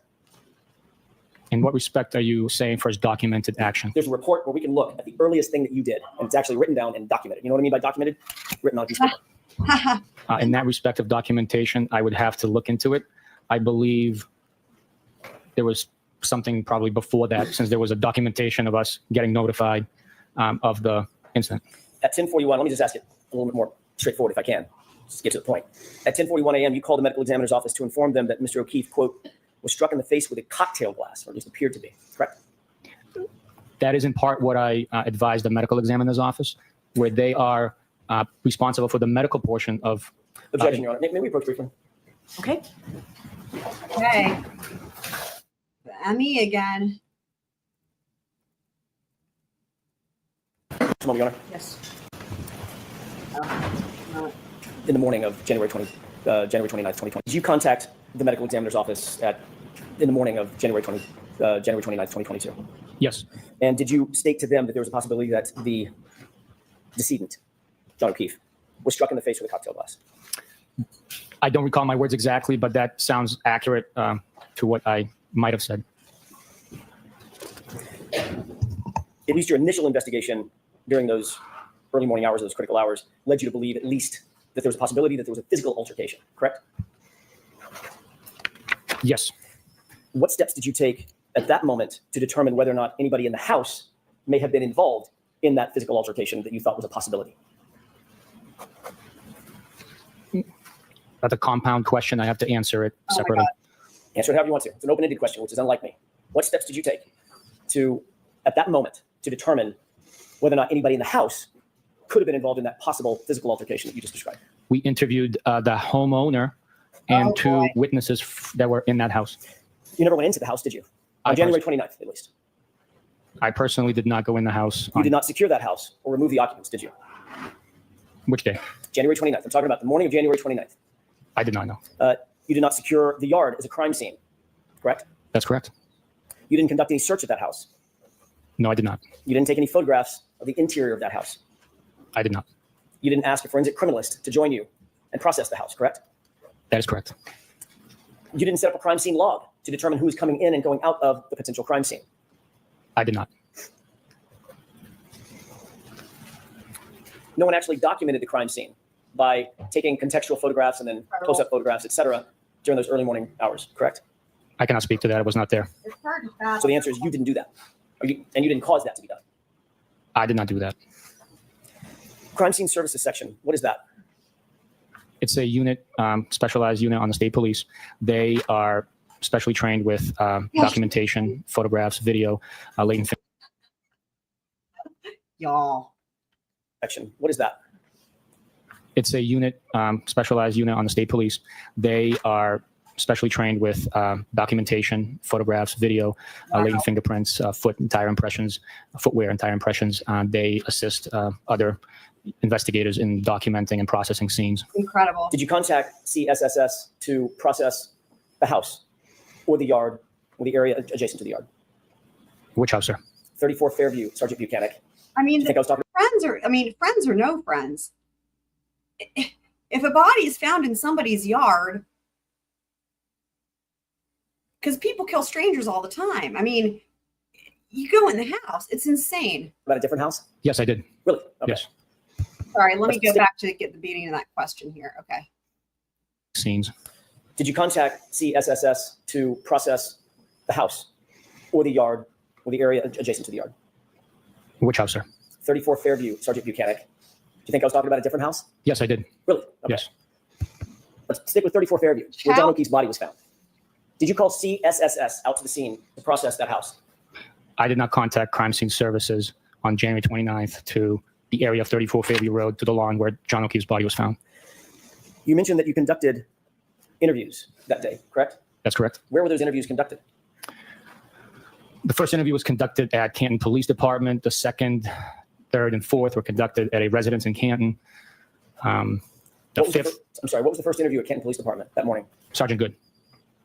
So other than Sergeant Good, I'm talking about civilian witnesses. You mentioned 3 civilian witnesses. Where were those 3 witnesses interviewed? At a residence in Canton.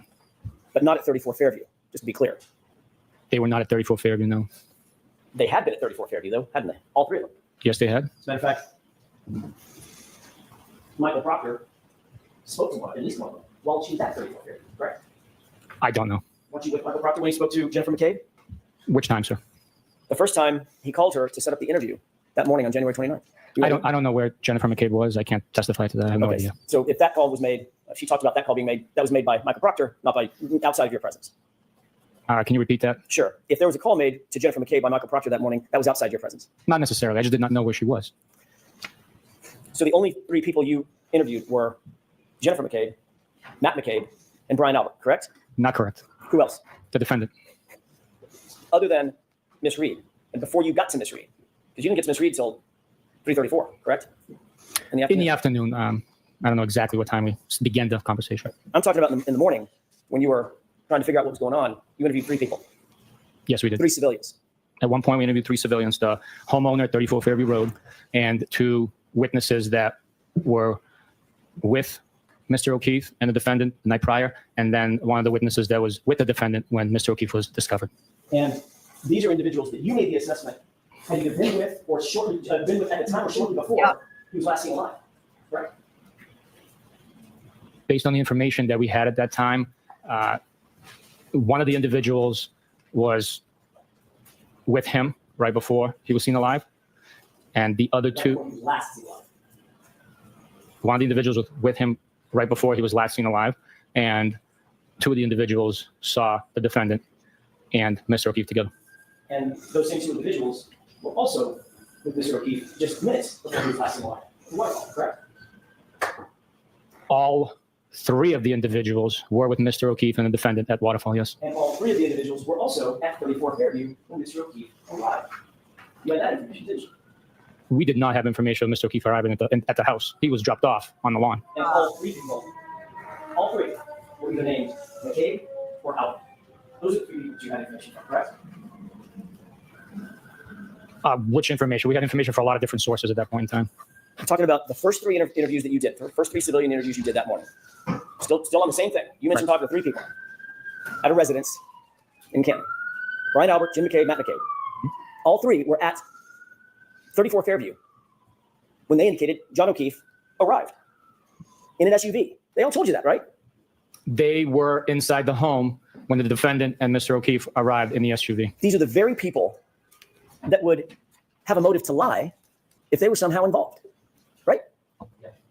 Can you answer that, Sergeant? No, Your Honor.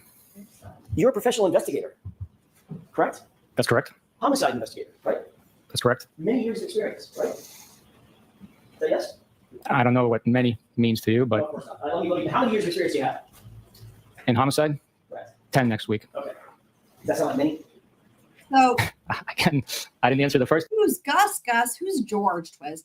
I just want to note something. Remember, there's still a couple things that the defense is still going to try to have Judge Bev reconsider, and those are well, there's many, but pertaining to a lot of the lines of questioning here, establishing what is necessary for a reconsideration of allowing Michael Easter to testify as an expert. He would be the expert to assess the efficacy of the investigation, right? And basically be like, this is like nothing I've ever seen before, you know? Again, I've seen so many trials where they bring in an expert like that, and those are even cases where things weren't even, you can't even compare it, right? Remember, even in Murdoch, Alex's defense, they brought in an expert to do this, right? Like a Michael Easter type thing to come in and discuss the crime scene investigation. So anyway, so there's that. That's one thing. The other thing is, of course, establishing enough for the third party culprit. So, you know, he started out with like, I mean, basically everything he's asking so far is really pertaining to, I think that's really his first thing here, right? If you're AJ, your goal is to get those doors open. Your goal is to get Mike Easter to be allowed to testify, because the quality or lack thereof of this investigation seemed to not really resonate with the jury last trial, shockingly. And then also to establish enough to get into the third party culprit. So just wanted to note that. Because I don't know what you would think many is. Right. Suspects ever lied to you? Yes. Suspects lie to you all the time, don't they? All the time is not accurate. They lie about certain things to create an alibi for themselves and state contradicting facts or fabricated stories. And if someone all the has, time would mean that they're constantly lying about everything. you understand the colloquialism all the time? I Suspects, do not know the term colloquialism. okay, let's try it a different way. If these three individuals were involved in the death of John O'Keefe, or knew others who were involved in the death of John O'Keefe, who they were close to, they would have a motive to lie about that, correct? Objection. But you took these three individuals just at their word, based on those first three interviews, correct? No, not correct. You didn't go in the house. You didn't search the house. We've already talked about that, right? I did not go into 34 Fairview. No, I did not. You didn't ask them to come with you down to the station, correct? That's correct. I did not ask them to come to the station. As a matter of fact, when you went to interview Jennifer McCabe at her home, Brian Albert happened to be there, correct? He was there, and I was able to conduct the interview at the house with Brian Albert, yes. Did you find that odd? Absolutely not. Totally normal for you to conduct a formal interview in a homicide case and have an extra person show up at the house just to be there? Absolutely. Cooperating witnesses always try and be assisting. So cooperating witnesses would assist us. You used the word always. You didn't know what all the time means. But they always try to be assistant. Well, they're cooperating. It's in the nature. Well, Always. Right now. Okay, maybe I misspoke. They are cooperating witnesses. So always is such a finite, definitive statement. I apologize oh wow. for using it. And if an investigator were keeping an open mind, right, open to all possibilities at the beginning of the investigation, someone that you now are calling a cooperating witness might well be a suspect who's lying, correct? Yes, yes. That's a possibility. That is a possibility, yes. Mhm.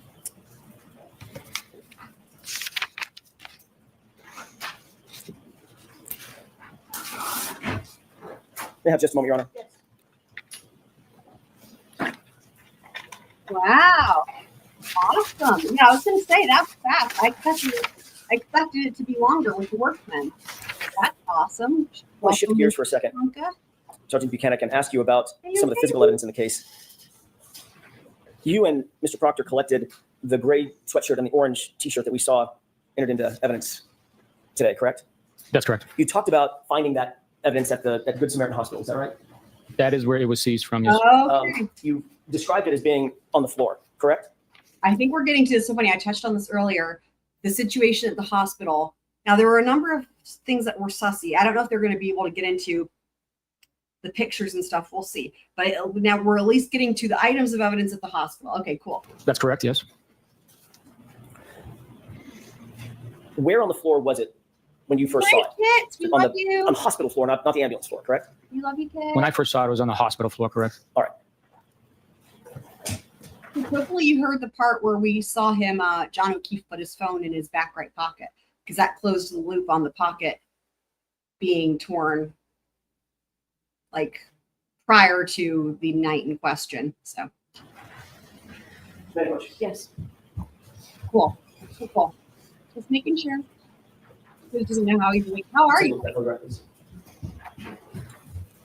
Love you, Pat. Do you recognize that, sir? Yes, I do. How do you recognize it? It's one of the photographs taken from Mr. O'Keefe's emergency department room. Do you recognize the Literally. shirts or shirts that you earlier described? Literally. I was literally, y'all, hold on. Where is it?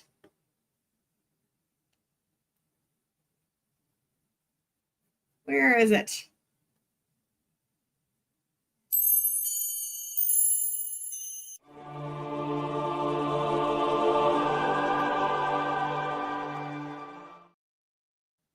That is so funny. Here we go. As being in that photograph? There is an orange shirt depicted on the floor to the left side. I did not see Bev. Let me back it up.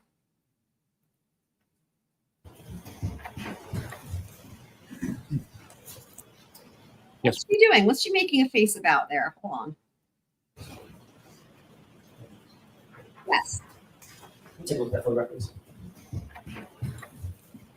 What is she doing? Yeah, that's like the castle where he is both. He's the Rapunzel, he's the king, and he's the princess waiting to meet Prince Charming. Is that, sir? Yes, I do. How do you recognize it? It's one of the photographs taken from Mr. O'Keefe's emergency department room. Do you recognize the shirt or shirts that you earlier described as being in that photograph? Exactly. There is an orange shirt depicted on the floor to the left side, yes. Your Honor, I'd ask that be marked and entered in evidence. Okay. Yeah, if you think about the tallest, highest up window in the magical castle, that's where Twiz lives. Well, that's being marked when we approach it very briefly.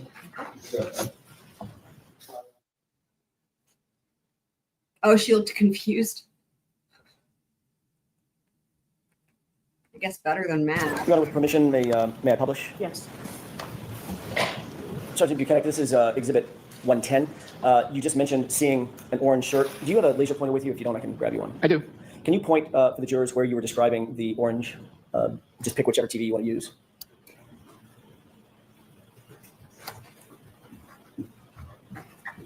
Are the batteries dying the thing? Yes.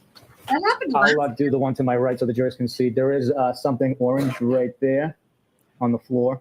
Does that appear to be on top of something darker? It does appear to be on top of possibly a darker item of clothing, possibly the jeans. I'm not sure exactly from here what that is. Do you believe as you sit here, and I'm asking it open because I don't know what the answer is. Do you believe as you sit here that that's the orange shirt and or the gray sweatshirt and or the jeans? If we can zoom in, I could probably pick out the pattern. So from here, it looks like it's a cut fabric, indicating that it most likely is the orange shirt. The jeans, you can see the belt loop through the jeans on the left side. I would say that is Mr. O'Keefe's clothing that we picked up and bagged. Okay, if you could unzoom that for me. One more question. Do you see Mr. O'Keefe's clothing that we picked up and bagged. Okay, if you could unzoom that for me. So there it is. Okay, unzoom it.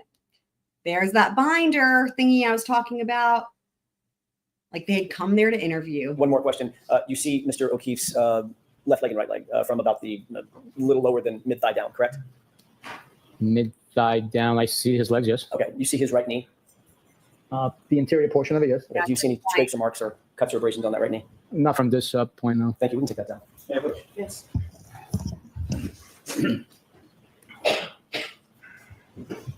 This point? Which one? I think this one. They're both the same. Right, yeah. Dude, this happened last year with the batteries dying and the laser pointers. Like, get your shit together. Change out the batteries. Funny, Meg. I have one more question on that photo. Sorry about that. Can we display the photo one more time, Ms. Johnson? We don't need to turn the lights off. Hear me. Na, na, na, na, na, na, Take a look to the left. Could you zoom in on the chair? Aha! There it is. The binder Do you on see it? that item sitting on the chair, Yep. Sergeant? Yes, I do. What is There that? it is. That is either mine or Michael Proctor's notepad binder. Thank you. We can take that down. Woo! That's what I was waiting for. Concerning the 2 shirts that you earlier testified to as being sopping wet, did you bag those shirts? Well, did you bag those shirts, or did Michael Proctor bag those shirts? Probably awesome. We bagged them together. If my memory is not failing me, I believe he picked it up and I held the bag open. But I could be wrong. Maybe I picked it up. He held the bag open. That's fine. The 2 of you together got them in a bag. Definitely Was had it a paper bag or a plastic bag? Yeah. It was a large Yeah. paper bag, the size of like a lawn leaf bag you would get for disposing your yard waste. Okay. Is it specifically an evidence bag, or was it something that y'all came up with on the spot? It's a bag that was provided by Crime Scene Services. Okay. Valid question. So it's an official law It enforcement wasn't just some random ass paper dude. type bag. What a grocery bag. It was not a grocery bag. It was a large bag. Okay. Love it. Done. Did both shirts go in the same bag? All the clothing items that were in the pile went into the same bag. Does that include the jeans and belt and boxer shorts? Yes. Yes. Okay. You went from Good Samaritan, straight to Dighton, correct? Yes. And you are the one that put the bag in your the super cab of your pickup truck. Yes. And then from Dighton, you went over to Canton PD. Is that right? Yes, we did. And then from Canton PD, ultimately, before the night was out, you ended up back at the Norfolk DA's office, which is where you and Michael Proctor officed at the time, correct? Yes. When exactly, if you recall, did you lay out the clothing? You indicated it was sopping wet. You laid it out on the butcher paper. When was that? It was during the evening hours once we arrived to the Canton office. It was about 10 p.m., I'm guessing? No, it was before that. It was before 10? Yes. Yeah, just a moment. Yes.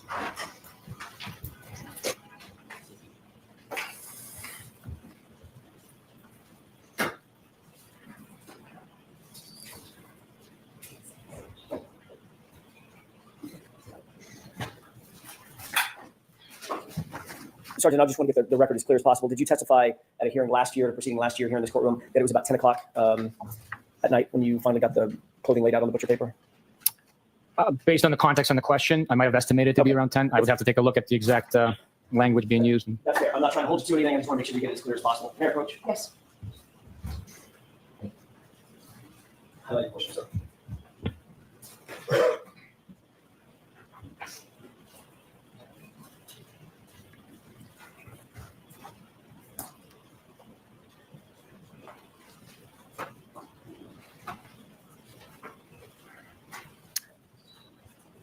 Mayor Coach, Your Honor? Yes.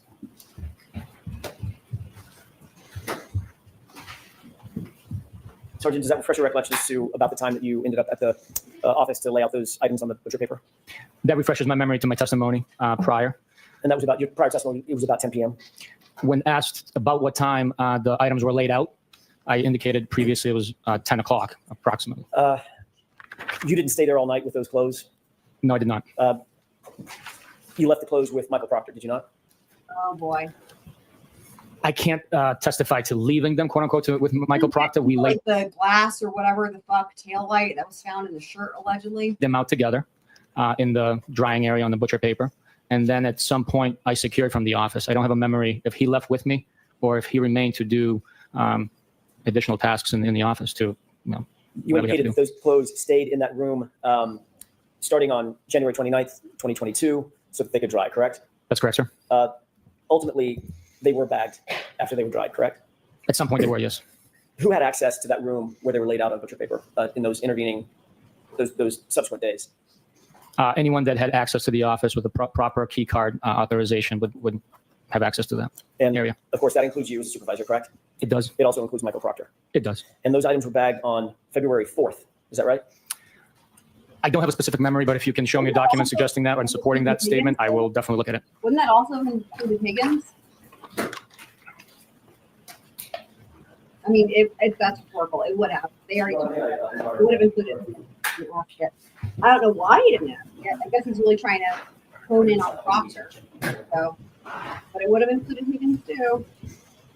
Sergeant, while working for this piece of paper, you remember looking at the bag that the clothing items were in at this one was the jeans? Earlier today, sir? Yes. I do remember looking at the bag, yes. Okay, and the bag has a label on it, obviously, that's generated when items are bagged? It has multiple labels, yes. Okay. Did you see the label today that it indicated it was bagged on February 4th? I didn't pay attention to it, no. May I approach, Your Honor? Yes.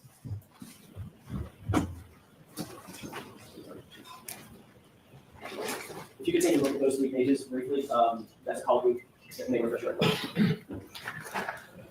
I don't know what the colloquy means. Can you? Colloquy, back and forth conversation. I see.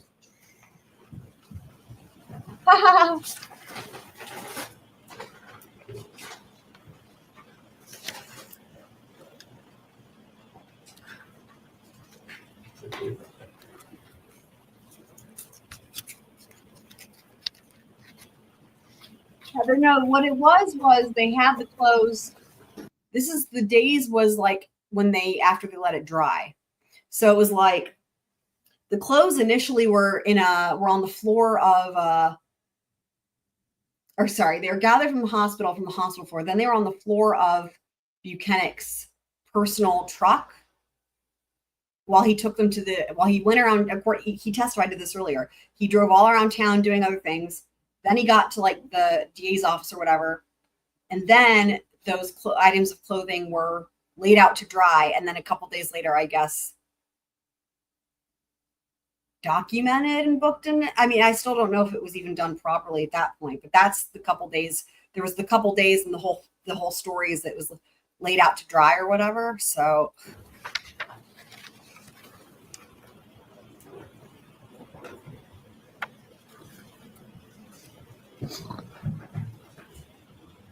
oh, they were laughing.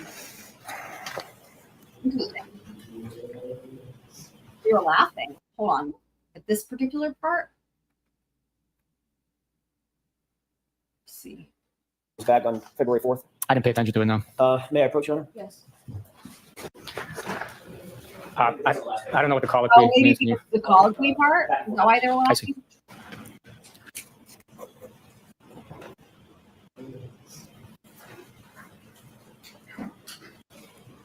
That's taking a long time. Wow. May I approach? Yes. Sir. Did reviewing that document refresh your recollection as to the date that those items were ultimately bagged and labeled? Yes, based on the tag on the bag. When I previously looked at it, it appears that the tag was printed on 2/4/22. And that would be consistent with the time that the items are actually placed in the bag? I don't know that to be true. Because you didn't place them in the bag, Trooper Proctor did, correct? I'm sorry, former Trooper Proctor did. I don't know who placed them in the bag. But it wasn't you. It was not me, no. But the case officer, Mr. Proctor, had access to that room and was taking control over those clothes. While they were, and again, Higgins too, anyone with the key card thing could have gone in there while the clothes were laying out to dry. Clothing items for those 6 days that they were drying on the butcher paper, correct? 6 That's not days. necessary. 6 days. You're correct. It could have been the evidence officers bagging the evidence once it's dried and processing it. I highly doubt Trooper Proctor had access to the beast machine to print that label. Right. I'm not asking Beast machine? if you printed the label. I'm asking if you bagged the item and walked it up to the evidence locker and the label was printed up there. Again, I don't know who bagged the items. That would be normal protocol, though, correct?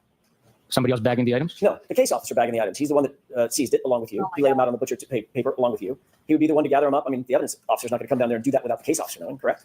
Not necessarily. The evidence officer's responsibility is to handle the evidence. So I don't know who handled the evidence that day. How would the evidence officer know to go down there? How would he know that there were clothing items being laid out to dry on butcher paper unless the case officer told him? They would walk by it every day and see it. That's their workstation. So they would know that, hey, this is crazy. This is so much weaseling. Holy shit. Butcher paper along with you. He would be the one to gather them up. I mean, the evidence officer's not. If you're Yuri Bukhenik, like, why is he not just throw Proctor under the bus, dude? Save yourself, or try to anyway. Going to come down there and do that without the case officer knowing, correct? Not necessarily. The evidence officer's responsibility is to handle the evidence. So I don't know who handled the evidence that day. How would the evidence officer know to go down there? How would he know that there were clothing items being laid out to dry on butcher paper unless the case officer told him? They would walk by it every day and see it. That's their workstation. So they would know that, hey, this evidence is drying. There's only 4 detectives in the office at that time working on this case. We communicate daily. So they would know that, hey, it's dried. Let's bag it up. Well, that's a lot of speculation, especially from the supervisor, literally, who just said, I have no idea. I tell all my hoes, break it up. Something, something. Bag it up. Bag it up. Bag it up. Anyway. I was giving you an explanation of what could have happened. Right. Oh my God. Speculation about what could have happened, right? Well, I certainly did not Break back. it down. I tell all my hoes, break it up. Break it down. Bag it up. I think that's what it is. Anyway. That item. Right. But your best estimate would be, knowing the protocols at the MSP and in your unit, would be the case officer who's controlling Bag the it up, items of bag it evidence would have bagged it and submitted bag it up. into the evidence locker. Bag it up. I do not know who bagged it. Bag it up. Bag it up. I tell all my hoes, bag it up. So for 6 days, Break it up. Sorry. Break it up. anybody who had access to that room could have handled that clothing in any way they wanted to. That's correct.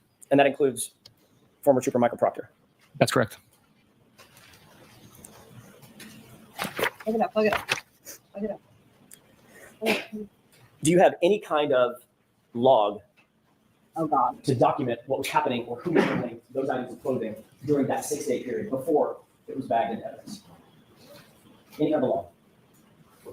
I don't have a document logging the clothing laying out there. It was documented in reports and processing, I believe.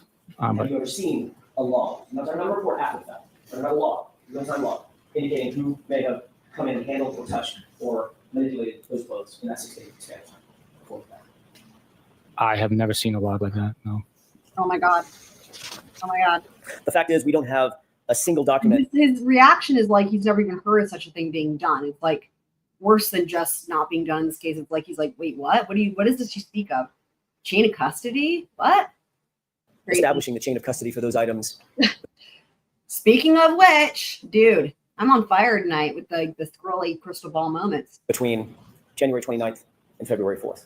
That's Crazy, right? That is absolutely not correct. Where's the log of the document logging what happened to it? We seized the clothing. It was in our possession.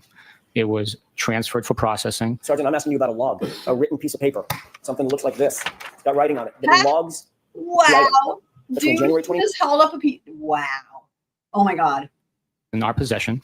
It was transferred for processing. Sergeant, I'm asking you about a log, a written piece of paper, something that looks like this. It's got writing You can hear him holding up the paper. Fender's back. How was work, Fender? on it that logs the item between January 29th and February 4th. That doesn't exist, does it? We did not create a log to document the documentation, so it'd be Oh my redundant, God. really. You indicated on direct examination that you personally participated in 2 searches at 34 Fairview, one on February 4th, one on February 10th. Is that right? That is not right. What did I get wrong? I was also there on the 3rd, 4th, and 10th. Who did you go with on the 3rd? That was Trooper DeChico, Michael Proctor, and I conducting the first excavation. Awesome. And about what time was that? Terrible. It was during the morning hours. I think earlier I said it was somewhere between 8:39, 9:30. I could have been half an hour later. I'm not exactly positive on the exact time we began the excavation. And the other 2 searches were the next day, February 4th, and then February 10th. The next time I was at Fairview Road and involved in a collection of evidence was on the 4th, when Ken PD documented the one piece and I collected, and then the 10th. Okay. Fender, were you here earlier? We were talking about the jeans pocket being ripped. I think because if you were, you missed the part where we closed the loop on that. Was anything recovered on February? Let's take them in order. On February 3rd. Yes, Mr. O'Keefe's hat, straw, I believe red and clear plastic taillight pieces. There was those are the items that were recovered amongst That's on the them. 3rd. Okay, what about the 4th? The 4th was the red taillight piece that we displayed, I believe. Canton PD notified me of when I was already en route there. When you say Canton PD, who was it that notified? So I'm just going to close the loop. So when we were watching while you were working, Fender, we were watching the videos from the Waterfall and CF McCarthy's, and actually, so it was CF McCarthy's where you can actually see he's standing with his back to the camera, and you can see both his pockets. And not only do they both look intact, but you see him actually take his phone and put it in that back right pocket several times. So closing the loop on that pocket was 100%, no question, it was intact right before they went over to 34 Fairview, because he's putting a phone in the pocket and it's not falling out. So there you go. Thought you, if you remember. There was at the scene, there was Chief Berkowitz, a couple of detectives, Sergeant Lank, does that sound right? I do not know. I can't say yes or no. I don't recall specifically. It was raining hard, so I grabbed the item and left. Okay. Did you write a report? I'm gonna combine these into all 3 dates together. Did you write any report? But now Actually, I won't do that. Let me ask him individually. Did you write any? on Cross and Dublin. What do you mean, Fender? If you're talking about those videos, that was on direct. And basically, I just noticed it because Yuri Bukhenik pointed out that he was putting his phone in his pocket, and sometimes it was the back left pocket, but that's what made me that's what drew my attention to it. And then there's times where you see him actually put it in his back right pocket. If that's a report about your search on the 3rd. Somebody authored a report. I'm not sure. I'm asking about you. I can't. There's over 100 reports. I'd have to take a look which report documents my activity that day. Do you remember, as you sit here, authoring a report about your conduct or your activity on February 4th? I mean, yeah, on Cross, I don't think he's getting to the videos today. I mean, they haven't. They're not. He's just getting started on Cross, and they've not pulled up any videos.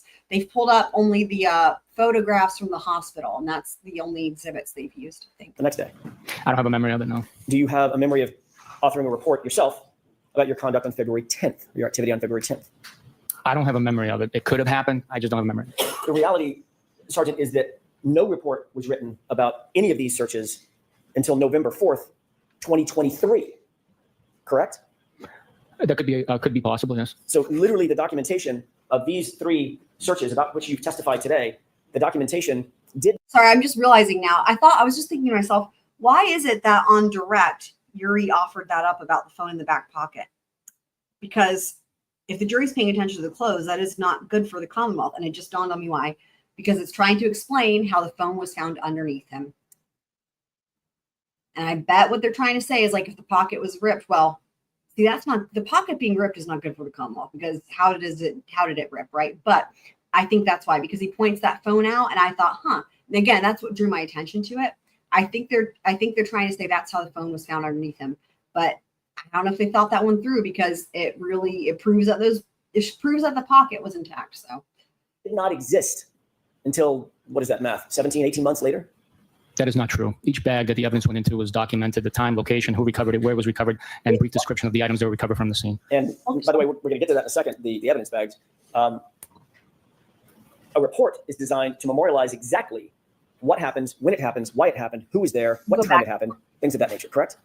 That is one of the purposes, or some of the purposes behind the report, absolutely. Yes. And the report in this case that documented these 3 searches involving you, Trooper Proctor, I think Trooper DeChico, even Canton PD officers, there was no memorialization in a report until nearly 18 months later. Is that right? It's possible, yeah. We write reports at different times. Yeah. I want to ask you about this February 4th visit to the crime scene. You indicated that sometime in the morning, 8:45, 9 a.m., something like that, you responded? On the 4th, sir? On the 4th. I was driving to work, so I would have to say 8:45 or so. Yeah, I mean, I don't have the exact timestamp, but if you have something to refresh my memory, I could tell you if that's accurate. I'm not going to hold you to the exact time. It was in the morning on the 4th. It was. Right. Did you know Chief of Police Ken Berkowitz before you responded on the 4th to 34 Fairview? Yes, I knew who he was. I had met him previously, and he was present on the 29th when the vehicle was delivered to the Sallyport. He was actually in the Sallyport, at least at some time, when the vehicle was delivered, correct? He was there at some point. I had a conversation with him. Okay. Tall guy, short guy? Chief Berkowitz was a shorter guy. Okay. Do you know who Brian Higgins is? I do. What's your relationship with Brian Higgins? Oh boy. Or what was it? I should be more pointed to this, Sergeant. What was your relationship back in 2022, January 2022? Brian Higgins was a federal agent, and I crossed paths with him on a couple of investigations, strictly professional relationship, a federal agent and a state trooper. Was Brian Higgins, was he fired too? I can't fucking remember. I mean, they're using past tense. Is he put on leave? What's happening with? I can't fucking remember. And we will go back and take a look, because we're almost done here. We will go back and take a look at those pants pockets, Fender. And Fender's also asking, will I be streaming cross? So the thing is that whenever I stream live during court, there's like fewer people that are here. And I understand why, because well, first of all, people are in different time zones, but there's also a lot of people streaming it. So, I mean, having said that, it's always tempting because if it's like shit's going down, if I'm available, it's like, if I'm watching it, I'm going to want to stream it. Right. So we can talk about it, but, yeah, generally speaking, it seems like most people aren't able to really be here. So I end up kind of just streaming it twice, which is, I mean, okay, but you're talking pockets. Yep. Wait, what? Stats or stats? It is definitely phenomenal, Blackwater. I agree. So not a personal relationship, more of a professional relationship.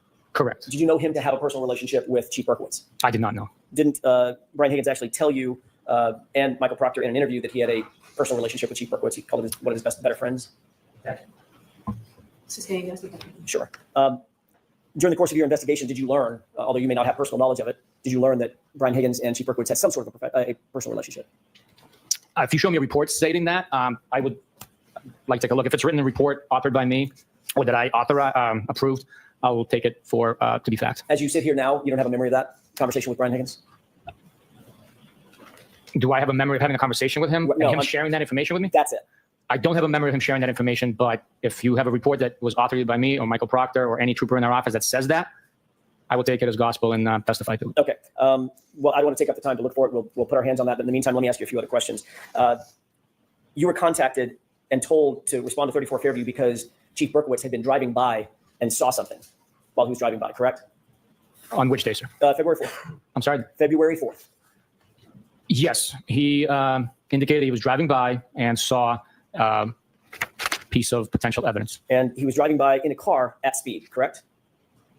I would take that to be factual. I mean, if he's driving by, I would take it to be in a car and at speed. Did you question Chief Berkowitz about, by the way, about how old was Chief Berkowitz when you met him out at 34 Fairview in 2022? How old? How old? Estimate. Was he in his 50s, 60s, 70s? I have no idea how old Chief Berkowitz was. He indicated to you that he was driving by and saw a small piece of red taillight from his car. Is that right? Okay. He indicated to you that he was driving by and saw a red something from his car, correct? Did you question Chief Berkowitz, after you learned this information about him driving by, did you question Chief Berkowitz about how he could possibly see a piece of red plastic from his car? No. Did you question Chief Berkowitz about why he was driving by 34 Fairview in the first place? No. Did you question Chief Berkowitz about the fact that his department had been conflicted from the case, at least in part, because of a, as you put it, a perceived or possible perception of a conflict of interest? I'm sorry, can you repeat that question, please? Did you question Chief Berkowitz about whether or not he was aware that there was a conflict of interest between Canton PD and this investigation? No, I didn't question, no. Did you think that was important at the time to talk to him about that conflict of interest? No. Because just days earlier, the Sergeant, the Canton Police Department had in fact recused himself from interviews because of potential conflict of interest, right? To prevent any perceived conflict of interest, they recused themselves from being involved in interviews. I wasn't pairing up with Chief Berkowitz to interview the taillight piece. I mean, I don't. No, I didn't figure that you were going to interview the taillight piece. We all get the comment. I'm trying to get to a point. 3 or 4 days after, 5 days after, 6 days after, Canton PD recuses itself from the investigation, parts of the investigation, because of a perceived conflict of interest. The brother of the homeowner, being a detective, the chief of that department drives by in a car and supposedly sees these plastic. I'm sorry? I mean, yeah, it is a whole thing, right? Like, how is that even possible? Brain credulity, as I will say. Was your understanding, at least at the time, that the whole purpose of the recusal was so there would not be a perception of a conflict of interest, to avoid that? I didn't give it much thought of the understanding why there was a recusal. I was told that they're not going to conduct interviews with us, and me being on the mission of conducting this investigation, assisting with this investigation, collecting evidence, I just knew I needed more manpower. And Canton Police, being, having recused themselves, weren't going to be available to provide that manpower to conduct interviews. And yet, it was the chief of that very department that was standing out in front of 34 Fairview when you pulled up that morning. With his detectives, they were at the location. They weren't standing outside. They were in their vehicles because it was raining really heavily. Well, can we end this? We can, Your Honor, sure. All right, so Sergeant, we'll bring you back tomorrow. Thank you, Your Honor. Folks, that's it for today. Those same cautions, please do not discuss this case with anyone, don't do any independent research. Let's see if they put anything else on the record. So yeah, so they're not, I mean, he's just getting started, dude, with Cross. I wouldn't be surprised if Cross goes all the way into lunch. I mean, there's still so much left. Let's just see. Sidebar.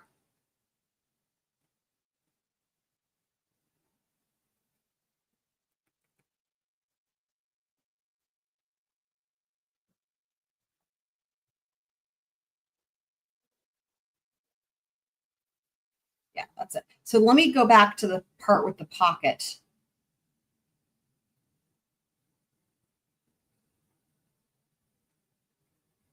I think it was before that.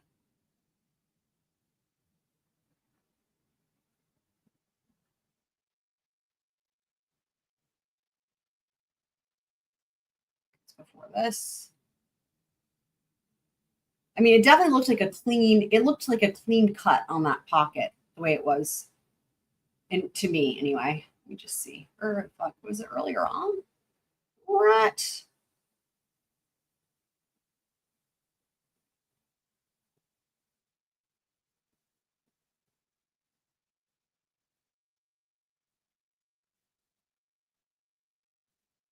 There's the shoe. Oh, right. They come back and, dude, that was so offensive how Breenan did this after this shoe thing. It was so offensive. Okay. No. Okay. You bring Mr. O'Keefe's, the t-shirt. Of course. So from the Good Samaritan Hospital.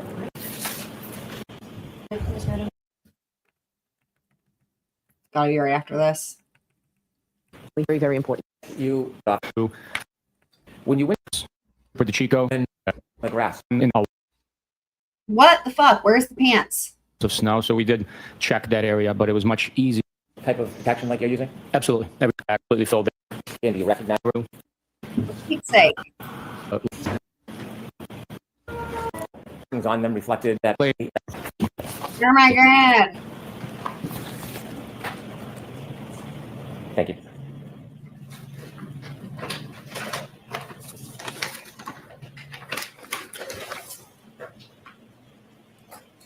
These two are taped together.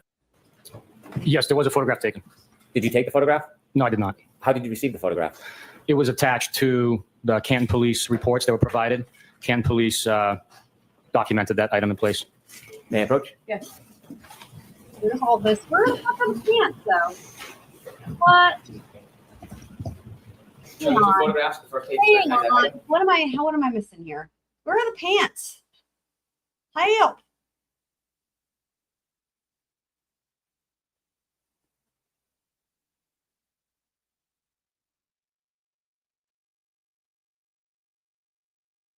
How did I miss it?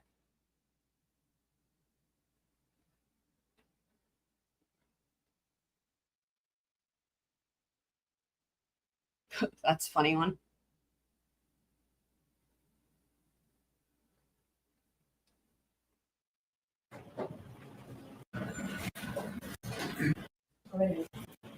Aha! Thank you. Okay, here we go. Here we go. Yeah, that's exactly my problem. Is I was looking for the plexiglass, and they're not in it. So that was part of my problem. But Fender, we both thought the same thing there. Thank you. Okay, there we go. There we go, guys. There's the pocket. It looks like it's cut. I mean, it's almost like the type of thing where, like, first responders, you know, like they cut the shirt, right? You know what I mean? But there's no one that testified to having cut those pants, and I don't know why that would have been something that would have helped them, you know? Unless law enforcement cut it to look for a wallet or something, but no one's testified to having cut that, but that looks cut. Like, look at the side here. Can you guys see that? Like, and it's intact, and I'll just for the sake of, since we're doing it, if we go to, like, it's in these videos here, you can see him, The defendant is showing Mr. O'Keefe the middle finger. you'll see him take the phone out and put it in that pocket. Back on the bar.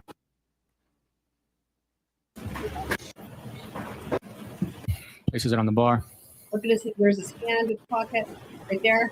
Look, takes the phone out. Yeah, I mean, did you all see that? I mean, there's, again, we watched it earlier, but he takes the phone out and puts it back in the pocket. That pocket's like completely intact. So, I don't know who Jeremy is. Who's Jeremy? Yeah, I think we've got the pants. Got the pants.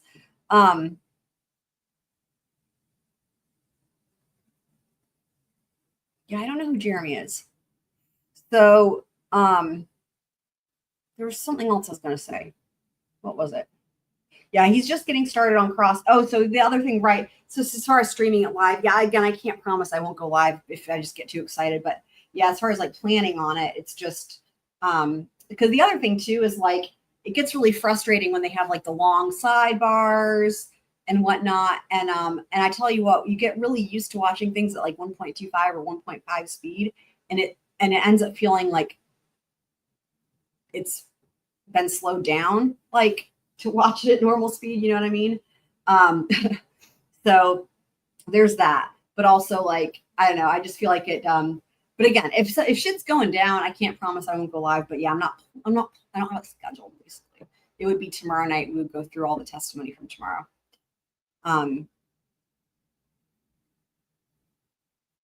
So I still don't know who Jeremy is, but yeah. So that's. And we do need to cover, there's a couple new documents out of speaking of Idaho, a couple new, oh my God, look at that. A couple new documents there we need to cover. Probably do that tomorrow, I'm thinking. There's also some updates from Adelson. And also there's a response. The state filed their response to Lori Vallow's motion for a new trial. So there's some other fun stuff that we'll be able to do over the weekend too. So yeah.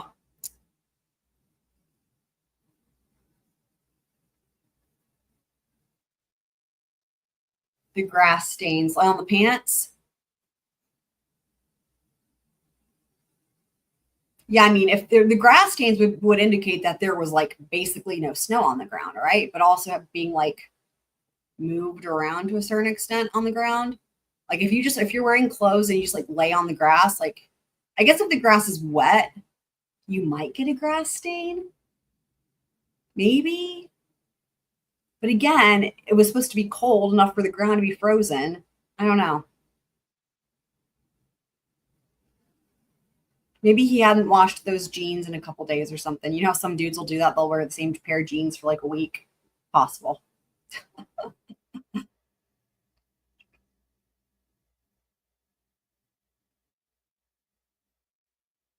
Oh, that's funny. There's a SpongeBob episode that's funny.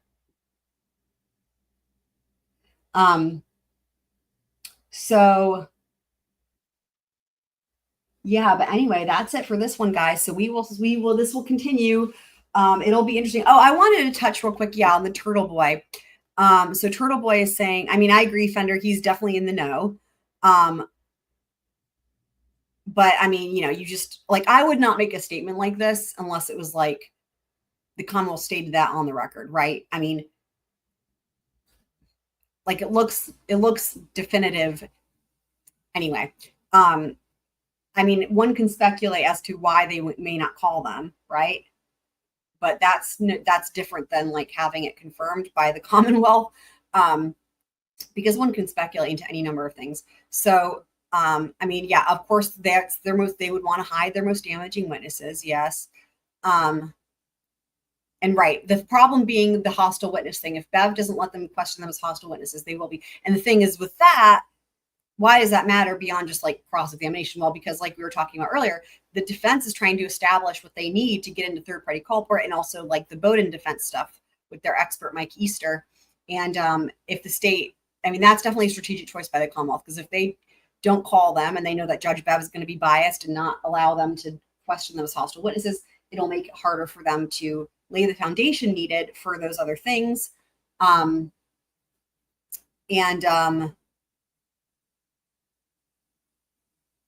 As far as this goes, I wish I could say that was true, right? Like the Proctor's text messages, but we saw what happened last year. And again, the red solo cup should have been enough. I don't think I mean, we all keep saying it. I don't know why you need anything more than the red solo cups. So, but apparently you do. I mean, the jury last year, I mean, y'all remind me, I feel like that didn't seem to really affect them, right? From what Ronnie, the juror, said. I feel like they weren't as affected by that as they should have been. What do you guys remember? It's been a while since I've watched any of his interviews and stuff.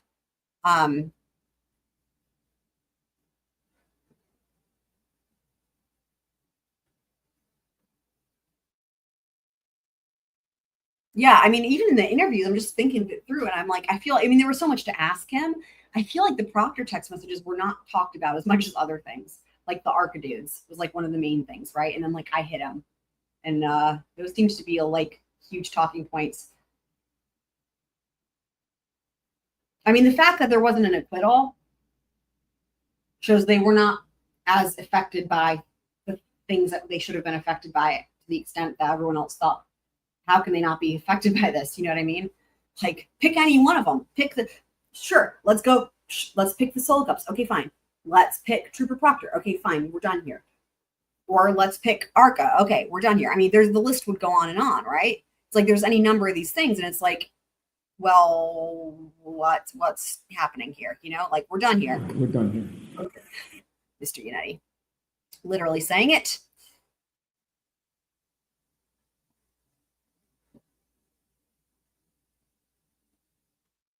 Yeah.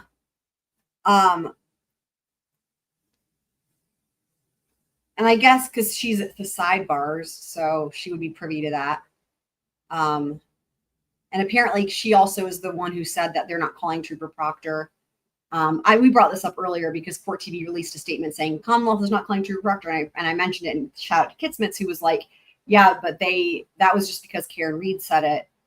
Like, in other words, I saw the thing, but I didn't click on it because I was doing other things and getting ready to go live. And like, I assumed the way it looked in the post from Court TV looked as if the Commonwealth had said that on the record.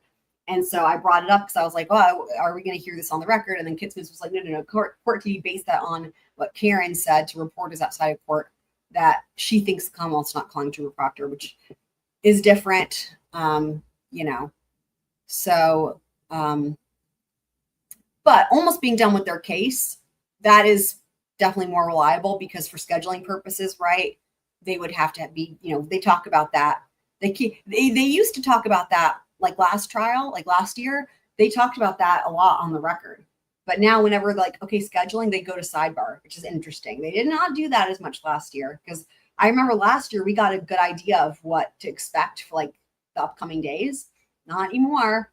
But yeah, in other words, they would have to, that's something they have to say so that the defense can figure out how to line up their witnesses and whatnot. But, you know, they could be playing it close to the vest, as they say about Trooper Proctor, even at sidebar, right? And that's a good point as well.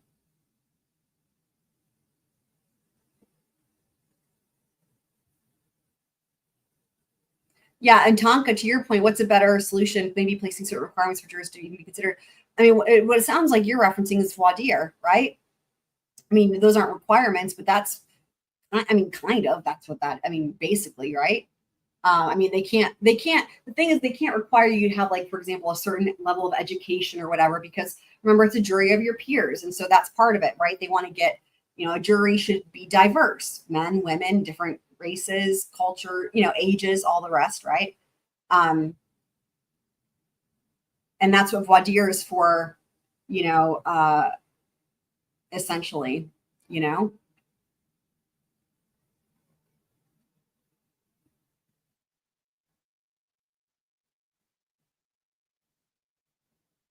I mean, I agree. I just don't know that there's anything else that like would, I mean, how could you ever guarantee, right, that you're going to have a jury that is going to, if you imagine the perfect juror, right? And what I mean by that is, you know, both sides are going to look for jurors that are good for their side, right? But if you really think about the perfect juror in terms of the instructions that they're given, you know, the perfect juror is one that is really completely open-minded. And I guess if you're the defense, that's a good juror for you, right? But like, in other words, they don't have any information about the case. They're completely open-minded. They are smart. They, you know, they seem to have honesty and integrity and whatnot. Like, imagine the perfect juror. I don't know how you would guarantee getting 12 of those in any trial, let alone every trial, right? I don't think there's a formula to do that. So the bruises aspect. You're going to have to remind me which bruises are you talking about, to the face or to the arm? Because, I mean, I know there's not any, but like that came up. That might have been with a different witness. I can't remember now because we just covered 2 full days back to back. So just let me know which bruises you're talking about. But, I mean, there's a lot for AJ to bring up. He's not even at the tip of the iceberg yet. He's like approaching the tip of the iceberg with Cross, I feel like. I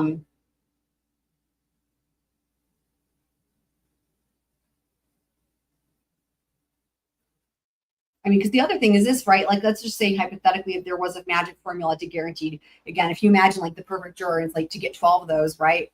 If they're in, like, in other words, if that hypothetically, just magical thinking, right? If there was a formula that would allow you to figure out how to find 12, how would you even, there's no way to guarantee that in every community there would be 12 of them, right?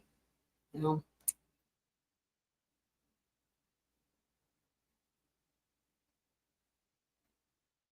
Yeah, college educated though, the problem is that, I mean, I think analytical is important, but they can't do college educated. You know what I mean? Because that's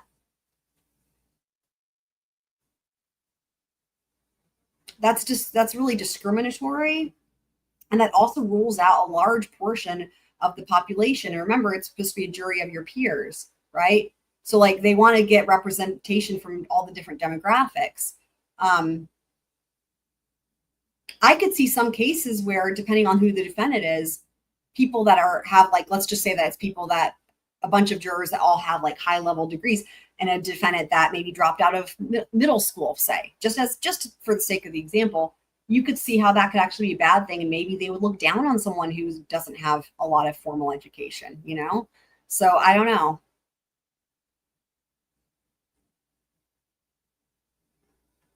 Oh, bruises to the face. Okay.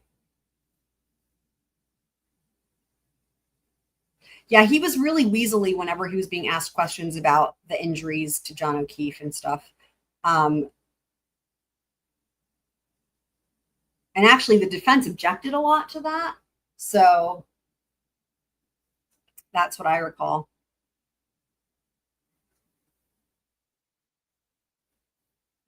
So that would be on direct. We can take a look here. Was into collecting evidence, interviewing him on the 29th. It was Michael Proctor that was assigned to be on home. When did you leave your home? I left my home. Timing's always an issue, and you can never actually treated, and where he remained. Okay. Actually helped us guide the path to Good Samaritan. Once we arrived, we walked to the emergency department where Mr. O'Keefe was initially treated and where he remained. Upon arrival, we spoke with medical personnel who advised us that the defendant had at that point been discharged from the hospital, and that Mr. O'Keefe was still in the emergency room and available for us to view. At that point, you said the defendant had been discharged. She was not the defendant at that point. No, she was not, no. Did you have a chance to enter a room or actually see Mr. O'Keefe? Yes, I did. Had he passed at that time? Yes, he has. So when you walk in the room, what do you see? When I walked into the room, I saw a medical bed in front of me. Mr. O'Keefe was covered with a sheet, as is typical with any victim that had passed.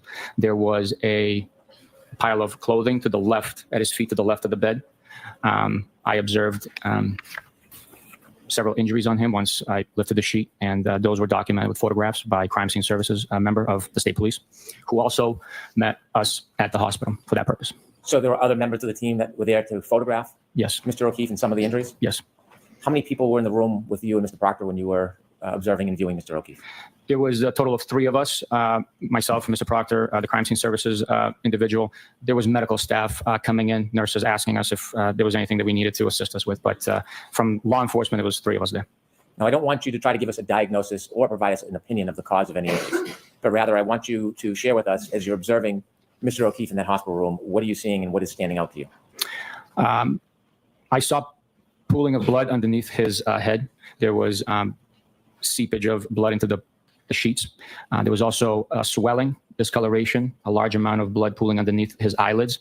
There was no abrasions or injuries that I observed to that region. So to me, through my training experience, I took that as a subject. Not to any medical observations, but just you as Warrants. Yes, Your Honor. I'd ask you not to give your personal interpretations of what you saw. Rather, I want you to share with the jury what you saw through your view. There was also a tiny cut laceration to the eyelid area. You're pointing to your right eye. Could you Yes. specific, please?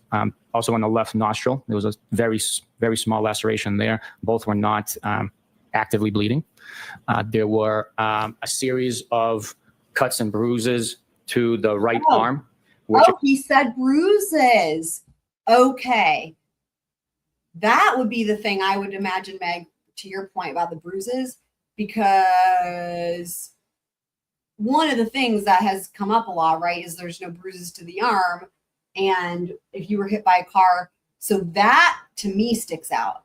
So far the face stuff, I didn't notice anything that was incorrect there, but that definitely. small laceration there. Both were not You better believe that if they don't object there, they're gonna fillet him on cross, and that would be on purpose.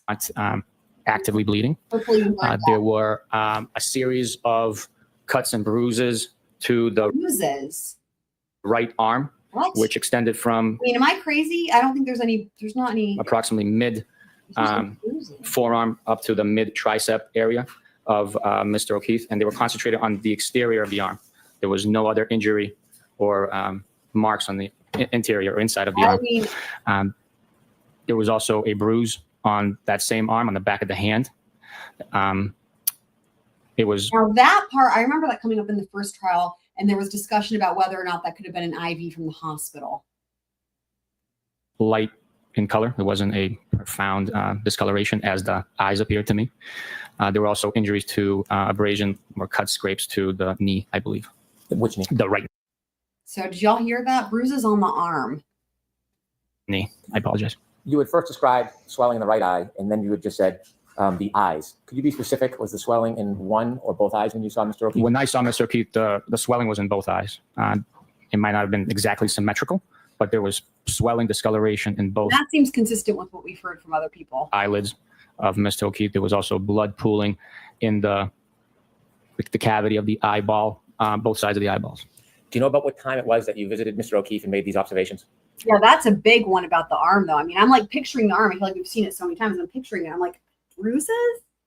No bruises on the arm. There's no bruises. There's no bruises. That's wild, man. It's all good. That's why I go back and check, because I want to make sure I know what's up, and I'm human and miss things. So that's why I was like, what did he say about this? Because the part that I remembered from watching this hours ago was that I remembered the objection when he was talking about the face, right? I didn't catch the part about the bruises to the arm, though, so I'm glad you mentioned it. So now we have that. Yeah, because I was focused on that objection, and then I missed the part about bruises on the arm. That's why it always pays to go back and look at this stuff. All our powers combined, we can catch all these little details. So yeah, that's wild. So, but that, guys, I think that'll do it for this one. We caught a number of really interesting things between both this live stream and the previous one that were noteworthy. And so hopefully for anyone who's on replay crew or who missed part or whatever of these, always check out the timestamps, because anything that I find, especially either whether it's just funny or weird or significant, I timestamp that. And there was a number of really interesting points that were made by y'all on the scroll crew, and some interesting discussion too around the strategy with all the different ring videos that were played. So it'll be really cool to see what happens on, I don't know if cool is the right word, a bloodbath rather, to see what happens, because he's just getting started. I mean, the cross was not long at all today. I mean, it was like, It says 7 hours and 20 minutes, but they don't, yeah, see, they end.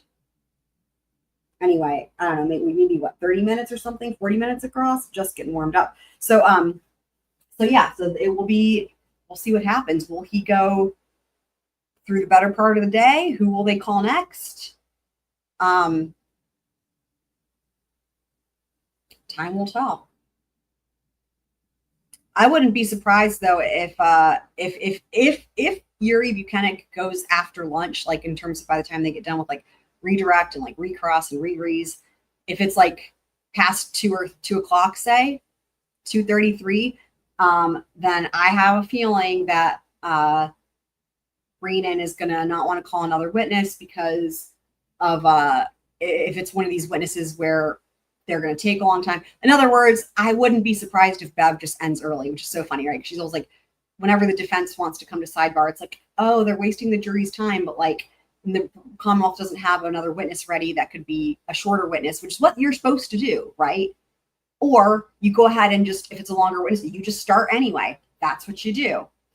You know what I mean? Or in other courts, they're like, well, we'll just go we'll go half hour longer, but not in this court, right? We'll end an hour early and then blame the defense when they want to do a 2-minute sidebar. So anyway, we'll see what happens. But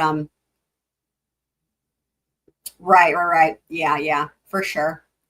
But yeah, that'll be it for this one, guys. So thanks so much, as always, for being the best squirrels on the planet. Love you guys so much. Y'all are amazing. And we will see what happens next time. But that will be it for now.